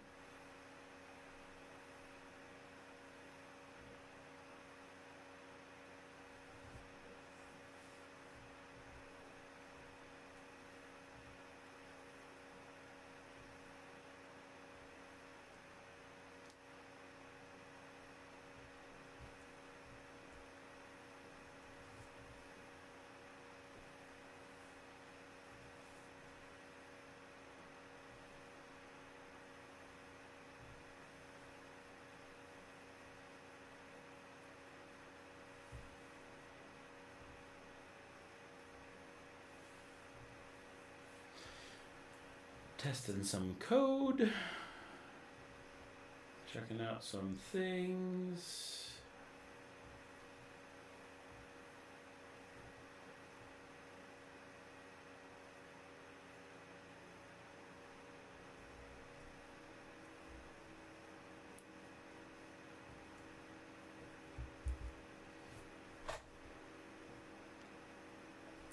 Are there property... Wait. Awesome says presente. We're carrying signs now. Are there property corners on house lots there? Are there property corners? How are property lines delineated? I don't know what a property corner is. I'm not sure what you mean. Awesome says, although it is very late. It is very late. I imagine surveys. I mean, we do surveys here, right? Like, I mean, so I own a number of properties, and it's always, you know, normal surveyors, just like you would have in the U.S., just fewer computers. And I'm just not sure what property corners are. Like, I mean, I know what the corner of my property refers to, but I think you're referring to something I'm not familiar with. Maybe boundaries. I mean, you just have a normal surveyor come out and they'll, you know, they got satellite maps and stuff. And lots of places you would be looking at realistically, just from a practical perspective, it's very common that you would be looking at properties that long have standing walls. So your wall would be your wall. You'd be like, yep, I bought this place that has this wall. It always had this wall, so here we are. So it's not too often that you're dealing with unknown boundaries. It can happen for sure. And I've had it happen, but and we're about to do a survey on one because someone just bought the property next to us, and you know, they're putting up a fence, and we got to make sure their fence is in the right place. And someone stole our fence because it was just a fence, and that's one of the reasons why you put up a wall and not a fence, because fences walk away, and it did. So yeah, that's fun. Yeah, just normal surveys.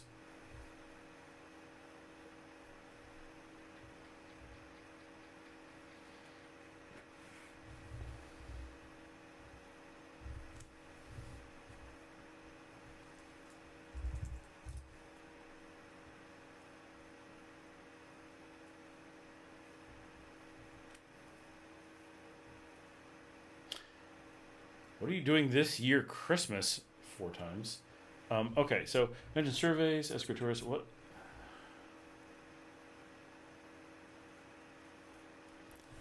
I mean, Christmas, we just stay in country and hang out with the family. We don't really, you know, we're pretty quiet Americans, so the big Nicaraguan Christmas week-long celebration and stuff, mostly we don't do. We go to a few parties and stuff, but it's pretty chill. Okay, stop asking that. No more of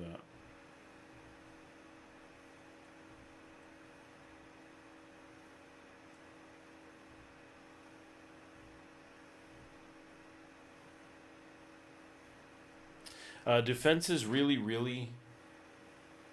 What? Oh, do fences really walk away? Yeah, absolutely. Yeah, if you just have a fence, like we had like a barbed wire fence, it just up and left. There are iron pipes, plumbing pipes cut into lengths that are pounded into the ground at corners of properties. The lines connecting them make the property lines. I could go on. Oh, I mean, you're welcome to do that if you want, but that would be really ugly to have in your yard. Doesn't seem like something you would really want.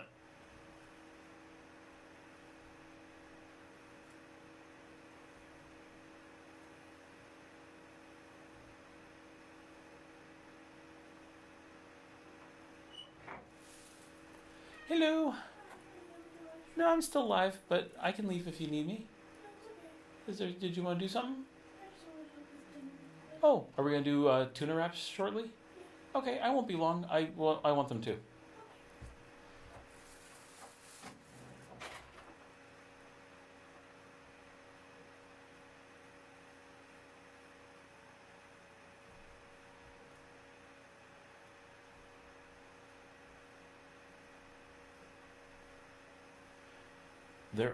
Oh, we already read that.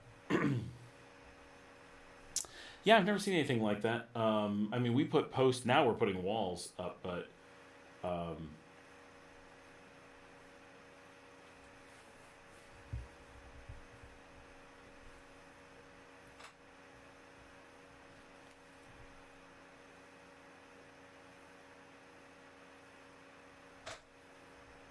sorry, I'm staring at a map. All right, Sam, good morning and good night. See you mañana. Yes, live stream tomorrow, everyone. Give a thumbs up tonight. Make sure you join us tomorrow, and make sure you leave it running in the background. And if you can, put it on 2 computers, or a computer and a TV and a phone, and as many views at the same time as you can. It all really helps.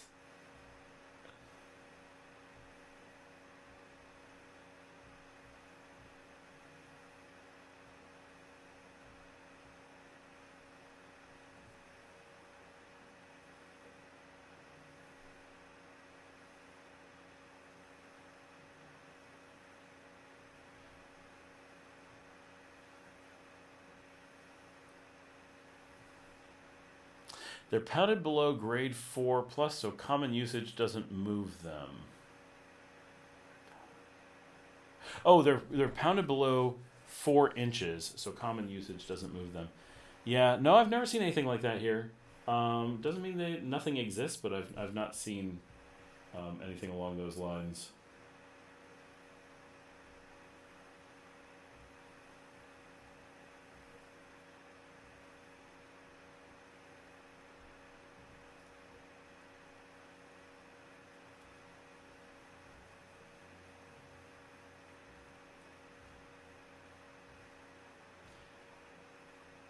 I just found there's apparently a place right next to my house that does eco camping.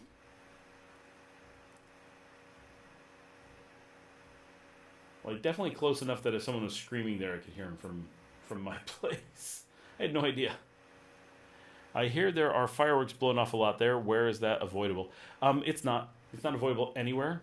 You would have to live in the middle of nowhere, with no people around whatsoever to have any real expectation of getting away from it. People use. I mean, I live in a decently remote spot, and they go off all around my house all the time. Not all the time. I'm sorry. It used to be all the time in other places I've lived, but they go off all the time. I'm still on for certain holidays, they go off. I'm saying all the time because my brain's just like on automatic. It's almost 2 o'clock in the morning, so forgive me. They go off with some regularity when there's nearby birthday parties, when it's Christmas, when it's the Griteria, when it's Semana Santa.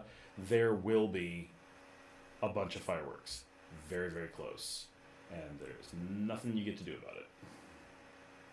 And it really sucks. We really hate it.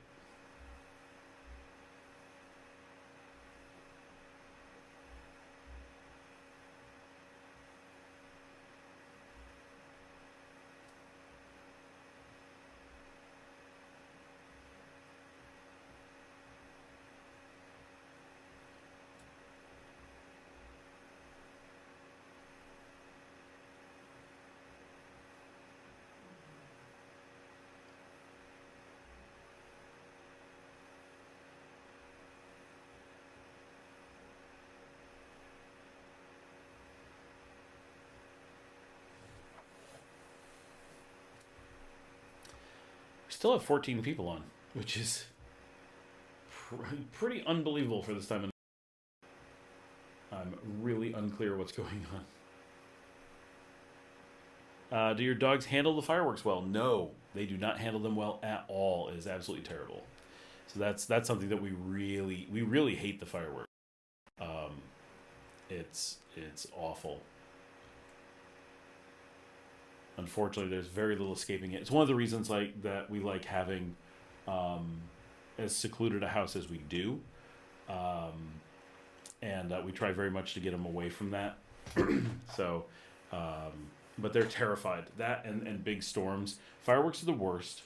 I swear it's going to give my dogs a heart attack, which they're just shaking and terrified, and it's so awful. Once we hear them, we're in panic because the dogs are in so much panic.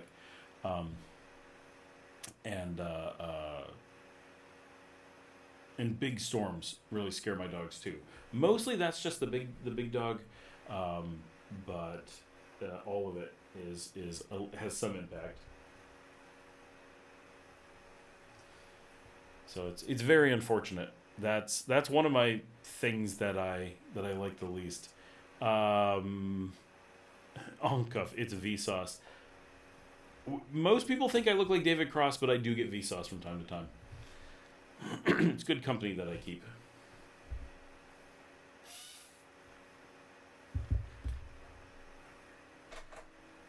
I really need to do live streams starting like super early in the afternoon and see if we can just keep it going like all day.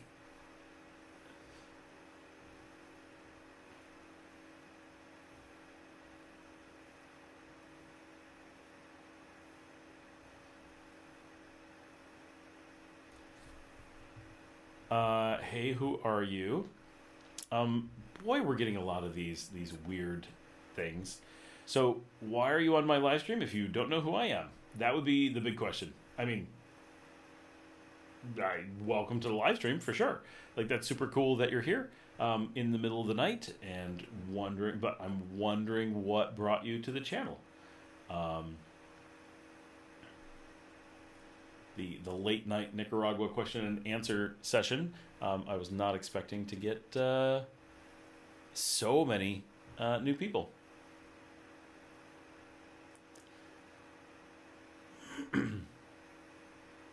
Awesome Carrillo Clan, who is on right now, wrote this 2 days ago. Been there 6 or more times already, here being Nicaragua, and this is on the Nicaragua police stops. What do I do? And I feel they see we are not from there, and we get pulled over every time, at least once.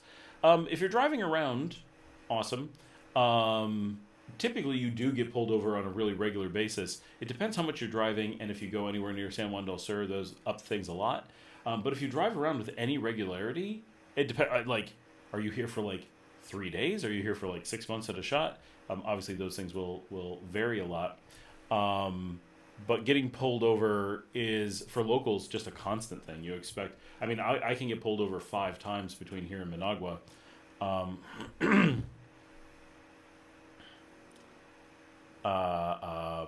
Eddie Ben said, I'm glad I don't drive them because they don't bother me at all.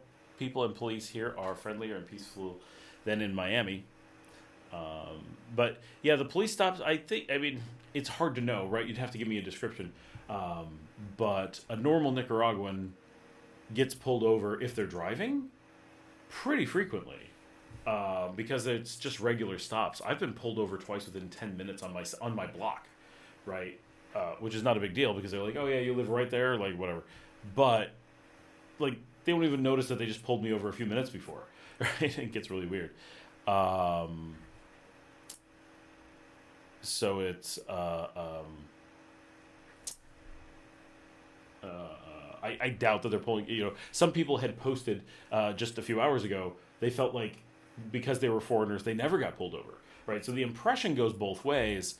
But I think the reality is, I think it's pretty average, and I don't know how much they're looking in the window and determining if you're a foreigner or not. And it's surprisingly difficult to do. Mostly they're just getting every so many cars or what the car looks like. They may notice it's a rental or not notice it's a rental, things like that. We're carrying signs now also from 2 days ago. This is on the Our Kids' Future Growing Up in Nicaragua. Said, please go into medicine, then stem cells. Bring wholeness to your neighbors' lives. Scott's daughters... Oh, he's not telling me to go into the topic of medicine or stem cells.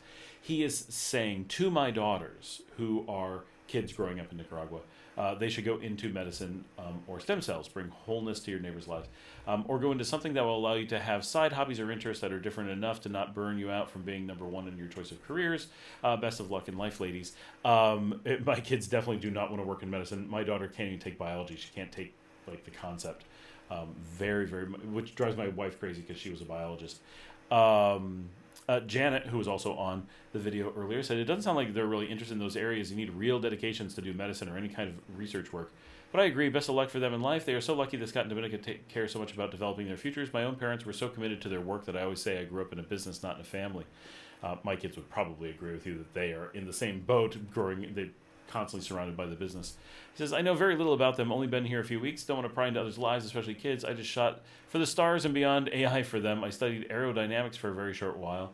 They were already computer simulating bodies affected by wind sources and predicating quite accurately what it took expensive and wind tunnels to measure and quantify. That was decades ago. Thank you for letting me know. I have an artistic nephew studying art and wants to be an anime artist. Only seen him once a year. His latest project is in 3D. Hope they find something they can be passionate about too. My kids have actually had so medicine here is a terrible career. A doctor will only make maybe $400 a month. I have friends who are doctors. My wealthy doctor friends, they're wealthy because they aren't practicing as doctors. They have their license. They can practice as doctors, but they work in call centers and in not retail, but wholesale distributors doing that kind of work because it pays 3 times roughly what being a doctor pays. So that's rough, right? That being a doctor is so little it's not worth even considering for many people. So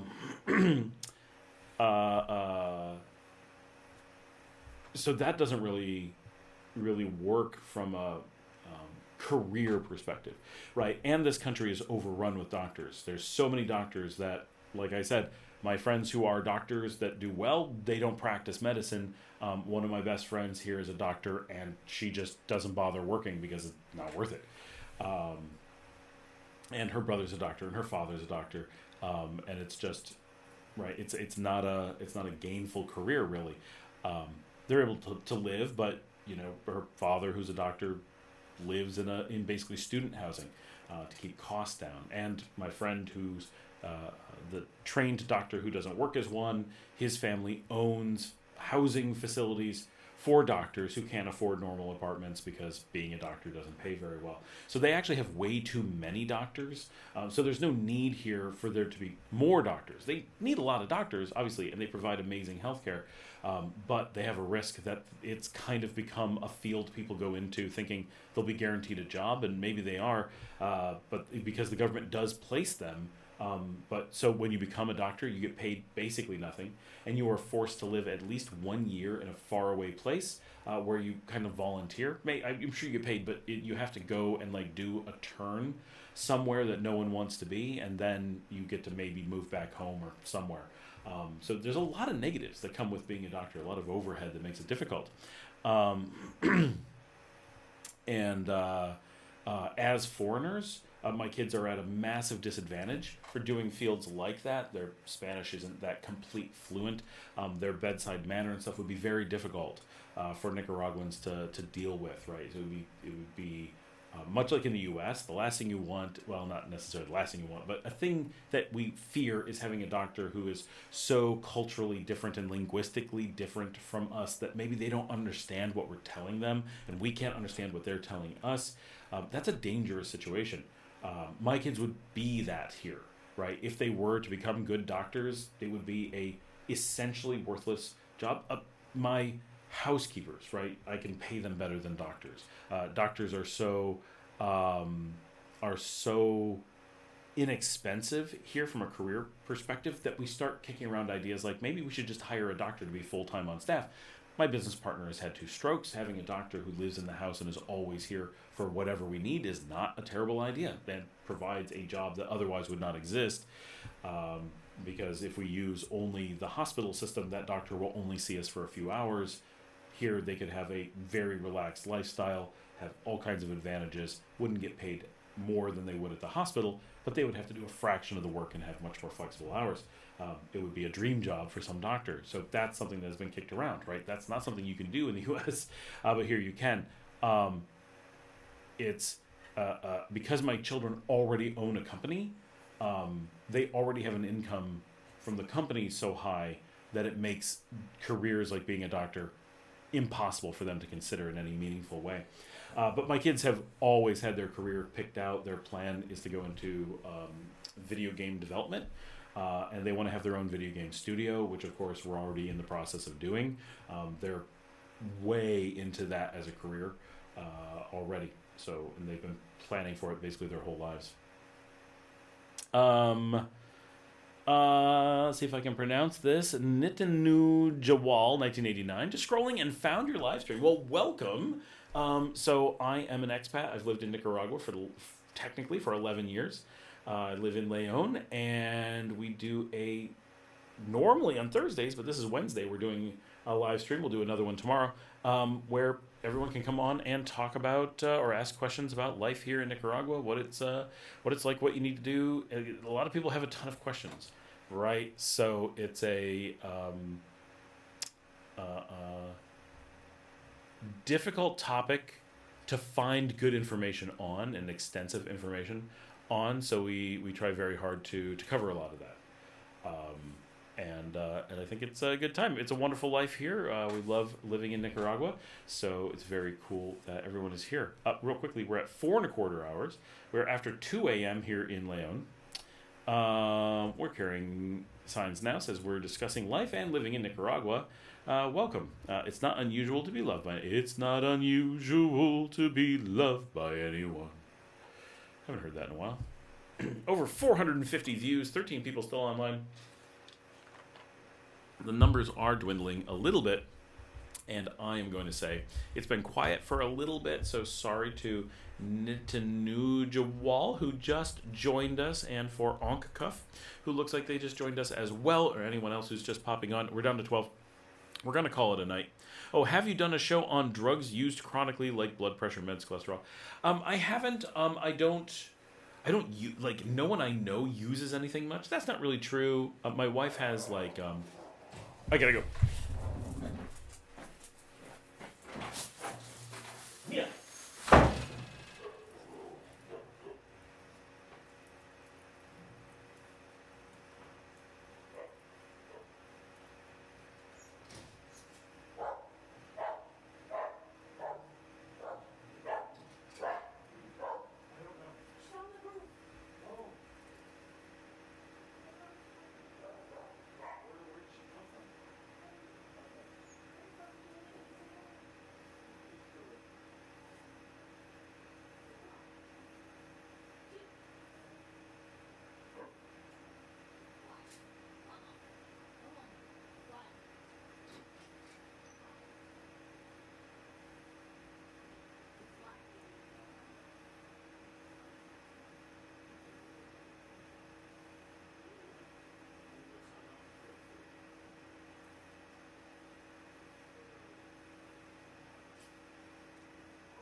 All right, guys, sorry about that. I have to go. My dog tried to kill my cats. They're all okay, but it needs to be dealt with. So the cats are fine. They're up on the roof, and the dogs cannot get to them. So I need to go make sure they're okay and feed them and stuff, and make sure they don't want to come to the house anymore. So thanks for joining me, everybody. Have a good night. And remember, we're doing the live stream tomorrow, so join me tomorrow. Give us a thumbs up, and I will